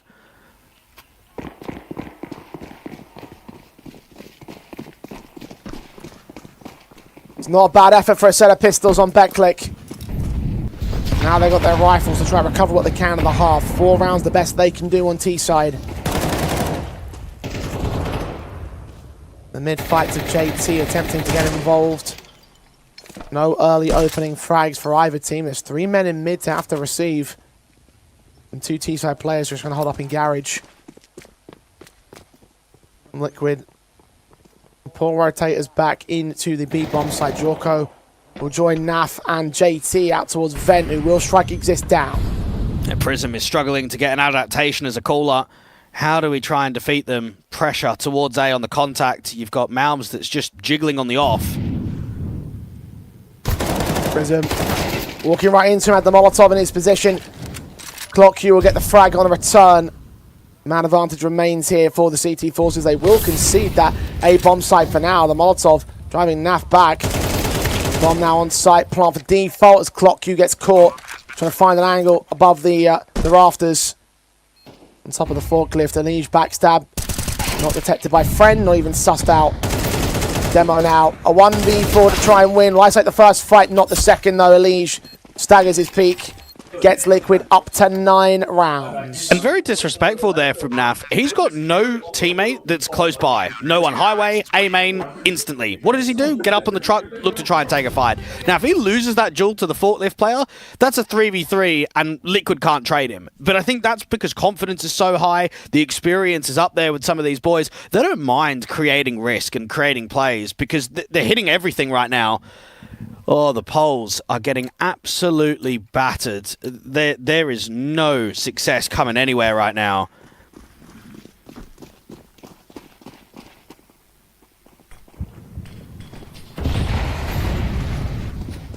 Yeah, they're having a bad time.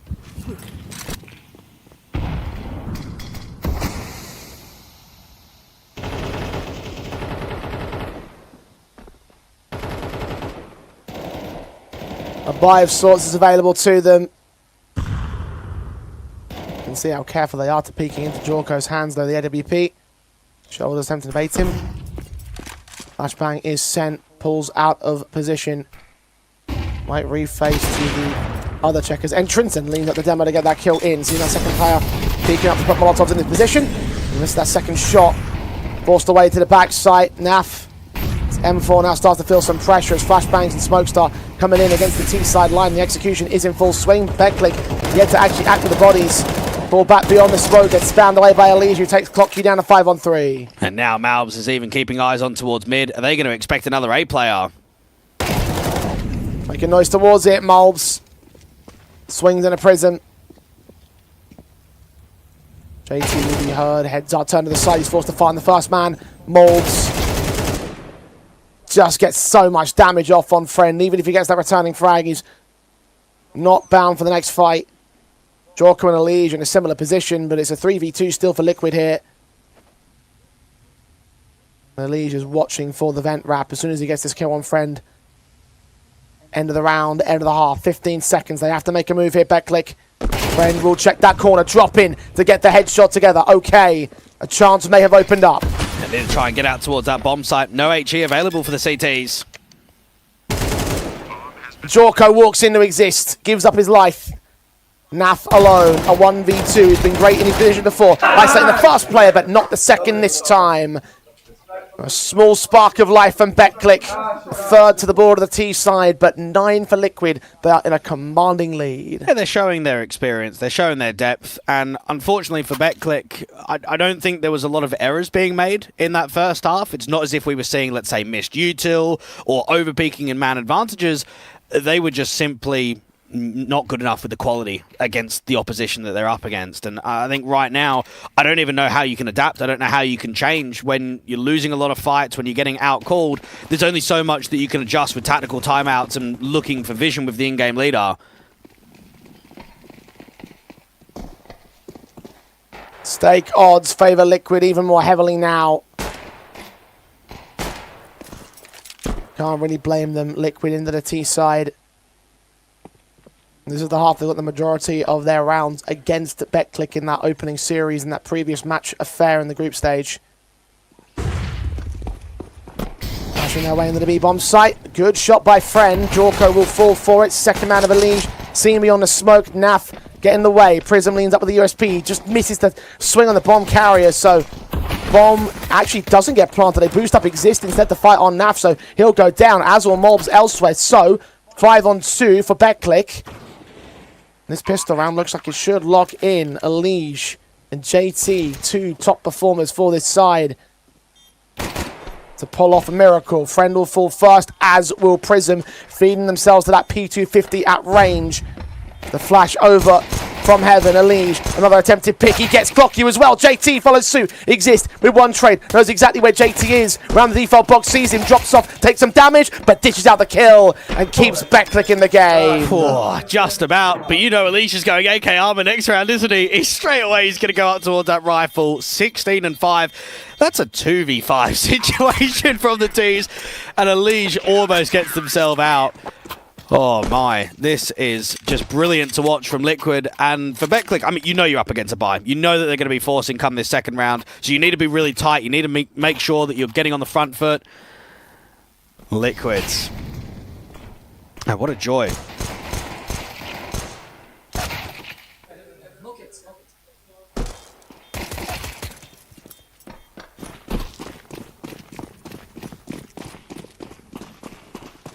You know, Betclic can take that fourth.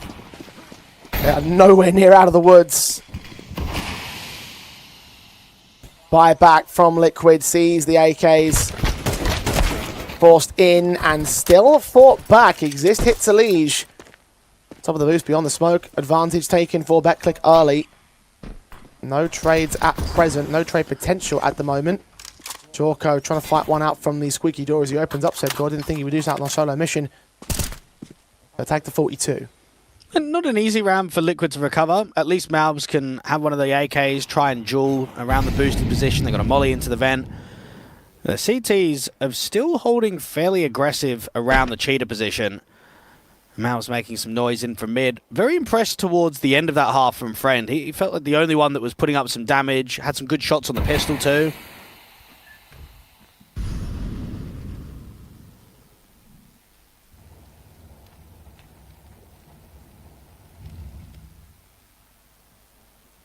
Liquid. It's going to work their way into the mid and highway positions. Demo. Well, there's a firing squad out. They're not sure of how many players are in. Friend will get the engagement. Exist struggling a bit, but does find Jorko eventually. Mobs tagged up to 41, dead to the hands of Friend, who's still stuck around over at the forklift. Now for one kill back on rotations. The bomb's been lost to him, so all the best he can do is save his gun. And Betclic will mount up a defensive. Yeah, Exist, just showing the multi. And I think Betclic fundamentally get themselves in a really good position after that man advantage. They're not fighting for mid. They don't have a highway player. Don't have anyone in Z. What they do is they play 3 on A, 2 on B, and they play range. But also, no one's really over-peaking, are they? I mean, even Demo, that was trying to take contact against those highway individuals, kind of jiggles a little bit and then waits, protects, waits for that contact out from Friend.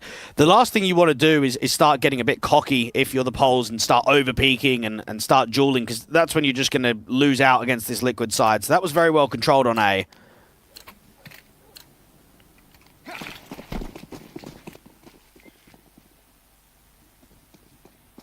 Well, now Betclic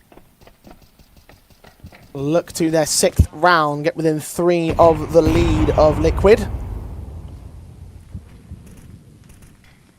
CT side's working as CT side should do. See if they maintain all the way through to the end.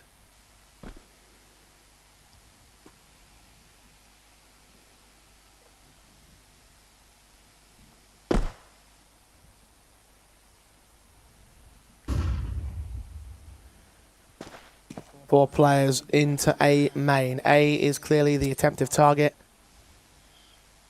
Overwhelm the 1 player on defensive and just get the bomb plant in. Demo, highest rated player on LAN when it comes to cash in the last 3 months, but look at him, 3 and 13. This might even be the round where he's got to step up to the plate, being the solo player on A. Okay, I'm now just going to check for him. Missing out the fight. Flashbang support of Prism definitely aids out Demo, but he struggles with the pistol player. And Liege will pick him back, but Prism returns onto him and Molbs. Bomb just denied on Jorko. JT also dead to exist. So, bit of a moment, but 4 alive overall. BetClick neutralizing Liquid's threats. Now face the rifles of the well and true threat here from the Tier 1 side. And I think for Liquid, as soon as they got their money line involved in the second half, that's when you expect them to close this down pretty quickly. Any kind of round streak is going to have to come from a CT basis where you're disallowing plants, just like they did in that last one. Do not give him the cash injection. Don't make it easy for Naf on the investment in the next round. The difference now being 3, and Naf is going to go down towards a Galil to get some extra util.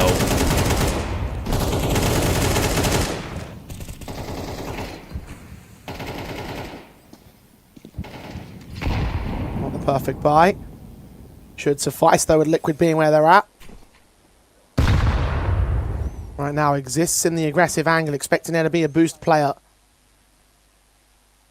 No one's making that move on Liquid though. They're expecting a counter boost. Receiving nothing of the CT forces. Walks of JT and Elige. Fred needs to provide support to exist. It's AWP at white, sees the utility coming in.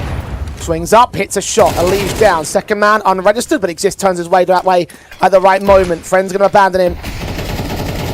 Done his job at a 5-on-3. Smokes are in the way of the garage though, so Exist will slowly sneak out of position, sneak forward. In fact, Malt is not ready for this. Oh, this is ballsy! And finally, some confidence seen on the Polish side. Naf in a 1-on-5. And that's what you want to see. That's how BetClick should be playing. This second half has now got some creativity about it. Great shooting coming through from the AWP, even better from the AK. Now, Liquid were definitely under the assumption that someone was out there under boost. They were trying to pre-aim it. They were trying to spam. They tried to get even the util in, but couldn't quite force the fight out in the open. I mean, even Friend is completely blinded with that first shot off. And for Liquid, look, it's a fairly similar score to what went down against, what was it, Fnatic on first map of Dust 2, 9-5. I think that was the score where it was a little bit uneasy. Right, let's go and start closing it down pretty quickly. And I think this is where you use the next couple of tacticals, if you're flashy, to just start thinking about things. Yeah, first half was pretty comfortable, pretty easy. Now the boys of the opposition are finally giving us a run for their money.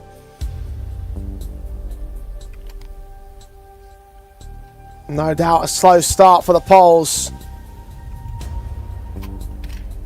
Now we're starting to see signs of the life that we saw in that winners game from Group B. Liquid.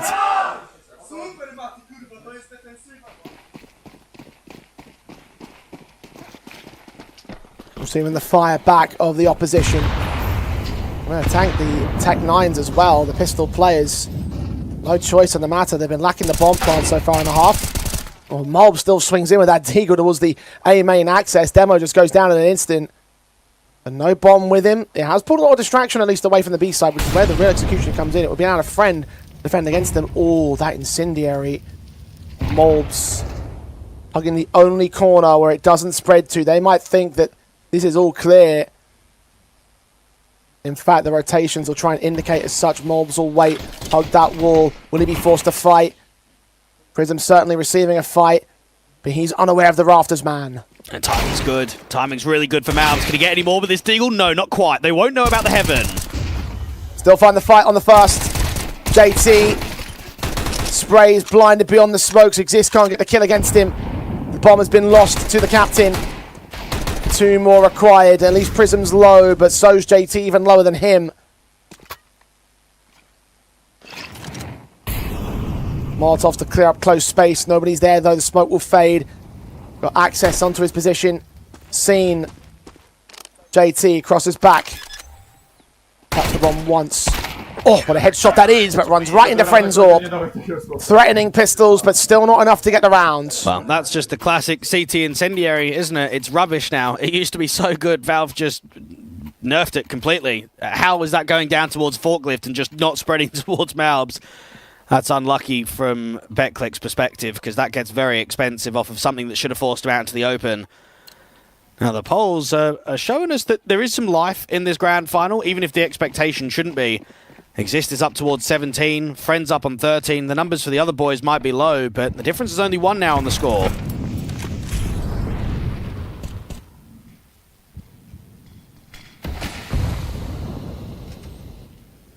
BetClick offer threat.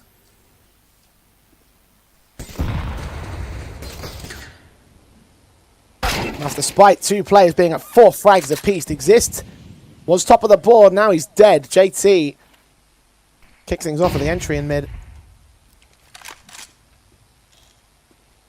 Orp still scoping on Friends, seeing the shoulders, getting caught by the secondary pink of Naf.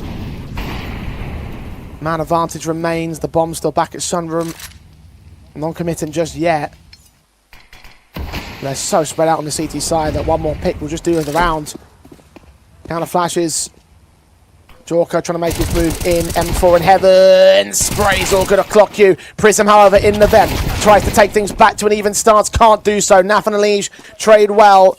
Demo caught back in con. May well hear the counter rotate on Mold when he checks for him. He's not going to get the kill, even if he does. Liquid on the board on T side. What a spam from JT, and it just alleviates so much pressure, doesn't it? When your in-game leader strikes early, you can then just start grouping. Very clean trades out to B. I know that there's a bit of threat with that boosted player up from the vent, but Elige makes sure that he gets dealt with.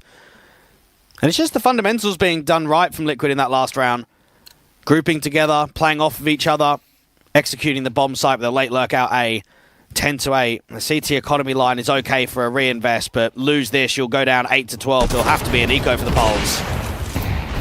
This shot from Naf on the AWP picked up the first contact in mid. He actually goes down to the wallbang, attempts a Prism.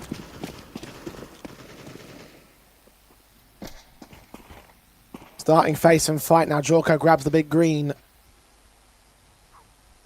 But BetClick are the man up. Yeah, BetClick have got a pretty heavy read towards A right now. They don't have much of a B defense from Clocku. And Friend gets smoked off, so it opens up mid-access to go into vent territory.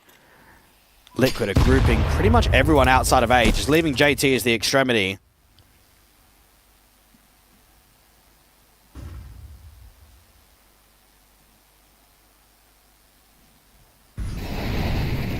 We will draw attention in towards the B bomb site, but not enough. Still 3 players on defense.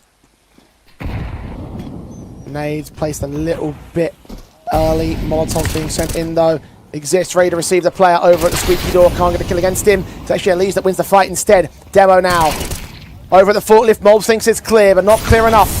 Advantage maintained by the CT forces. Bomb's going to rotate right back. JT tries to fight him all the same, making noise. But the push forward of Clock, you should have won this round already. Bomb to be received. Jorko checks for it. Elige still wins that fight, so not quite won it just yet. JT snuck in. Re-smokes out. Friends AWP checking. Insinuates the backside. JT's waiting for the swing. He'll get the kill. Secondary man out there at tree. Also moves forward and JT cuts him down. He lost Elige in the meantime. HG's onto him with a slight speed advantage. Demo, who swings up rather quickly. The AK can't adjust. The M4 takes him back. And BetClick responds. It's a very good mid-round there from JT. They're struggling towards A. Yeah, they get a pick, but they keep getting blocked by util. So going through there is basically a death wish. They cut a very good rotation. They recognized that there could have been a press out towards B main, so it was a good heads up.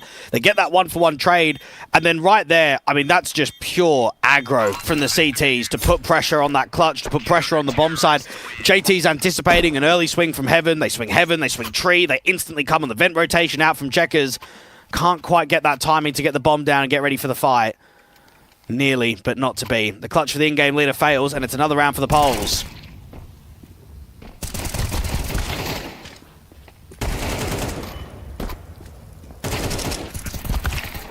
So close for the captain.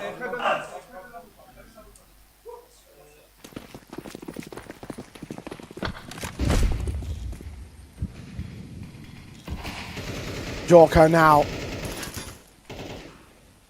Back on the AWP. Bomb plant bonus for Liquid. Not back a peg on lost bonus at least. Clock Q.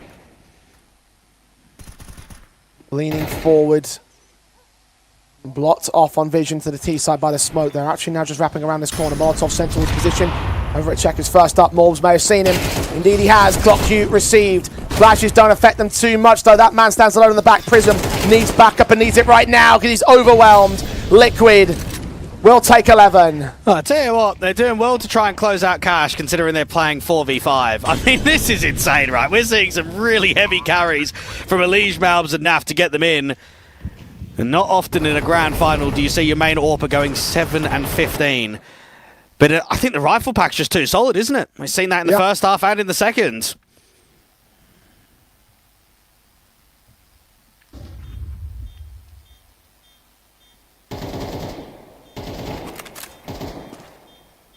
Whilst Beck, they get a rifle pack of success for a little bit. He's just been stuck at 17 kills for a while now.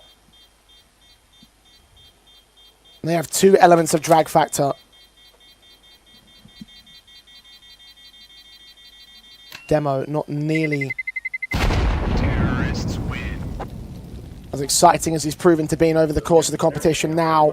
And you might say, Jay, that he's the most experienced player here for the polls. He's got the most amount of LAN maps played on HLTV. He's won the most LANs out of any teammate at 4. So to see him underwhelming on your map pick, it's not encouraging.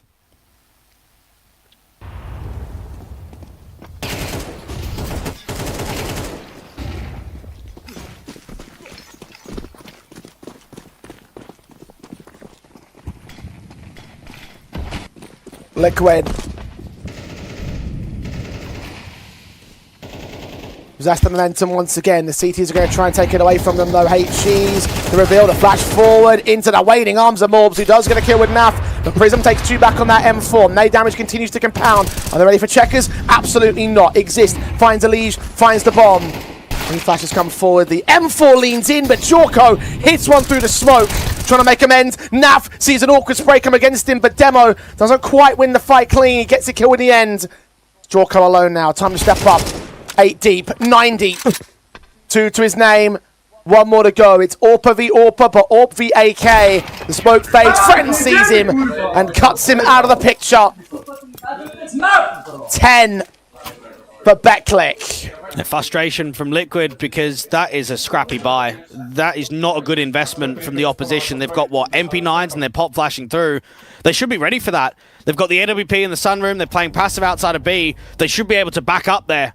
They kind of get caught in no man's land. They've got to take some uncomfortable duels. And even though the first half was a complete whitewash, it wasn't competitive by any stretch, this has been a cracking showing from them to recover things. And I think it gives you true belief from both Spiro and Prism, even if we might not believe it, they certainly do, that this is on. This is a grand final that they can win.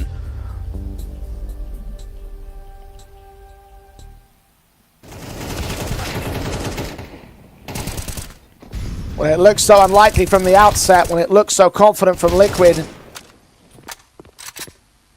Did not expect this when they were up 9-3. Now 11-10. Jorko's look of frustration knowing how close he got to being the hero of the moment. Elige once again pops out for an opening in mid. 21st kill of the game for him on Prism. There's the players that sandbags, Molotovs against him, forced to utilise that smoke. Swing comes in of Demo, deals with Elige. Naf is low, 8 HP, no support around him. Somehow he can't get that kill in though. USP's pulled out by Demo and does find the man. Yeah, they can accelerate towards A. They know that it was a heavy mid-take.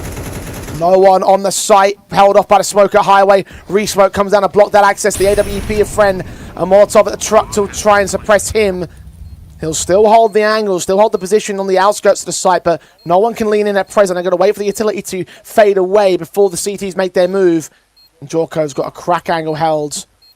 Just seeing a shoulder, does not go for the shot. Flash is sent, he hits on Demo. Leans back in for a second, Clock you, gets him on return. Advantage for Betclic, but time's running short against them. Incendiary doesn't do anything. They see that one player on a default. JT can use to hold, 2 to line up. AWP takes him down, and Malt just holds. That's all he needs to do until Friend hits the kill. They're going to defuse. The Molotov's on the bomb. Clock you will tank the damage. No kit. Kit is actually available to him, actually. I thought for a second that it might have been a bit too late. But Betclic are all the way back. Well, Jorko is looking like an absolute rookie at the moment. He is so wide on that truck angle as soon as he gets that first kill. He just needs to get one and then sit and then either swing again or wait for a contact to come from somebody else. Look how wide he is. It's an easy kill. And it's just inexperience. That's the only thing that can be said.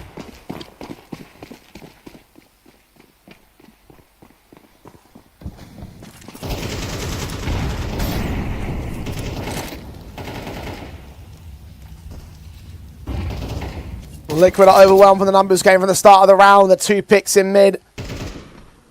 Look at this from Exist. Counter boost. Clutching them. Adjustments there from Elige. Secondary man in position. Beyond the smoke, Elige doubles up. Trying to once again be the difference maker, as is Naf. Back to the B site at Checkers. Molotov to force a player into the open, which ClockQ is going to fight that he's going to win. Now Demo stands alone. Will he get checked here in Shroud? Yes, he will. Still finds the pick against. Turn back towards the Squeaky Door, expecting a second man to be involved from a split play, but no. Elige just walks through that smoke, gets 3 in the round.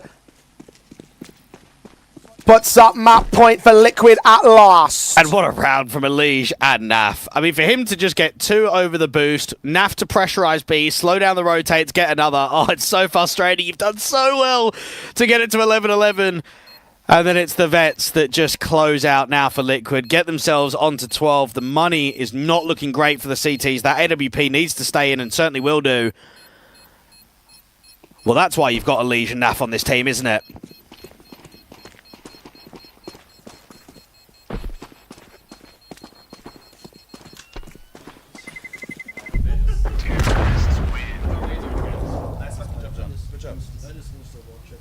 Ruining Backlick. Effective and efficient.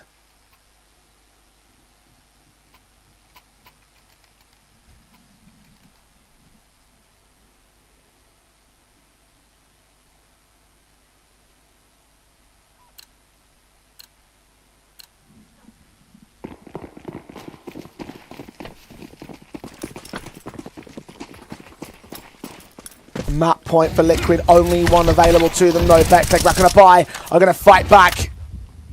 And fight back hard for Exist, kicks things off. Elige down to the 19th frag of this top rated player again. He's been very slow in these latest few rounds. Bren picking up the mantle, the impact. And Demo coming into life of his own, only on a FAMAS for this round. Prism on an SMG, it's a weaken from Backlick.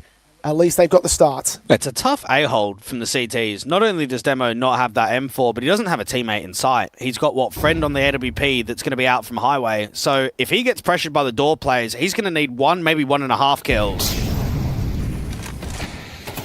Mobs finds Demo. Overwhelms the back site. A's been taken. Plant is secured. CT still scrambling to get into retaking positions, so they have to make this retake work. Naf. AK was set in the open, does back away. Smoke to cover off main. 2 men on site, 1 back at Squeaky. Now has to provide support from Squeaky. ClockQ's backstab. Is he going to check all the lockers? Jorko holds. ClockQ wraps that corner but looks away. Headshot gain. 3 men left. Prism with 1 pick. From range and a second spray. Gets picked up by Mobs at the end. Jorko follows it up and JT closes out the last. Crisis averted for Liquid. They take map 1 a cash. 13-11. Whoa, just about. That was a 9-2 score there for Liquid, and it goes all rounds in regulation. Heartbreak for the Poles. What a second half that was from them. So close in so many moments in the first half to just about getting a few more T rounds, but I think it's just the difference of the scoreline always hurts when you're down by that. Yeah, they just didn't do enough early enough, unfortunately. I mean, ClockQ is still at single-digit frags at the end of that map up too, so even he had a very awkward performance of his own right. Again, I mentioned Demo and how well he's been performing throughout the course of the competition. He also was near the bottom end of the board for the Backlick APOGEE side, and so just being pushed down on the back foot so early on, it wasn't to be, it wasn't enough, and it is not their own map pick taken away by Liquid. Must be feeling good right now. Back down to the floor with Coach DP. Yeah, Nav, I've seen you doing, a little bit of flirting with the chef up there. Did he feed you something amazing today, or what? Of course, he's had amazing food every day. And also, shout out to you guys for even having a chef here. It's really nice. We appreciate it as the players. That's good to hear. Maybe that's why you're playing so good. Maybe Betclick should get some of the same food, because that was a close one to give them their respect. Do you think that experience got you guys over the line in the end? Yeah, but at the same time, I feel like we also threw. Like, the game should have been like 13-6, but we just threw like stupid runs. I don't know, Liquid in grand finals. All right, well, it's about to be second map, guys. Don't go anywhere. Short break, then we'll be back.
Liquid do hold on to the opening map of the Grand Finals. The pick of the boys of BetClick. It was not good enough on this occasion. And now Liquid are the overwhelming favourites for the rest of this best of three. State Gods have them 1.03 to 9.0 on the money lines, which is quite extreme to say the least. I mean, look, it was credit to the boys of BetClick for bringing the comeback in the end, but just not enough impact from not enough players way too early on. They need to not let that happen for Anubis. Yeah, we all know that Naf doesn't show a huge amount of emotion, but he looked like he was crashing out, bro. You could not believe that went down 13-11.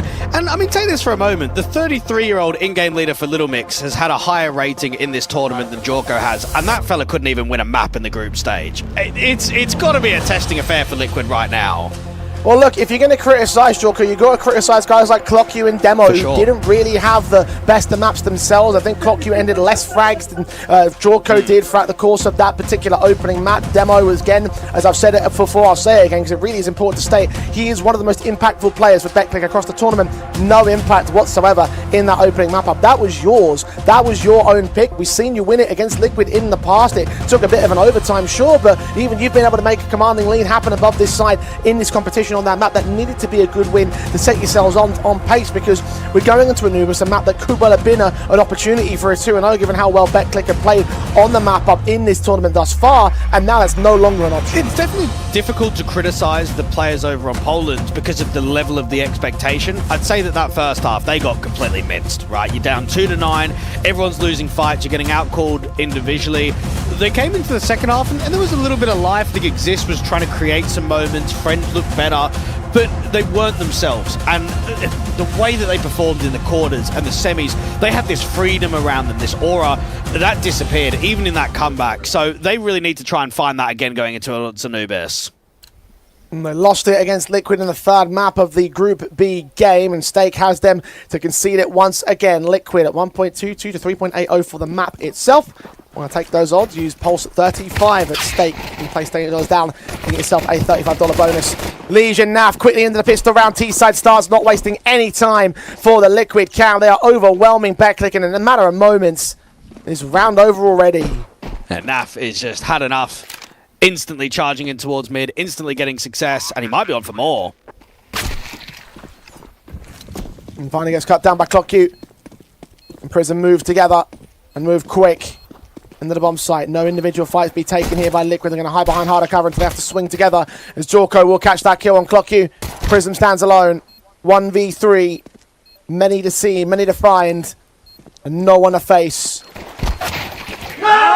Finally gets a calm chance, but Miles puts him in the grave, and the pistol win goes the way of Liquid again. And Nav's going to be very hungry for this title. We've mentioned it a few times that the last tournament win for Liquid was October 2022, the IEM Road to Rio Americas RMR.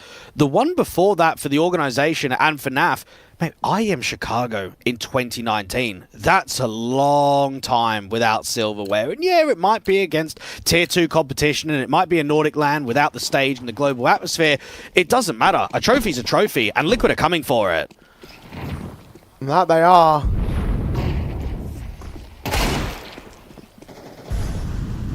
Okay, fair enough, Exist. Good shot. Prism falls in turn. Man down on the B lean from the BetClick side. Of course, they haven't forced the issue into this round. They've just got to upgrade pistols. Execution should set in pretty nicely for the Liquid camp, and indeed, JT finds ClockU. Negan of Exist will creep into the back lines, maybe catch an exit frag. But the retake seems like it's very much off the table. This Deagle had a really good opening kill out there in mid, down towards the water of Elige, but no more than that. And the eco goes as well as it normally should do, right? There's only a few upgrades, not a lot of money being invested. You get away with one kill, whatever. Focus up into the next one. And for Liquid, they've been picking quite a bit of Anubis. They've played just 6 best of 3s with this new lineup since adding Jorko and JT. 5 of them have featured the picks. So I think that gives you a pretty good indication moving forward that even against tier 1 sides, like they picked it against Spirit on land, doesn't matter. This is meant to be their #1 map in the pool moving forward.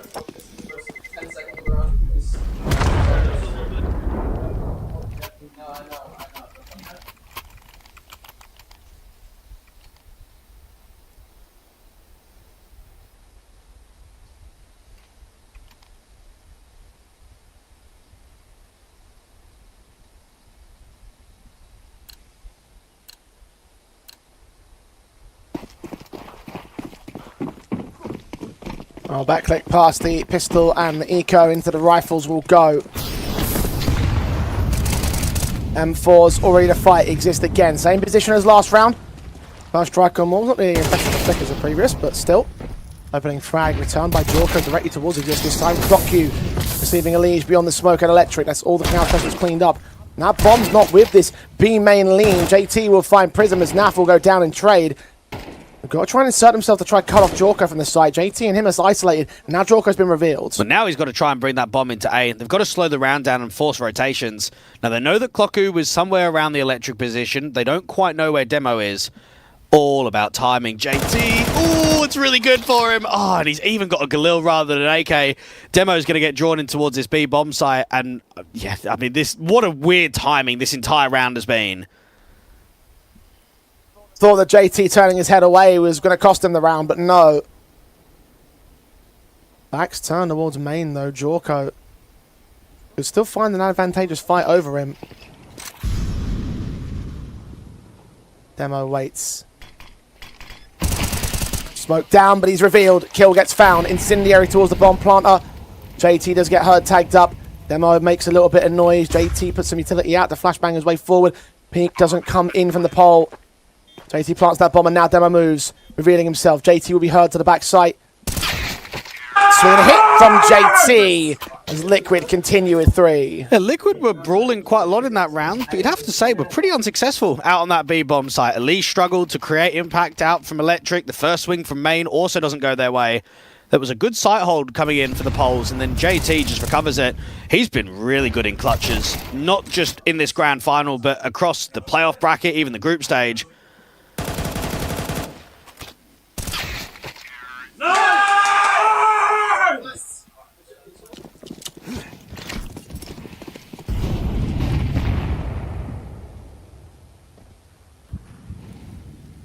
There's another clutch up for Liquid. JT and Jorko, top fraggers at present, 5 apiece in the first 3 rounds for the T side. An interesting note to note as well in this context, it was Liquid that picked Anubis, BetClick picked the CT half. Same half they started in the third map of the last best of 3. Anubis they faced Liquid last. SMG trying to get up close here for Clock you, Elige and Morbs quickly deal with him and exist. 5-7 at range here for Friend trying to sneak a kill in, but nothing's gained. Prism does land one in the end. The rifle firepower is just too much to handle from the pistol SMG combination. Demo will still try and fight and still do some decent damage with it, but just none of those kills coming in. Look at the HP bars for Liquid at the end of that. But 4 alive. And one of the reasons why they might want to start on that City side is look at how they played in the semis against Johnny Speeds. I know that it's a different caliber of opposition, right? It's a brand new team, but they went 11-1 on their City side after losing Pistol. They just pumped Draken and Hampers. So in the mind there of the in-game leader of Prism, let's start on that basis. Let's try and stay positive. And while they're getting some good opening picks around the mid area into B, they are 0-4 on the deficit. Now they've got the AWP up for Friends. Perhaps Johnny Speeds is a bit too much of a higher caliber by or lower caliber rather by comparison for Liquid's perspective. Nades sent into the center of mass of Liquid's buy up. BetClick. Max loss bonus, so we'll see the M4's in play. Swing up of the AK of Naf, not able to stabilize the spray on this one. Clock you gets in Prism, follows up on Elise. Jorko's AWP responds to 1. Man advantage is maintained, the CT's happy to avoid it. Well, Jorko can't do much outside of B. What they need to do is find a kill elsewhere. Someone towards mid, somewhere around the T stairs. BetClick have looked incredibly strong around the first 20 to 30 seconds of these rounds. It's when it gets deeper into the round, that's where they lose their quality and start getting outclassed. JT and co. just contacting water. Right, it's good. Morbs caught. Down to 2. JT and Jorko. Separated, but both leaning into the B-bomb side. No one's watching Electric right now, so JT's got an easy line of access. Player does look towards him, does get tagged up, but JT gets the kill. Clock Q drops the bomb. And Jorko just getting rid of that AK to hold on to the AWP. No choice in the matter. No time to reclaim the bombs at access, so... BetClick Yet their first round of Anubis. And Cloku is starting to feel it a little bit more. He's playing around the electric position. He's multi-fragging. He's getting the one-up over Elige. You go, what, 7 and 18 on map number 1, 33 on ADR. That's poor. That's not a good performance at all. You come up here, get yourself the first round for your side. You end up with a triple. A little bit more like it. Chalko to hold on to that AWP. Only 2 to stay alive from the CTs.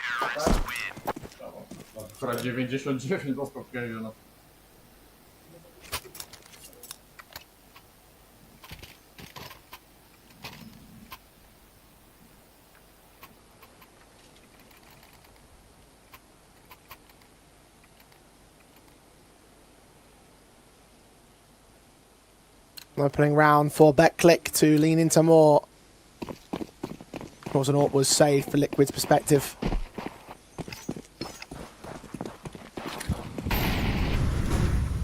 And the rebuy available on everybody else. Of course, AK's out. Friend's AWP leans in. AWP v AWP battle does not go well for Jorko. JT fragged first on the boost up, so Friend removes the pillar of Jorko support. Quite literally, man advantage taken by BetClick. Well, they're certainly not afraid, are they? I think a lot of people could have expected the way that the Poles would play in the server come this second map, be quite defensive, maybe not take a lot of fights because you're going up against Liquid, and you know how the first half of map 1 went down. But no, they're very keen to duel, very keen to look for openers. And at the moment, there's a bit of movement away from A. You've got Demo, who is the A player. You mentioned struggled on map number 1. Can't afford to let that happen again. Only got 1 kill thus far, supported by the SMG of Prison. It's caught on the drop-off. Poor timing there, the execution's fully inbound from Liquid. Molb's going to spread out to the backside. Surge towards Heaven, Demo will hear him, take the fight and take him down. It's a bit more encouraging for the man. Man advantage has been held in. And Elige going to keep pressing towards the back lanes, try and clear them out. As long as Elige and Naf are alive, doesn't matter what the disadvantage may be, it's on. Okay, so in point, Naf takes exist. Demo back turn, does win that fight. Naf with another one, and Clockyu takes him. It's on Jorko now, AWP in hand. 1v2, watching Heaven. Flashbangs go over, he doesn't get affected by it. The Molotov will force him out into a fight which he can't win. He's burning, dead. Retake success comes in for BetClick, second to the board. At least just needed 1. Naf was doing very well to swing up there from the bricks, but you know that that Heaven player just providing a little bit more may have helped out that crossfire. And if you're the AWP and you're in the flames, you've got to hit that shot straight away and then almost go out towards the pistol. Doesn't quite happen. The Poles string a couple together, and I'd say the entries are pretty clean on the bomb site there from the T's. Just couldn't quite hold off against the onslaught of players coming around that beach, that storage area, flying in.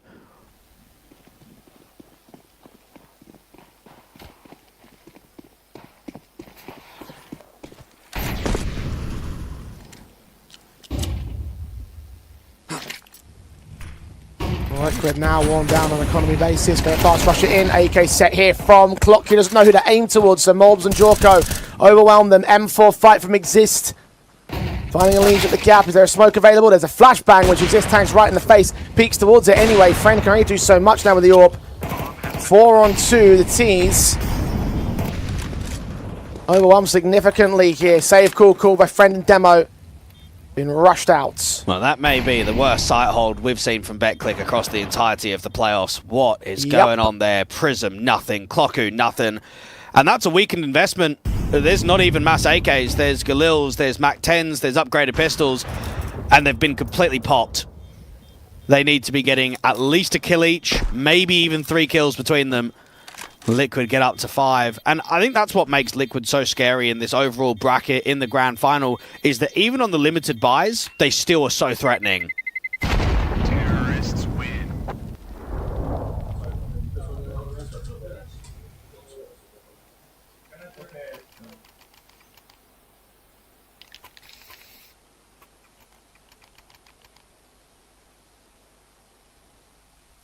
Fast play out. There's nothing secured by the CT forces.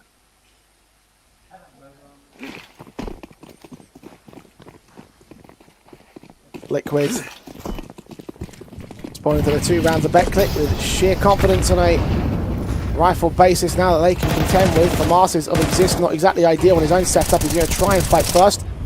No for opening frags for the CT forces in mid. They're forced away with the M4s picked up on the B side. Boost into the AK. Mobs unable to hit the contact shot of the player up top. Salvador Dodge will start to lean into Electric. Mobs. Molotov's miss, counteracted by the TT forces though. Swing in. Oh, awkward from Clocky. That's not looking good for him. Prism also overwhelmed. He takes one big back. Demo again caught out towards A main. And Friend and Exist 2v4 surely have no chance. Nothing in this one. And kind of similar to how that first half of Cash went down. They're just getting out-dueled. I mean, you look at that, you can't be whiffing. And any time you look slightly sloppy individually, you're just going to get wrecked. You're going to get destroyed by the opposition. Exist on the walkout. Late lurk from Elige.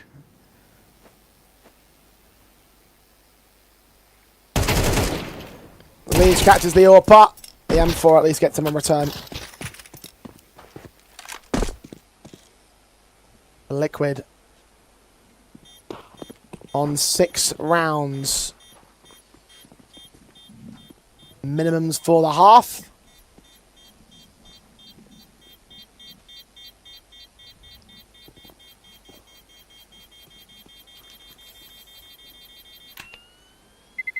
And a rather early two.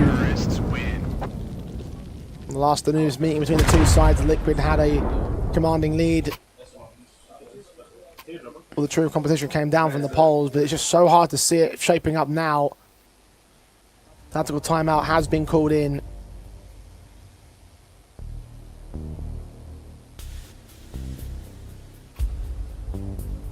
BetClick. 4 to make up. But just look at it from the perspective of Friend and Exist. You've not lifted a title on LAN in almost 2 years, and yet you're getting a rematch versus Liquid where you nearly 2-0'd them in the group stage. Like, you should come in with the mindset that this is on, that this is a game that we can give towards the favourites, even if it has to be an upset, even if it has to be a massive victory. It's been a valiant performance to recover Cash, but, I mean, out here on Anubis, it's being outclassed again. It's difficult to watch at times.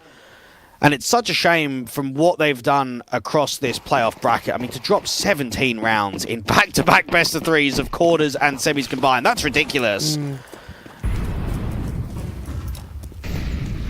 Yeah. Bren shot onto Molbs, finally kicks things off for BetClick. SMG in from Exist, not nearly as successful as JT swings up to immediately respond to the opening contact.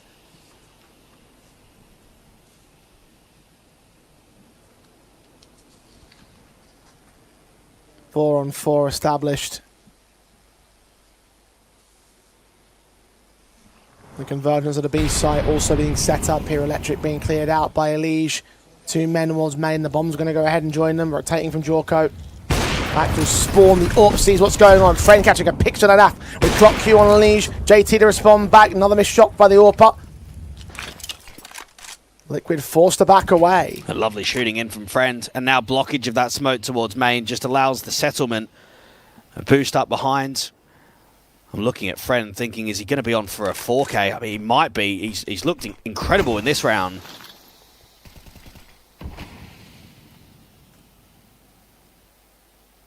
Another respawn to block the access.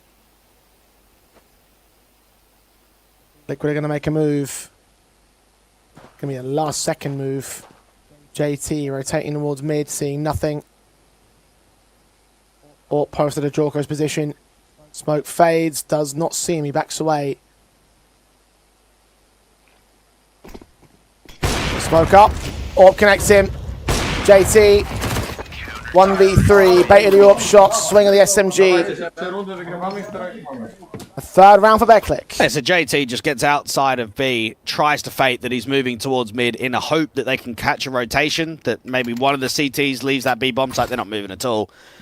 And why would you, when you've got a player out from jail, just sit there and tuck? Friend, what a shot that was against Nav.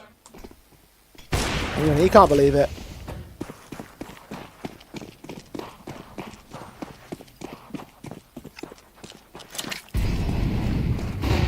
BetClick still a lot to bring back overall. They lost out a 9-3 half in the last map proceeding. They can't really afford to let that happen again. It's still possible. The way the Liquid are playing, you certainly wouldn't be surprised if it did come through. Broken by State though, a lot of space being given up towards mid to try and work with. Two of those riflers in contention, flashes forward, but the CT extension towards main struggles to get any of the kills. The AK spray is absolutely manic from Demo. He does go down to the end. Exist with a trade back. Clock you with a responsive, but he has no idea of the second man that's out there. Jorko on 4 points of health, distracting as the CT's played place with the T side line. They drop that bomb, Prism with a response. Exist finally gets the kill he's looking for. Manic and messy, but Beckley still come out on top. Yeah, let's just all forget that that round happened. That was not pretty from either one of those squads. That was uncomfortable. In from A main, not easy from the T side either. But at least from BetClick's point of view, you're getting a bit of a round streak, aren't you? You're starting to hit that economy of the opposition. You're starting to make it feel a bit uncomfortable with the funds. And if you can make it 6-6, then it's game on.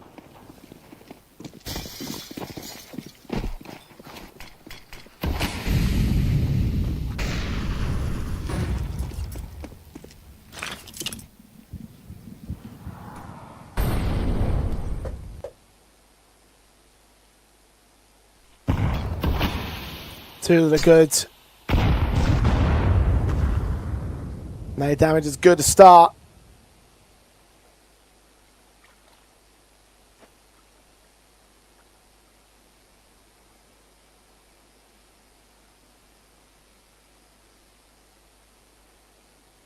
T's group into the A site. Demo and Exist to receive them.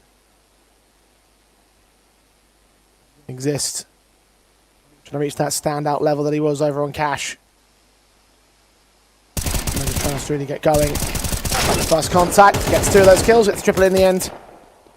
Doing more than enough now to close down the round. Backup is on the way, and the AK is also in support.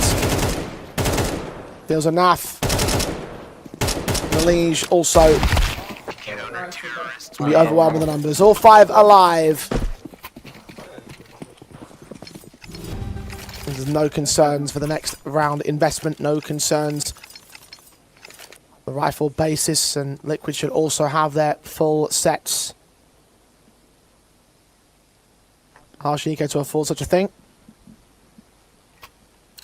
Let's see if I can get the half. And no matter what the outcome is of this grand final, this only looks positive for the Polish organisation. The last three lands that they were a part of, they're all getting grouped. And now, with a brand new roster, you're at a grand final. Friends, that AWP getting a boost up to try and look towards first contact in the canal. On down a pond, no one's going to the boost up. Leisure's thinking about it. No backup dancer there to support him. Nades also landed a bit too deep. D-Smoke's come down to the house as the BetClick boys decide to back away. Still fighting for the mid-access. The Orb is happy to respect it. Over at main in the meantime, you've got Demo potentially having a fight against the likes of Molbs. Naf caught first, damaged up, taken down by Prism, but Clock you falls in turn. Friend lands on JT. Exist swings the strike. Elige faster to the responsive, 3-on-3. What a shot coming out of Elige. Unfortunately, no split. Malbs really needed to be successful there, so they cancel away. They start going into B instead. Prism stands to attention. Here's him coming. Senior is a little bit too late. First man to break through, and still Elige hits the shot. 3 HP for him. Gonna be a difference maker once again. Yeah, tough on low HP. A friend out from CT is just hoping for a pick, even just a jiggle to come out wide. Backstabs closing in on Demo. Incendiaries. Try and contest. Elige hits that spray, even with the HP down on him. Instant kill, bro. Instant. Liquid do claim that last Surgeons, that 7th round of the turn of the half, winning the half above Beckley. I really can't believe that Elige has been able to deal with the in-game leader after being mollied and forced out into the open. It just tells you the quality, the overall level of some of these tier 1 guys. It's mental to watch. Incredible shooting and a decent first half. I think Liquid will be a little bit disappointed in themselves that they didn't threaten as much, because I think they could have got themselves 8, even 9 rounds at certain points where the economy game was going. But what they're showing is they're still making it very difficult for the underdogs. And the State Gods still have Liquid as favourites in the map. Liege gets caught on the jump up, will get caught back in the opening pick of BetClick. They do lose the opening fast of their own, however. Friends, P250, another good shot onto Naf in the back lines. Jorko contesting.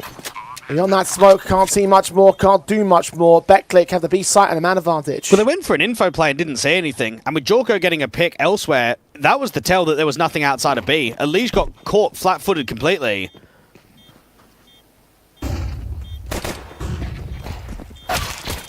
Flashes force them back. Gucci's onto Molbs.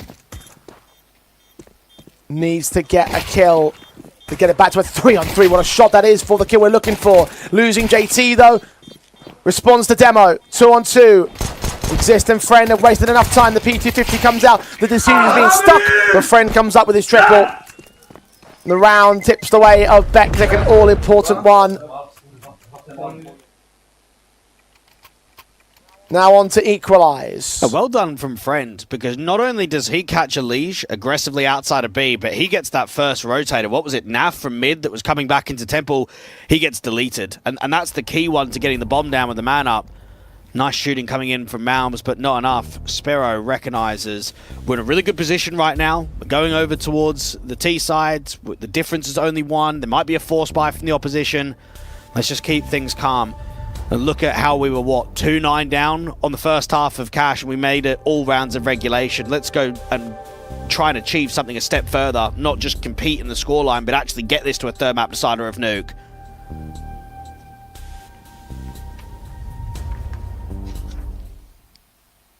Pause time.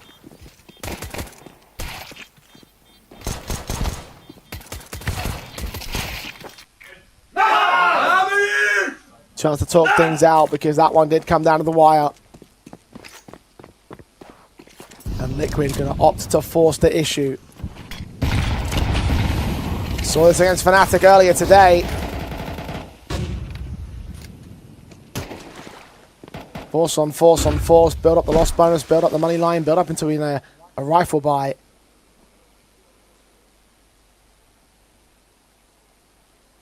Default search of Demo may have heard the aggressive stance of Molbs, but can he try and deal with him is the question.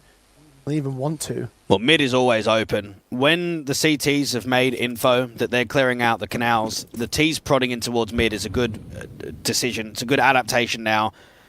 And where they go with it might depend on where the contact is. If they can keep walking into camera and towards A, they'll just try and block util in A main, and it might be round over. It might just be a 5-on-5 save.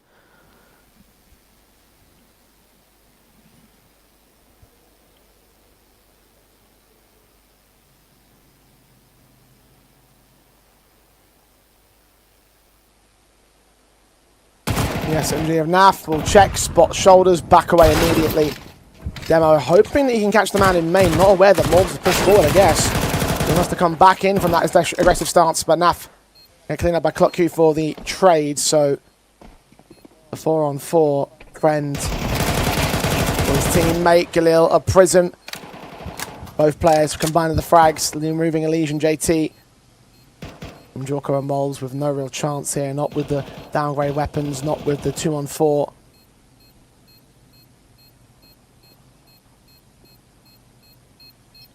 BetClick. And Jorko's going to try and go for this ninja. Unfortunately, they are a little bit too close, so he will get caught off. Takes Friend with him at least. Block you. To avoid the bomb blast here. No! We're all squared off, 7 apiece. And this is where we do need to give credit to BetClick as a side that actually quite enjoy playing Anubis. I know that for Liquid, it's the #1 map in the pool. They're picking it against Vitality and G2 and Spirit. But when you look over on the opposition, it's the most picked map across this LAN. Even in the Super Drac LAN that they played back in June, they were picking a lot of Anubis there. So because it's been introduced into the pool and it's been quite successful throughout this tournament, you know that BetClick are going to feel comfortable on it. And I mean, the scoreline's now 7-7.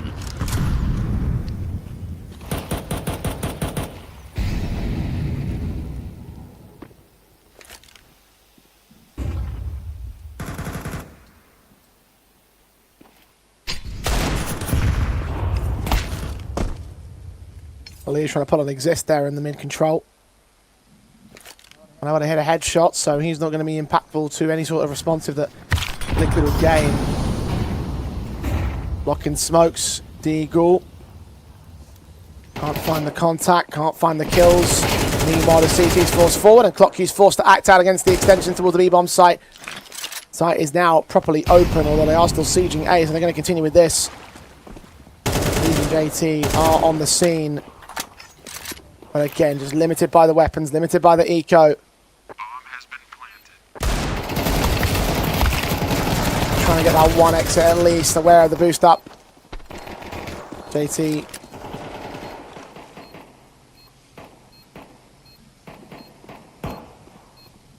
The 1-on-5 to have to maintain. Betclic will be in the lead. And in the lead for the first time in the grand final. And statistically, Clockqu is not a strong Anubis player. It's one of his worst maps in the entire pool. The last 3 months on LAN, he's averaging a .99 rating. Now, he had a shocker on map number 1. He wants to put him past him. He's now come out onto map 2, and he's over 110 ADR. He's having a good game. Now, we'll have to keep an eye on that when we go through these next few gun rounds, but from Liquid, they were up 4-0, 6-2, and now they're down by 1.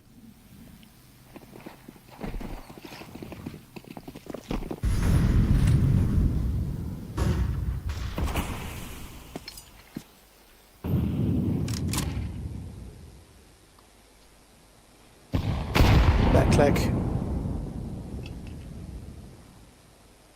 Chance to truly surge ahead. The M4 in this fight for NAF though takes down 2 of the first contactors. A HE from Elige supports against Exist.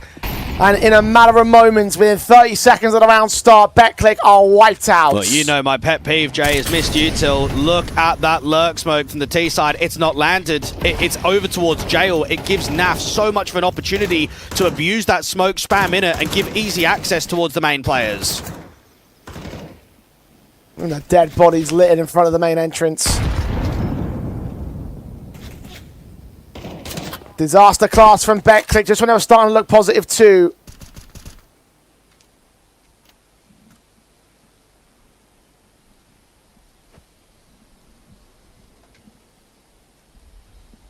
Two v 5 to work for Demo and Friend.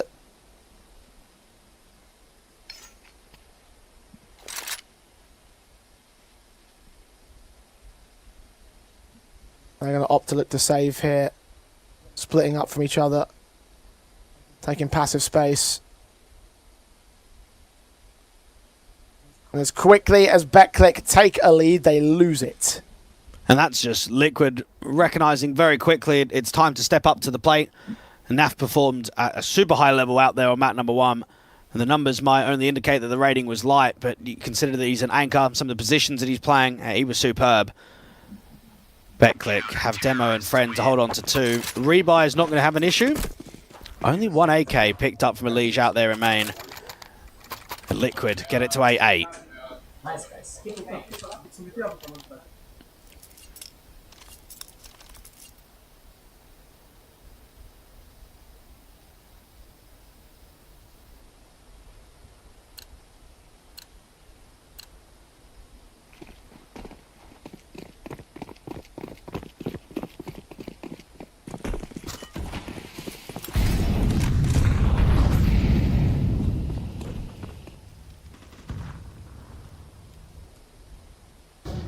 Rifles can still be bought by Betclic.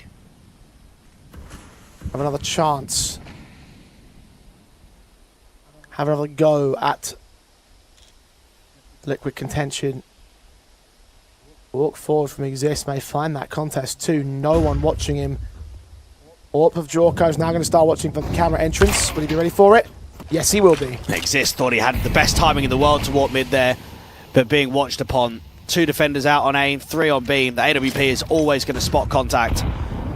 Just didn't have info on where the AWP was. And now for Betclic, I mean, where do you go? You don't have mid space anymore. You've got players in from the canal. You've got a player outside of main. So B split looks like the best option. Friend seeing the shoulder, shot connects, JT down, flash forward to the M4, they try and engage, but NAF can't get all of that spray. Demo's so low, and Prism's ready for the swing of Mobs, hoping to try and punish against him. AWP scope swing up from Elige, finds Friend. Bomb dropped as a result of that. Secondary kill is landed. He's 38 HP. Elige is doing it on his lonesome again. Is he ready for clock Q? No, he's not. He's focusing down the player that ahead of him. Prism with that swing, distracting and giving his teammate a chance to really frag back. Bomb picked up. It's recommitting to Ado. Jorko has got a major chance here. Seeing the jump face. Prism locked in. Clock Q has got to rotate back. He's got to escape. Is he ready for the man? 10 seconds on the clock. Jorko got his knife pulled out, but Clock Q gets away. Now planted at the backside. Jorko's hot on his heels. AK recovered. Clock Q in the open. AK swings towards the spray, and Jorko wins 3. Barely evades the raid. And clutches it back for Liquid's lead. Oh, Clocker's trolled. What is he doing? Why does he have Util out in the open? When you hear him going that quickly, get that bomb down and fight. It doesn't matter how low the HP bars may be commed over. It doesn't matter if they know that he's on red. You should never have Util in a clutch. Always have your gun drawn.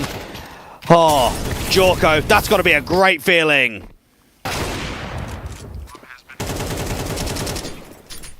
15 frags deep.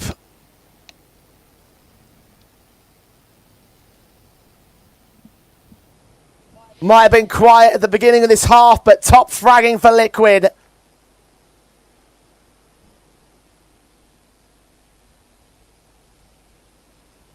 Stunning deliveries.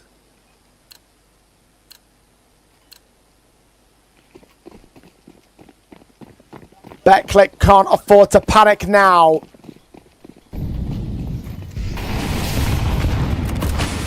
Can't afford to lose the concession. JT look to apply more pressure as he pushes in from Canals. Can tell Elige, no one's here. Focus mid. I've got water. Demo's going to try and receive him, but JT will back away. Demo's not going to swing all the way around that corner. Friend might do. Prism might do. Flash in. Now, hugging that corner is received. Swing back and JT gets that trade back. Prism returns towards him. Elige comes back from the window. 2 for 2. They're very disrespectful from Liquid. They win a clutch and they instantly try and press. Now, they'll be happy about getting this into a 3v3 because they know that it was heavy into the water. And Malbs is not detected. He's playing really deep on A, and Jorko's going to be the one to search. It's the shot for it. Friend down. Bomb getting out of dodge. Clock even exist.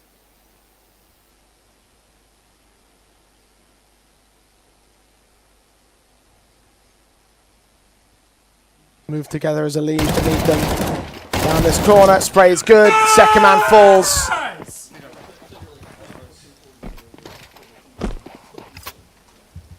Liquid 2 ahead. Betclic. Oh, they're losing their grip now. Yeah, well, they know, just like we do, that Kloku losing that 1v1's just lost them this grand final. Because CS is a mental game, okay? And you can see it on the reaction, in the playstyle and everything about it, how disrespectful that follow-up was from JT, just pressing, over-fighting. And now you don't have the economy in your favor. You've got AKs on the CT side. You don't know exactly how many, but you know they've at least got one. 2 rounds the difference. It's a light and deco. This has been a valiant performance from Betclic, but it just doesn't feel enough. Try and pick up the pace, try and get in Liquid's face. Jorko flashes against him, nades towards the T-side, centre of mass. Morbs can still fight. The M4 relatively close, does get over one with the pistols in the end. 5-7 pulled out by Jorko. His AWP not suitable for the main fight. Demo can try and take him, but it's his support. The M4 picked up. They turn it into a 4-on-2 with the mid-fighter Friend. They can get it down to 1.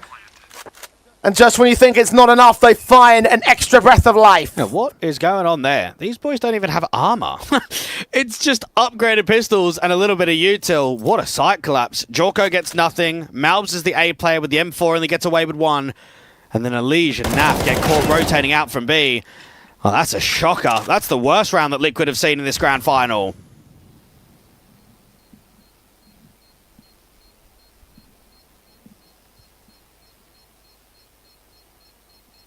You said it's a mental game.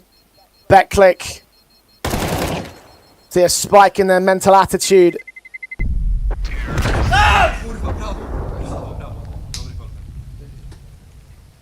Full pace, full focus. And now to stay locked in. The gap is still tight. The difference is only 1. Liquid with their first tack pause of Anubis. But they need to come up with an answer on what they want to do, because they know that pressure's on and there's not a huge amount of money in the reserves. You can't afford to lose this round. Do they press the canals? Maybe have a bit of movement outside of B? Do they bring the AWP A main early? All discussions.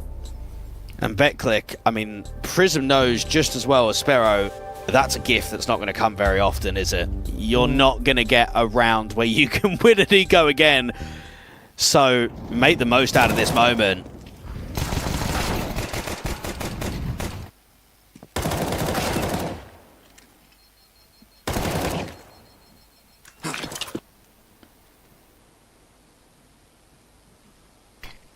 You'll still face the rifles of Liquid. AWP, M4s, reports. SMG FNAF being the weakest. APOGEE extending beyond the mid window, but not so far as to drop into canals. He's trying to look for an aggressive fight, but nothing's presenting.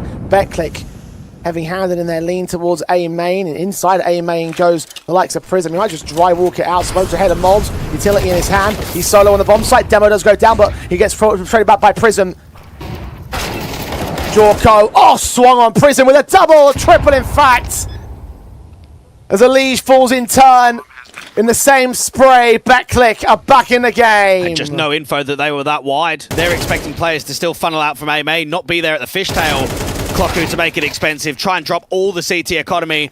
A decent effort from Malbs to go 1 for 1, and then all the CTs just try and flood the bomb site in from camera very quickly. But Prism steps up, and he's had some very good showings across this playoffs, but not in the grand final. I mean, he was pumping Johnny Speeds individually. Exist finishes it off, and I like that Prism's not even getting loud. I mean, that's his best highlight of the final, and it's just keep it calm, boys. We've still got a job to do.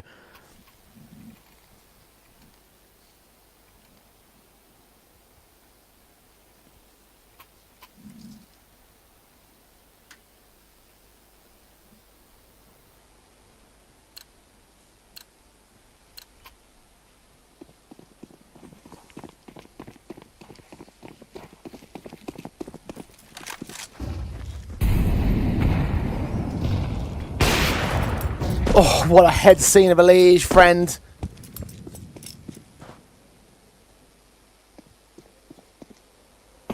Sees him in the mid-access to cut down any potential threat he might give. Not as much to begin with here with the pistols only. Mobs again, good with the deagle, as is Jorko finding Prism there towards mid.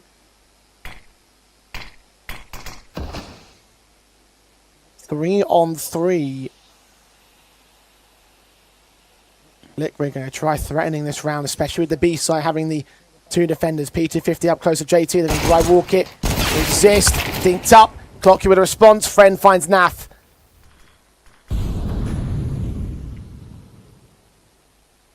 Damaging one out of Liquid. Jorko to clutch this though. That might be a bridge too far. Seeing the utility. Hits the kill against Friend. Hang on a second. Clutch available. He's 1-1 already. AK in hand. Clock Q in the flashbang, HP advantage for Jorko, but not quite ready for the angle.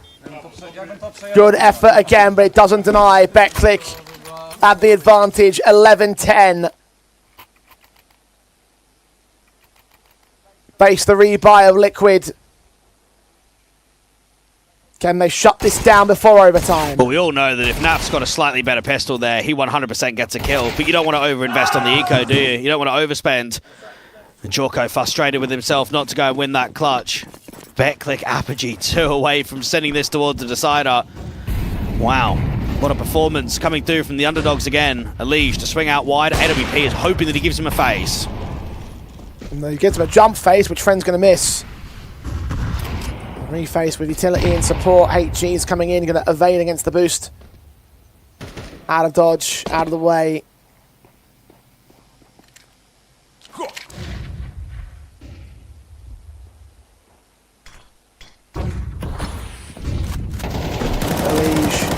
swing, very aggressive, but doesn't find much on the spray. Prism tagged up so much, but not expecting the jump face, not expecting the aggression. still comes out on top. And Malbs and JT are trying to hope to catch a timing, and Malbs might catch everything. Those T players are completely left water and are regrouping towards top mid instead. They're flashing to indicate some sort of mid-take. Malbs is watching for it, but eventually they'll start to convene upon the B site. What a read. 3 on B. All thanks to Malbs. Jorko will stick around A side just in case there is a camera play in play, but the smoke comes in towards main to block the B side execution. When the T's utilities start coming down towards that cross, it will get locked out. Molotov send them have to push forward up this smoke. Respecting it for now. 3 men on defense. How they're going to do? Not much. Prism caught dead, but now the mid-action starts to take. AWP shot of Jorko misses. Backups on the way. They got an extension back towards Temple. Can he drop the bomb carrier at the right moment? Exists with a kill on Naf. 12 seconds to the clock. Shots on. There's one out of Jorko. Where's another? Oh! Jumping no scope. Friend goes down. This down to a 2v2. Malbs quickly on towards main. JT in support behind him. Exist, holds the angle, losing his life, and ClockU lines him up and knocks him down like dominoes! 12-10, backlick on map point! Oh, ClockU may have not been able to win that 1v1 on the B bomb site against Jorko on red HP, but he wins it to get the map point. How to break that round down. Looked as if the CTs had the read. If Naf hadn't smoked main, would they have come into the bomb site? They send in a single lurker for info and everybody else leaves. The AWP from Jorko misses an absolute sitter on first contact, ends up getting 2 in the end, but it's not enough. What is going on with Liquid in these second halves? 9-3 in the first half for Cash, just about got it over the line in full rounds of regulation. They then get themselves another tidy 6-2, but in the second half of their map pick, they have not come to play.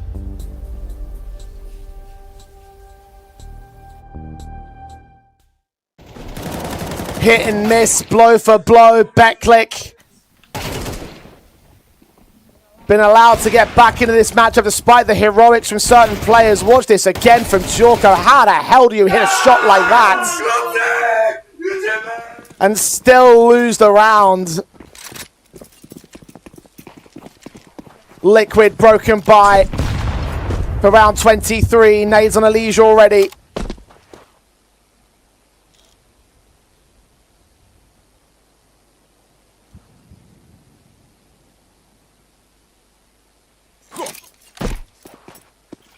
They play things careful, they play things considerate, they do not know what Liquid have in their sets. From a 2-0 win against Vitality and G2 to being tested against the Poles in the group stage, no one could have expected you to get tested again in the final.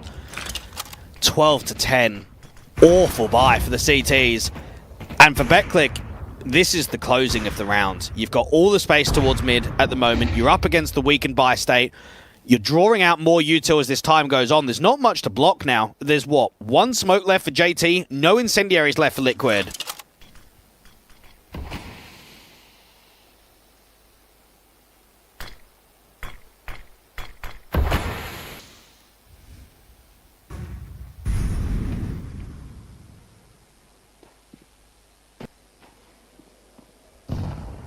Demo.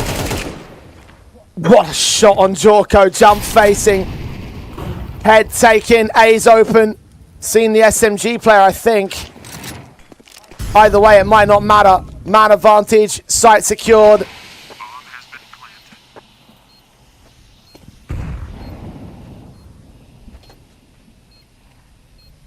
Retake improbable for Liquid. They just blocked off for so much time with that smoke out to heaven. This is impossible. Orp connects, JT down, Friend. And Prism combining, Friend's double should seal it. In fact, he gets himself a triple just to make sure, for damn certain, that map 3 is calling. At a 13-10 margin, BetClick responds to the map pick loss, taking Liquid's response of Anubis. And Nuke will be the final battleground of State Pulse Beat 1. What is going on? BetClick, the plucky underdogs, the tier 2 squad in the grand final, should have no hope of being able to send this towards a decider. But a cracking performance in from Prism from a calling perspective. Demo stepping up the frag counts towards the end. And then, of course, that 1v2 from ClockU to get them up to 12-10. Now, when he lost the previous clutch of his own right there, I mean, things definitely turned back in the favour of the BetClick side. So much going right, so much going different compared to Cash. Very clearly a map to get warmed up in, but now they're warmed up. They are hot as stone. We're going to get into our final map up after this very short interview with our boy, Coach DP. Yes, I'm here with Kloto, and a rough one on Cash, losing your own. Then you come in on Anubis. It also looked very flat in the beginning. How did you turn it around? I don't know, it's crazy to be honest. I think the Cash was the problem because we started really bad. We played really bad T-side, but on CT side we bounced back, so we know that they might, be a little bit scared maybe on the second map, but show good mental health on second map, so somehow we come back. So it's really, really impressive. And you also the CT side. What was the thought behind that? Yeah, I think we are just better on CT side, so we picked that, that's why. But in this match we were better on T-side, for sure. And just one last thing, you had an insane 1-2 clutch at the end. How did it feel? It feels good, especially versus Liquid. They're really good team, good players, so I'm happy. But we need to, focus on third map. For sure. Don't think about this clutch, think about third map. Okay, we think about the third map as well after the break.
Well, the grand finals continuing on into its third and final map up. BetClick have bought themselves more than just a lifeline. They bought themselves a chance to take the whole damn thing. Nuke will be our final map up between these two sides, and that already intrigues me, Dwayne. On the rematch from the group stage game, we saw them damn near 2-0 Liquid back when they had their 11-11 scoreline. So I want to see whether they can try and return amends this time. Stake has the odds much closer than they were at the start of the series than they were with the second map, most certainly, because BetClick are back in the game. Yeah, they are. They've put in a really good shift. I mean, when you've got a Liquid side that are beating G2 and Vitality on this map, there should be no way that we go towards Nuke. It should have been closed in two.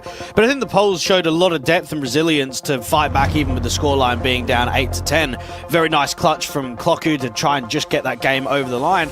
And with 5 in a row to close, I'd imagine that the confidence is going to be fairly high for the boys. They'll look at this and say, it is on to win 2-1 right now. Can they maintain that confidence into the next map up, though? It seems so up and down from both sides. We're seeing guys that were not performing in the first map up come and surge into life into the second, and guys that were performing on cash, for Liquid's perspective, not doing well at all. Legion, Naf actually the lowest rated players for that Anubis, versus the likes of Jorko actually became the top rated player for Liquid in that contest. Now, I'm not sure it tells the full story. There were some missed AWP shots of his own right, but when it came down to the clutches, he took one, nearly took another one, and had his best tournament performance, I want to say.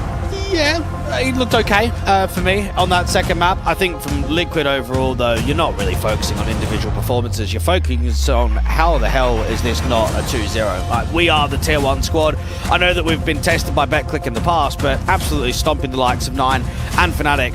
For the players that they've got on this team, this is not good enough. And I'm sure that they would have got a little bit of a bollocking after map number 2 going into the third. Because if this goes another full rounds of regulation or even around that sort of ballpark, this will not feel comfortable for Liquid. Indeed, it will not, and it will just be another notch in the bedpost for them. A team that are trying to make themselves more confident in the Counter-Strike space. The odds at stake still have them as favourites. Have had them as favourites the entire series long. Can they capitalise upon that favouritism? Use code PULSE35 if you do believe that they can.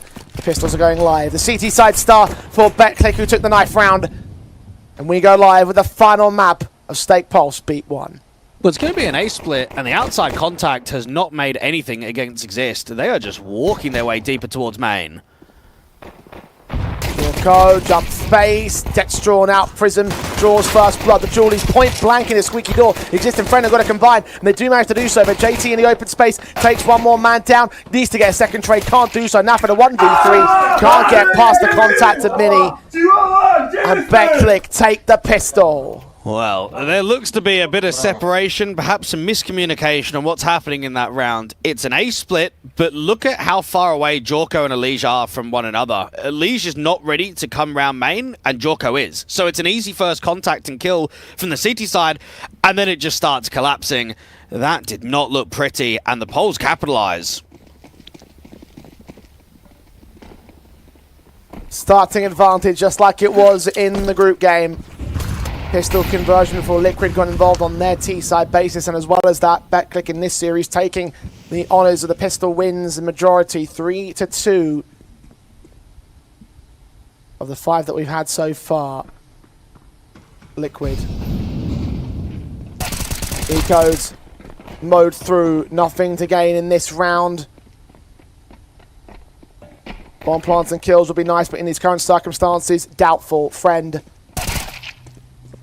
finding 2 picks out of Elysian, JT and Jorko. Not the equipment to get a bomb plant in this one, so he'll go down, all 5 alive, rebuy immediate for Liquid. And we've had this whole conversation about Liquid using these tier 2 lands to be in a stable position to stay within that tier 1 circuit. What if we look at it from the other point of view? BetClick are a side that, mate, they've got dreams of tier 1 tournaments. They've got no idea what they're even like. And yet they're in a position now where you're around top 50 or so on VRS. You're going up against a top 20 team in the world. You beat them in a LAN grand final, you will skyrocket very quickly and might even start having your eyes on the prize of being able to see one of these tier 1 events.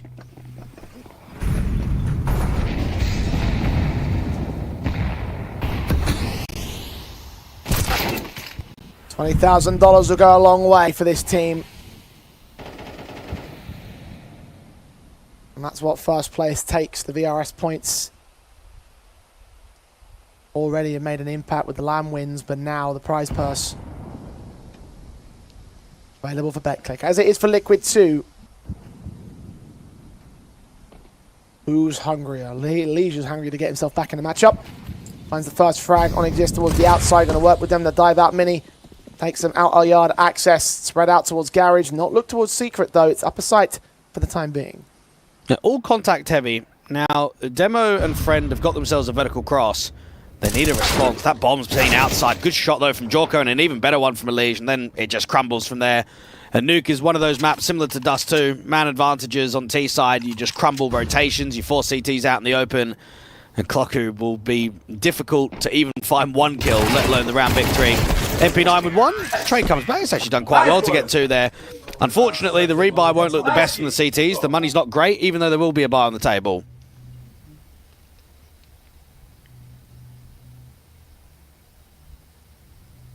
Good response from Elysian, the boys.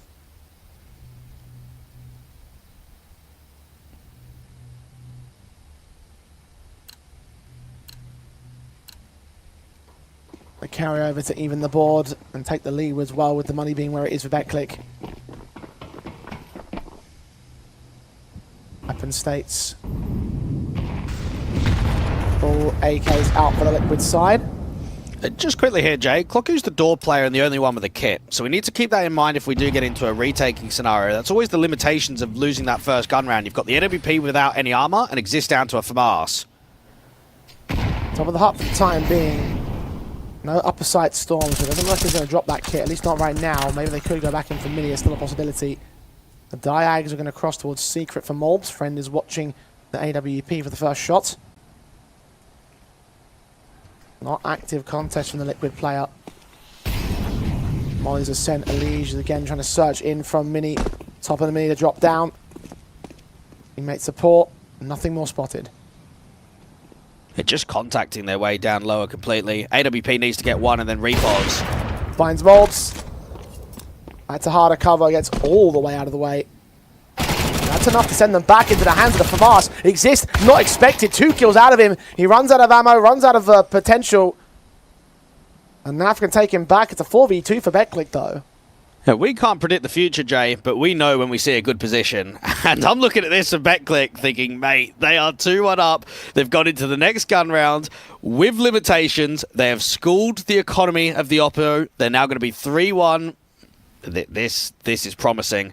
Prism knows that they're in a really good opportunity to start kicking a pretty good scoreline, right? Start getting a few rounds in a row, start getting some momentum up, and start, for the first time in the series, really pressurizing an upset. And as we saw on Cash, it doesn't matter how much of a comeback you bring. If that scoreline is commanding, then it just won't matter. But Liquid, it's fair for them to be in that position. Yeah, look at these guys. They're having fun with this. They're like goofing off.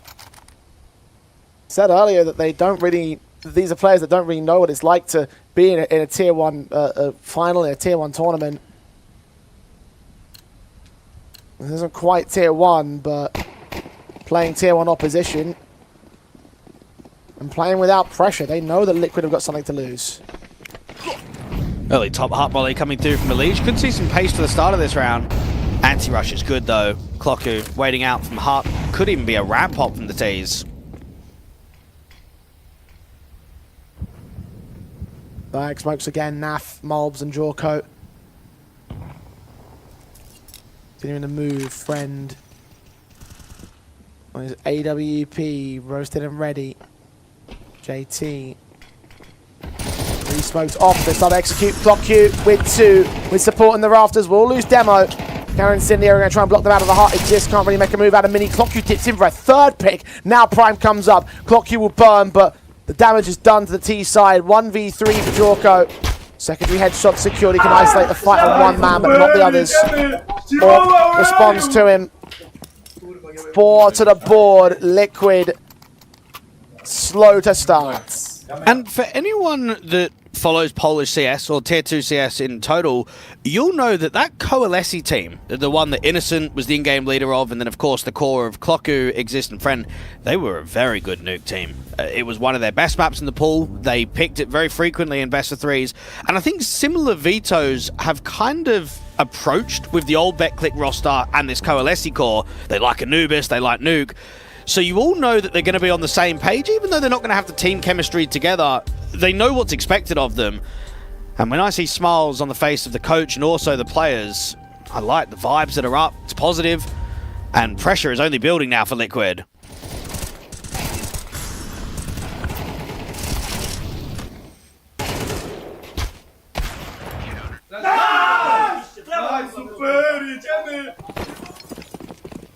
Hyped up. Betclic feeling good about themselves. This lead should grow. Rifles for Liquid in the next round. Set for the simple upper side take. Incendiaries ahead of the smokes being put up ahead of Squeak Door. They'll stall out the Molotov set for the skylights. Clockcue's going to receive that.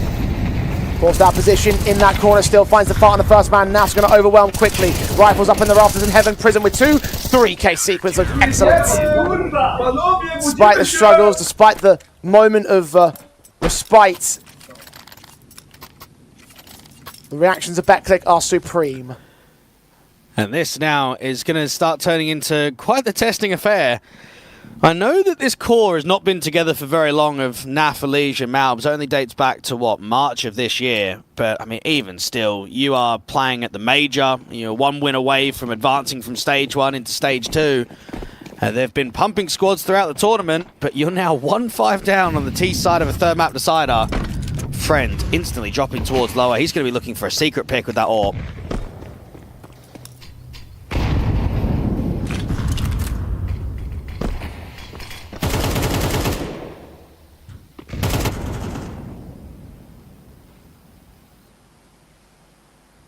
Liquid.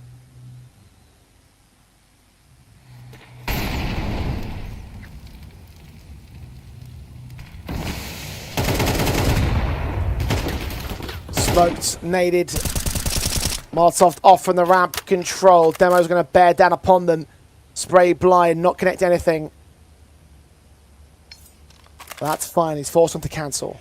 They don't have another re-smoke towards door, so Clocku's kind of in the open to it. That's why he needs to repause. Right at the top of hut, though. Position he'll take as the outside utility gets sent in by the T side. And no one's here to watch the outer yard. Renzorp is posted into the secret access. We'll wait for them to make their move, but it's really the upper side take that focuses on the rifles. Incendiary's in, M4 swings up a Clocku, gets his kill. Prism with another one, follow up, transition to the second, but Clocku can. Double up adjustment, JT's with the bomb scene, triple for Clocku. JT losing all his teammates in an instant, forced to clutch, forced to attempt to clutch, will run right into the hands of the AWP friend. Perfect reactions. Where you going, JT? Absolutely nowhere. Well, I think we're on the same wavelength right now. This is not looking good at all from Liquid. This is dominating. They are getting absolutely pumped against the A players. It doesn't matter if they're coming out door, main, or hut. They are just losing to multi-frags. Constant kills up for the CT side. And they've not even had the mass AKs at their disposal yet. Let's have a look come this next round. How many were they able to pick up? One into the hands of Clocku. Another one there for Exist. Oh, I like what I'm seeing here for the Poles. Feeling peachy. Pistol's trying to pick up the pace here on Liquid, but it doesn't work nearly as well as when Beclick do it. Clocku's turned away from the hut, so there might be a chance available for Elige. He does get a couple kills out of the Galil. 2 on 2. Morbs is low. The nades coming in against him will not quite find the kills just yet. Deagle in Morb's hands. CT spreading out. They do get Elige. Morbs in the trade back on the Deagle. Needs the head, but Demo gets one back in response. Good effort, good pace. Nearly caught them. But once again, Beclick come out on top to win the half. It's just an unlucky timing there for the pole. I mean, the player that's out there on top hut is kind of holding down, and then as soon as he looks towards main, that's when they swing out as two. Now, that round could have felt a little bit cleaner if the timing went right. They still get the clutch going in the end. Malbs, very slow to start to generate impact. He got 2 kills on the eco in that last one, but he was 0-7. And Liquid, I mean, at what point do you start saying enough T rounds is going to do it? I mean, do they need 3? Do they need 4? Jorka on the outsides, and the CTs are just starting to get creative now. We're starting to see a lot of moves being made from them. Best that Liquid can do right now is 5 at the T side. M4 of Exist. Smoke's going to fade. Morb seen. Elige just a little bit adjusted against. And 2 for 1s do come down for Liquid. A little bit more trigger discipline would have helped Exist in that one. Prism at least responds to that casualty by finding Naf. Clocku working heaven access. Caught by the AWP Jorko. Looking above the diags. And now the T's can move down to secret. Move on to that B-bomb site. No one's defending it right now. Friend is concerned about an outer-yard wrap. The push in from lobby will come in from Prism, but it's going to come in way too late. It's pretty unlucky there from Exist. He's played that well. That's a serious transition from Elige to be able to go 90-degree flick into the right-hand side. You'd always give the M4 the advantage to get 2. Now, I would say for the CTs, just prod around for an exit. I know that there's not really any loss bonus, but money in the reserve is okay. Protecting that AWP would be nice. They just don't really have players in the right position. So, yeah, prod around the bomb site. Keep it expensive for the T side, but don't retake.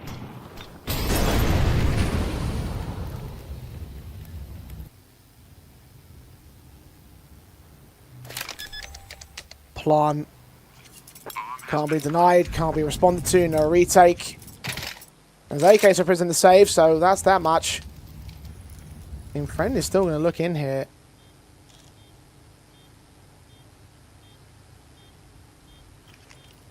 No inkling as to where they might be at. The Incendiary might force that man in the open. Flick on JT is a little bit overcooked. Nearly caught by Jorko, missing that shot at the crack angle. Also Prism into the secret access. They may well get all the exit frags here. Attempt to do so. Jorko will be running.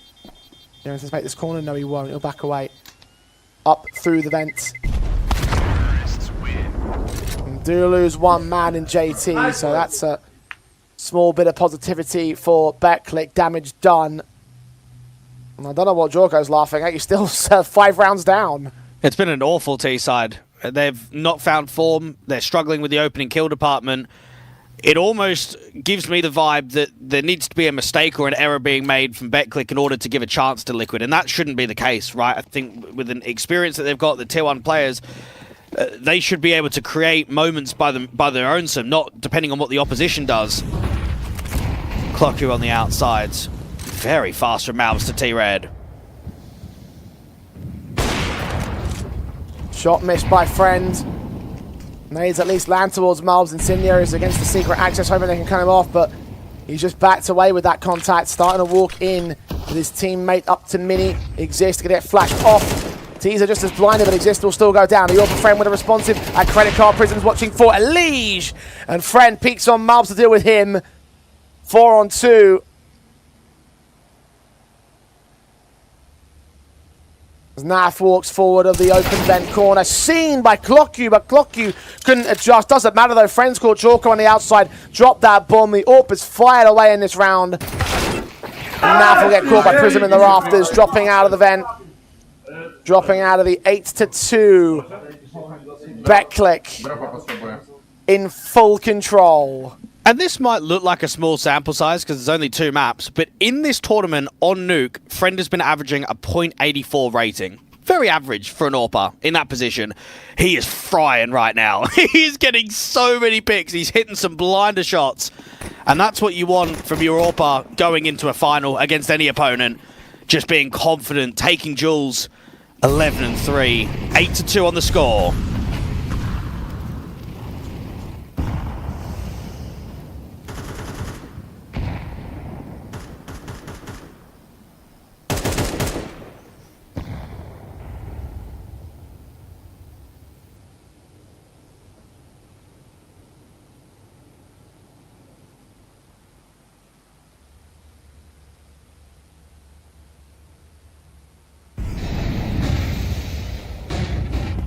Liquid, access to the outside, working their way down. Clockyu's M4, much more passive to receive, but the AWPer Friend's about to support him. Outside access for Exist, pressing the issue. No one's watching. He's found the perfect gap in the fence. Caught right in the face by JT, though, so that's a disaster evaded, I guess, for now. Smoked off from Secret means they can't continue to press here on Liquid. It's a really unfortunate timing because that's a deep info play where it could have been bomb dropped in the open. Clockyu gets caught by the door player, and now for Liquid you can just split A. Finds JT, drops that bomb. Second man isolated, but Elige wins the frag. The AWP a Friend. Some no-scopes first up. Bomb plant tapped and held. Demo's going to slow walk it. Elige going to swing in from that contact, but giving up his life. Trying to switch to a better weapon. Morb's now up to task. AWPer's not seen him. AK engages. Friend can't catch Naf, can't catch Jorko. Come on, guys. Deals with him. A third for Liquid.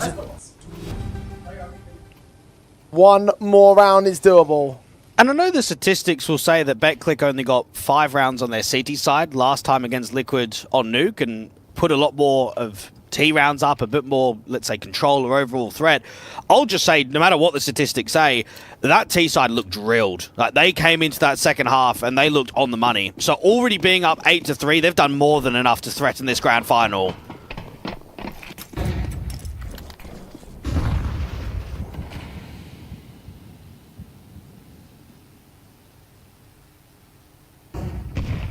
Nine would be the cherry on top. And very poetic considering how we started this series. Returning a favour, the Liquid dealt out towards them on cash.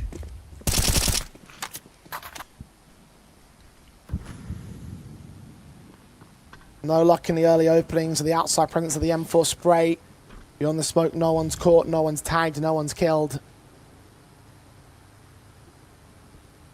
Frenzorp there towards the ramp room as Clock Q will receive incendiaries in his direction.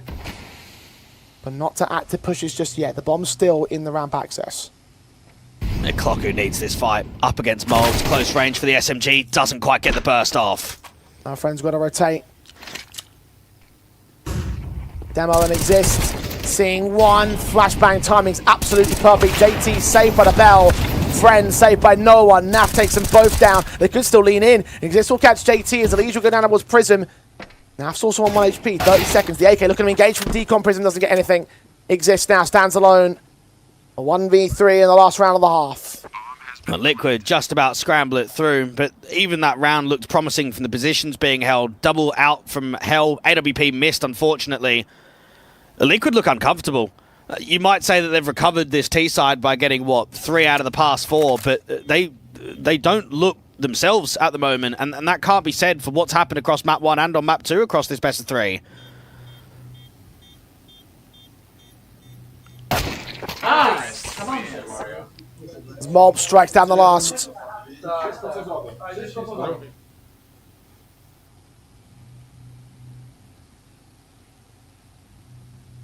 At least Liquid can end the half on a high note. Move on to their CT side to try and change their comfortability, to adjust how things have panned out.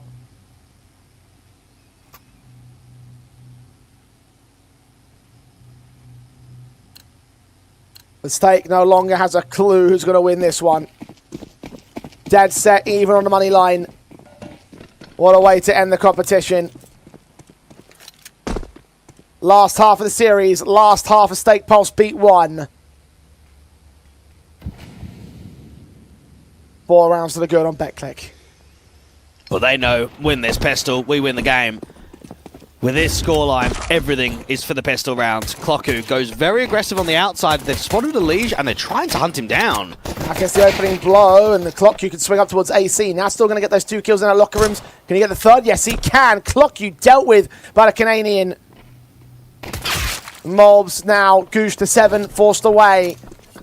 Tees will take face, ready for the upstairs swing. No, they're not going to move through the ladder. Decon open, Mobs not ready for that. Still Naf's at range, trying to contest them. Held all the casualties. Prism ready for 2 minutes around the corner. Headshot gain. JT falls. Prism staggers his shots. And now they move into the A-bomb site. It's open. It's clear. Naf needs an ace to clutch this for Liquid. Oh my goodness. Prism may have just had the most insane highlight of Nuke. What is that Glock doing to be able to get 2? Oh, Naf needs an ace. And is he even going to get a chance? I mean, the bomb's already down. There's no kit in play. And both of the T-side players are just playing time.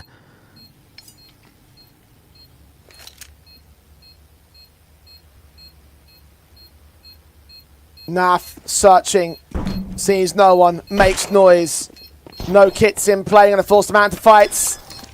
Taps it, friend. Oh, hits the jumping B250 for the cherry on top of it all. The pistol winner BetClick. The end is nigh for Liquid. Oh, we saw how frustrated and tilted Naf was after winning map number 1. Think about what's going on in his brain right now. Oh, Jorko has jumped over to bait JT for that trade. Great shooting coming through from Prism. And BetClick are 4 rounds away from being able to win their 2nd title in 2026. This with a brand new roster. And think about who they had to beat to get their last title back in February in Copenhagen. Arbe in the 1st round of the playoffs. Masonic, Johnny Speeds, AM. I mean, come on, Jay. All of those mid-pack tier 2 to even tier 3 names. They're going up against number 18 in the world of Liquid in this grand final.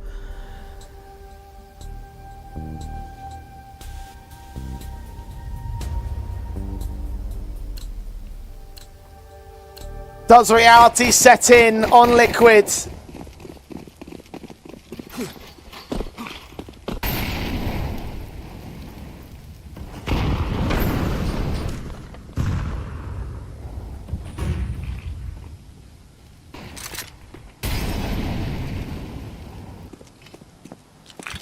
Or do they dare to defy gravity again? Force the buy of round 14. Catch off ClockQ on the, I don't know what to call it, ceiling bang, wall bang. I don't know how you'd say it was JT and what he's doing there. Does tag him up at least.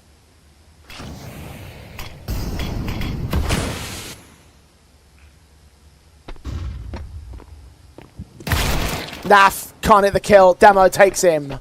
And there's no lower player. There's not even a quick rotator coming down for the vent right now. Get there eventually, but can't deny the plant from here. Can't even try and secure the bomb site. A retake feels like it's off the table. SMG comes in from Jorko, catches Demo off guard. The Galil of ClockQ will still win the fight despite being low HP on the outside. Jorko also caught by Exist. Trying to force the buy in. Trying to find a steal, but nothing's presenting. Liquid given nothing by BetClick. 10-4.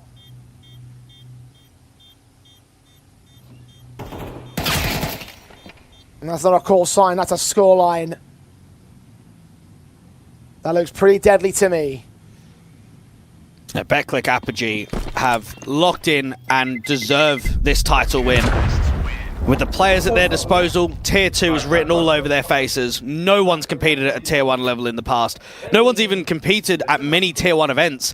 There's been some splashes here and there with RMRs, where you're getting knocked out in last place, or maybe you get the odd best of 3. They're not used to playing teams at Liquid's caliber, ever. You've got 3 guys on the lineup that don't even have 100 HLTV land maps. You're going up against Naf and Elige. 6 rounds the difference. Another eco to follow. This should be an easy 11 for BetClick APOGEE. And Liquid will try and bring the comeback from the brink of demise.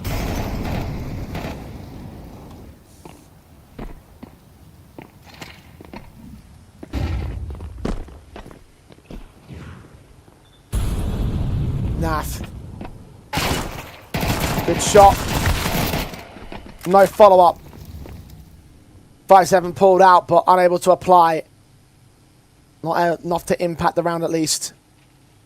Uses M4 is quickly on the scene in the hopes he can catch someone in response. ClockQ back to that Mac 10. Can find that fight, win it. Man advantage right now for Liquid, but they're unaware of that presence creeping in against them. Elige still on the outside, up in the rafters. Jorko can still deal with Exist. So still a 3-on-2 for Liquid here. Friend and Demo have to move together. He didn't really want to try and strike against Elige. He wanted to get the site players in first. Jorko, all timing on his slight reposition. Still plenty of time for the Poles to work with.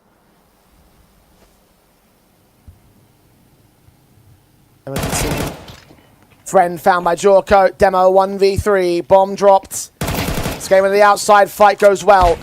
A site's open, but beyond the window, Morbs can catch a tag. Demo going to swing towards the contact against him. Reload will be heard. He gets back up real quick.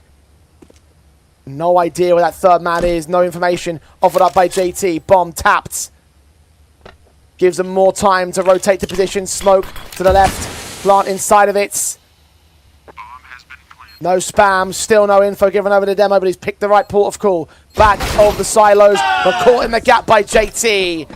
Liquid find an all-important steal round. It's a great shot from Jorko, because that's a really tough angle to be holding. You're sort of out there in the Mustang quite wide, and there's a player up in heaven, and you're not even looking that direction. He's looking down on the floor. He's looking towards Hut, has to turn around, and that's a hell of a recovery. Now, for BetClick, they'll know that they've let a freebie go there. There was not much investment. There shouldn't have been many kills, let alone a round victory.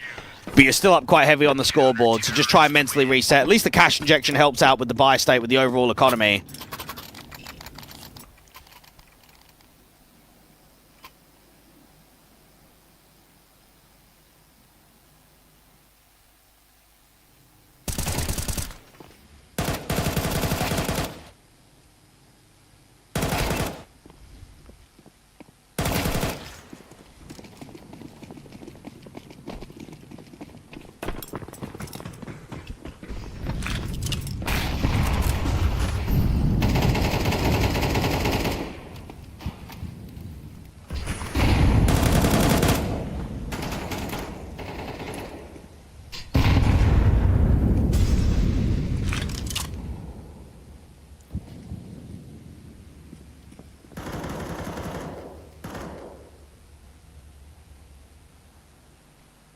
Liquid have found their first on CT side. Now they need to convert it.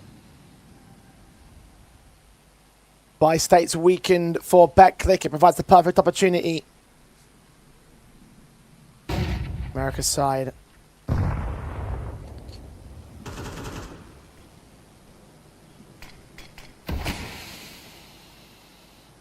See no one leaning forward for the first strike. BetClick work their way around the outside slowly. But they're desperate for an entry. When you've got this limited investment on this A split, you need to get a clean kill in main. There's it. From JT, good on exist. Clock you with a response. One of the rafters, the M4. Clock you still wins the fight. Now Morb's attention turned towards Mini. Players coming inbound from other entry paths though. The man's burning. 68 HP, swing of the Tech 9 starts coming, Clock you, still playing distracted, he's dinked up, Morbs does find that pick in, Elige gets demo down to 2. The player on the outside swing, Prism caught out outside of the hut. Shot from Friend lands well for the first, but 2 players to peek, Jorko having him on the rafters. Deals with a shot, Liquid have 6. And they just couldn't get Malbs. Even though that molly is forcing him into the open, and even though he's burning quite a lot, they just don't quite get the timing. I think maybe Clocku needed to be a little bit bullish there. Just swing wide, just have the confidence in yourself. Gave too many jiggles away. And in the end, the quality just goes the way of the youngster. Excellent pre-aim around the Tetris, even better back towards Hut. And round by round, the scoreline is closing.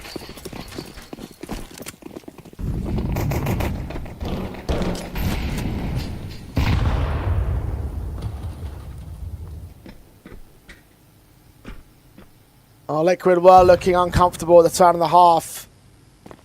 We're definitely looking a bit worse for wear when the pistol conversion came down from BetClick. Now they've finally managed to see some control of their CT tenure. Math can start to flourish. 18 kills deep.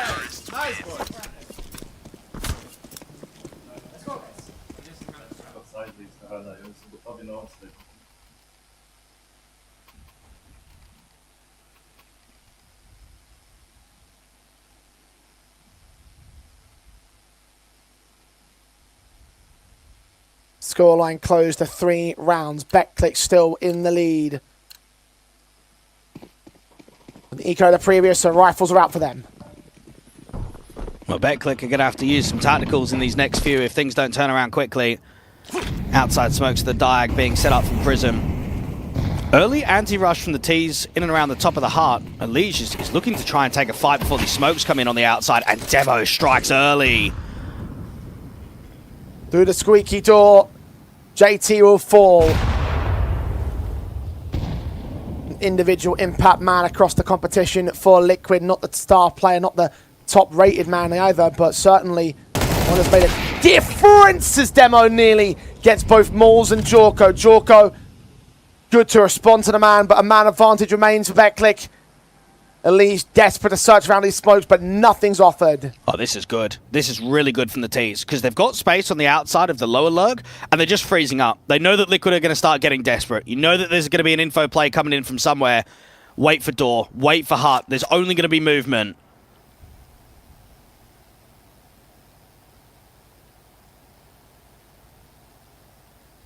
Liquid try to call a bluff.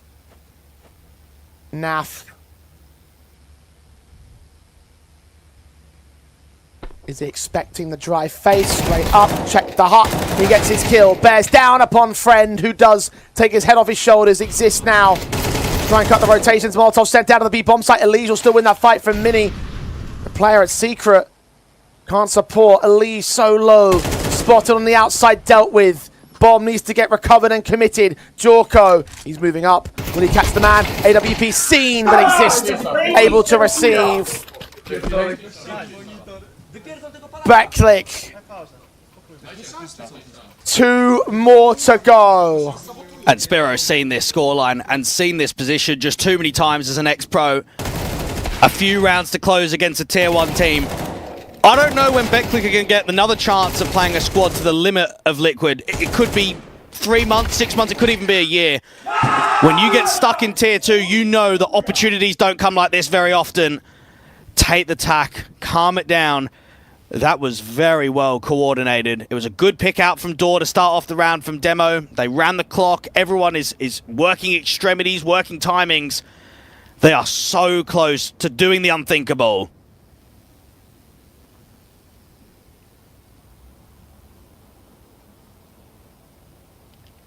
This will be your one chance to face a team like Liquid, and as far as I'm concerned, Carpe Diem.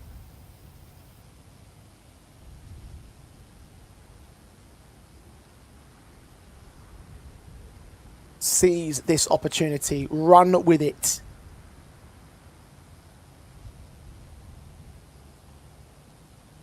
And technical problem will emerge for BetClick, so they'll take a minute to sort it out. It gives for Liquid a chance to simmer. Can't talk in the tax, but nothing stopping your mind from racing. When your opposition should have been mentally checked out back on Anubis. They struck back hard, commanded this game, and about to do to you what you did to them on Cash. And it might be a moment to bring up JT and the silverware. Now, we've had the conversation many times. He's not had the players in the past. He's played in 10 LAN Grand Finals and only won 4 of them. The last one was in September with Passion UA in 2025. So that's 1 title with Passion, 1 with Complexity. The other 2 title wins, mate, they were back home in South Africa, excuse me. So that's playing in the local set. That doesn't count for my eyes, even if it is a trophy. I want to see it on the international stage. I want to see it since you've relocated over to the Americas. APOGEE, 12 titles out of 30 Grand Finals. That's not a strong percentage. His last title win, June of 2024, ESL Challenger Yongshiping with Complexity. This is meant to be the GOAT of NACS. And right now, they are losing and feeling uncomfortable against a brand new BetClick roster. Who, let's be honest, Jay, even in the previous iterations, even when they had Diha and Hades and Hypex and Jacob, even the guys that we recognize, they've never been a high-end tier 2 team, have they? They've been decent, they've been known, they've never been a top team.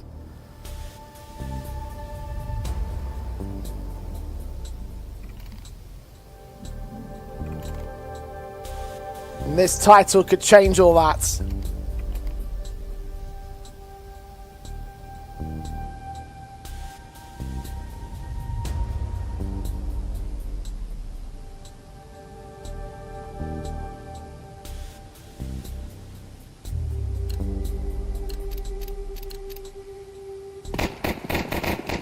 From winning handily, down near conceding, nothing will stop the power of Chokequid.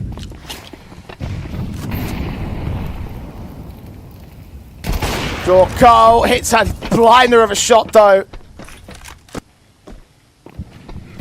Relieve the pressure on his neck. The Prism out into the bomb site! How the hell did he just do that? JT and Mobs Call looking away. The heads land supreme. And that one move might have just won them the Grand Finals. What's going on with Prism? Think about what he did on the pistol round. Think about what he's just done there. APOGEE losing his teammate Jorko down. Trying to move with Naf. These 2 guys been so impactful. Finally, a big moment for the Bald Eagle. But he still can't get the job done. BetClick. Map, match, and tournament points. What are the A players doing? Oh my goodness, how has he got out hard with a multi-frag? I cannot believe it. JT and Mouse Fall. That's ridiculous. The in-game leader out of all players to create that pathway and allow that double entry. The buy state is awful from Liquid. And Prism, the IGL that's only won 2 titles in its entire career. The Park and Challenger LAN back in March. The one before that, Jay, December of 2021 with Ungentium in a local Polish LAN. He can't wait to get his hands on the trophy.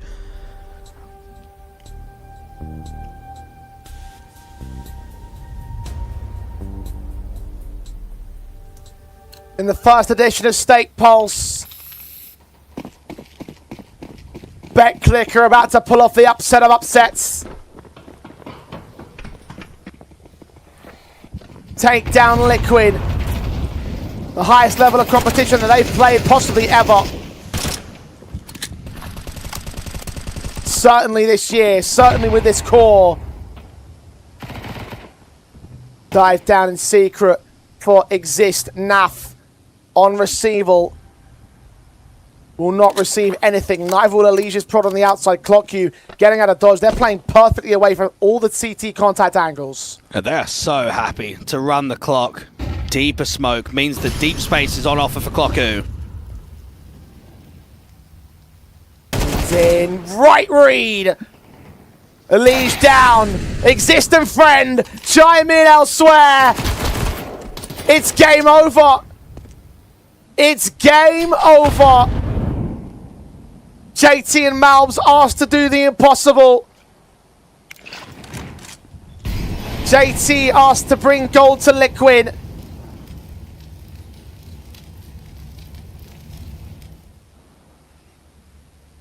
But here in Stake Pulse Beat 1, for this team, gold is just another shade of brown. JT falls and Malbs just trying to resist the inevitable. Trying to stop this BetClick title, which he cannot do. Dark Team 7, 2-1 in the grand finals. Your champions, BetClick APOGEE. Clocku now gets his second LAN title ever. Prism with his third, Friend with his third, Exist with his third, and Demo with his fifth. But this has got to be the best LAN win for any of them across their career. This is a tier 1 side of Liquid. This was amazing from them. To think where we started, 3-9 down at the turn of the first half of their own map picker cache. From there you sit there and you say it is lights out for BetClick. You sit there and say it is game over. Liquid will be your champions, but no, they fought back on Anubis. They fought back on Nuke. And they claimed it all. Ladies and gentlemen, it can only be one. Your champions of Stake Pulse, the unlikely but the real, BetClick APOGEE. So deserved. And for the in-game leader of Prism, the calling masterclass that we saw return on Anubis, the impact from him individually there on Nuke, I'm still thinking about that double entry out from Hut. I can't believe it. Celebrations all in the camp, rightfully so. In the studio, where they lived their lives for the last week, doing absolutely fantastic work. BetClick fought hard to earn this, and earn it they have. Congratulations, guys. Congratulations. Good job. Congrats all the way around. What a pleasure. What a final. I hope we're through because I'm here with Prism. What a game, man. You were down on Anubis. It looked like it was over. How did you feel? Did you ever stop believing? No. We knew from the beginning. We knew what battle would be like. We've been prepared for everything. It was like all planned and under control. Bro, I am shaking for you. Like, I'm nervous. My stomach was rumbling out there. How are you feeling right now? Even worse, I guess. And okay, so I want to ask you a little bit also. You've been in this team for 2 years, or this organization for 2 years. 28 years old, you've been fighting for a long time. This is by far the biggest trophy you've ever won. Did you ever lose hope that you would be able to do this? No. I got my goals. I follow them. It's all in front of me. I never lose the hope. And when you look at this team, also the new guys in your team, how proud are you that you could do it with these guys? I'm proud of them. They played very well. The atmosphere was perfect. The motivation, the ambition, everything was there. So I'm proud of them. And now I know, without the prize money, just from beating Liquid, you are now number 45 in the world in the VRS. You're going to Paris tomorrow to play the Open Qualifier. With this amount of confidence, what's to stop you from making the major? Nothing, I guess. Okay, we don't want to jinx it, of course. Also, I just want to get a quick comment from you, Exist, because at least before this map, you're the highest rated player of the tournament. How are you feeling right now? I'm fairly happy. Like, I'm very proud of the boys, what work we've done in the past 2 weeks. So I'm very proud how it all went. And you've also been through a tough couple of years and you know, messing around in different teams. some playing without salary. Now you're here. It's a more solid, stable team, and you're already getting your first trophy. That's amazing. Yeah, I mean, like that was the goal for the tournament. Like that was the big dream to start good the season. So now we just keep the momentum, and we believe that we can achieve even more. And as I said with Prism, you're going to EWC to Paris tomorrow. Yeah. How fired up, how full of confidence are you going to be? I think we are 100% confident, so it couldn't be better. So yeah, we are gonna get EWC. I hope so. I hope as well. Congratulations so much, guys. I'm going to let the casters run it down, but you're free to celebrate, and congrats, guys. Congratulations most definitely are in order for the Poles. With EWC coming up, a performance like this is definitely encouraging for them to try and make a qualifying run, Dwag. And, well, I mean, look, what a story it's been for them. What a run it was.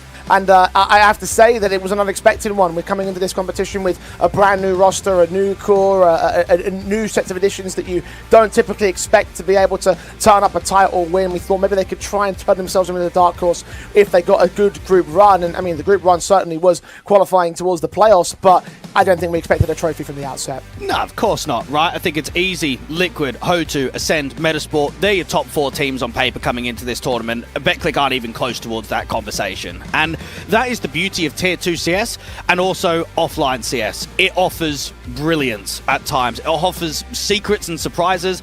And I think for BetClick, the hunger was certainly here today. The organization wins their second title in 2026. But let's take a moment to think about this from Liquid. I mean, how do you even uncover this loss? Bro, this is more than an embarrassment, right? This is a Tier 1 squad, the only Tier 1 team that's dropped down into this division, into this tournament.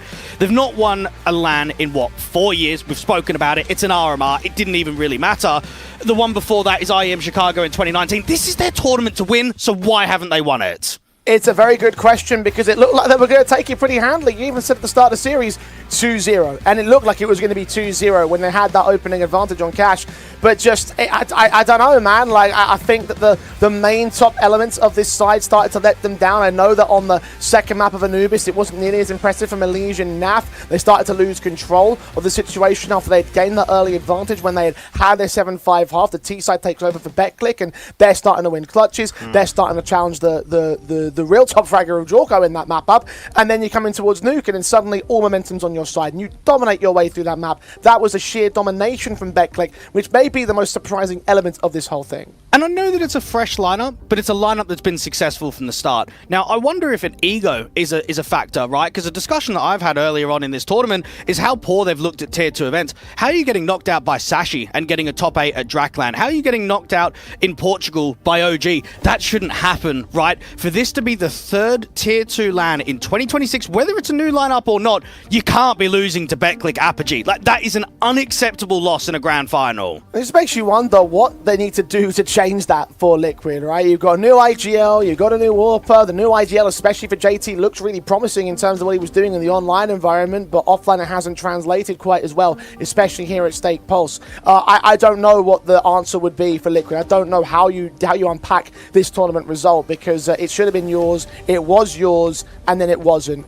And I think that is the story of Liquid here in Stake Pulse. But the story on the other side of the board is utter glory for the boys at BetClick Academy, of BetClick APOGEE rather. They are champions of Stake Pulse Beat 1. And that does it for our competition this week. A lot of epic action, a lot of surprises. Some of those teams you mentioned being within the top 4, eliminated in the group stage. All the action has been basically bonanza from start to finish, and well, it's a pleasure to have been able to experience it, like. Yeah, indeed, and I'm going to be keeping an eye on BetClick, right? I think they're going to France tomorrow. They'll be competing there. We don't even know if Friend's going to be the AWPer of this side. Now, I think with his level of performance in the grand final and across the playoffs, I think he's good enough to get a contract. He's played with the boys, right? He's part of that core of Coalesce, but we all know they've only brought him over for this tournament because of the VRS points. That's only going to help. So I think he needs to prove it across these next few tournaments to see whether he can be a legit 5th. But for BetClick, this is a massive result, and one that for the organisation they will really be excited about. Indeed, and one that will surge forward with even greater victories for their own perspective. The champions of this Stake Pulse Let's see whether they beat the champions the next one. We're back in September for even more Stake Pulse action. Dwag, I'm sure we'll be looking forward to bringing you all the action here on the mainstream. But for the time being, this is all we have for you. On behalf of myself, the Eternal J, my co-commentator Dwag, and all the production staff and admins behind the scenes here at Stake Pulse, I want to thank you so much for watching and for listening. We'll see you back here on September 21st. Mark the calendars for Stake Pulse B2. But until that point, it's good night and goodbye.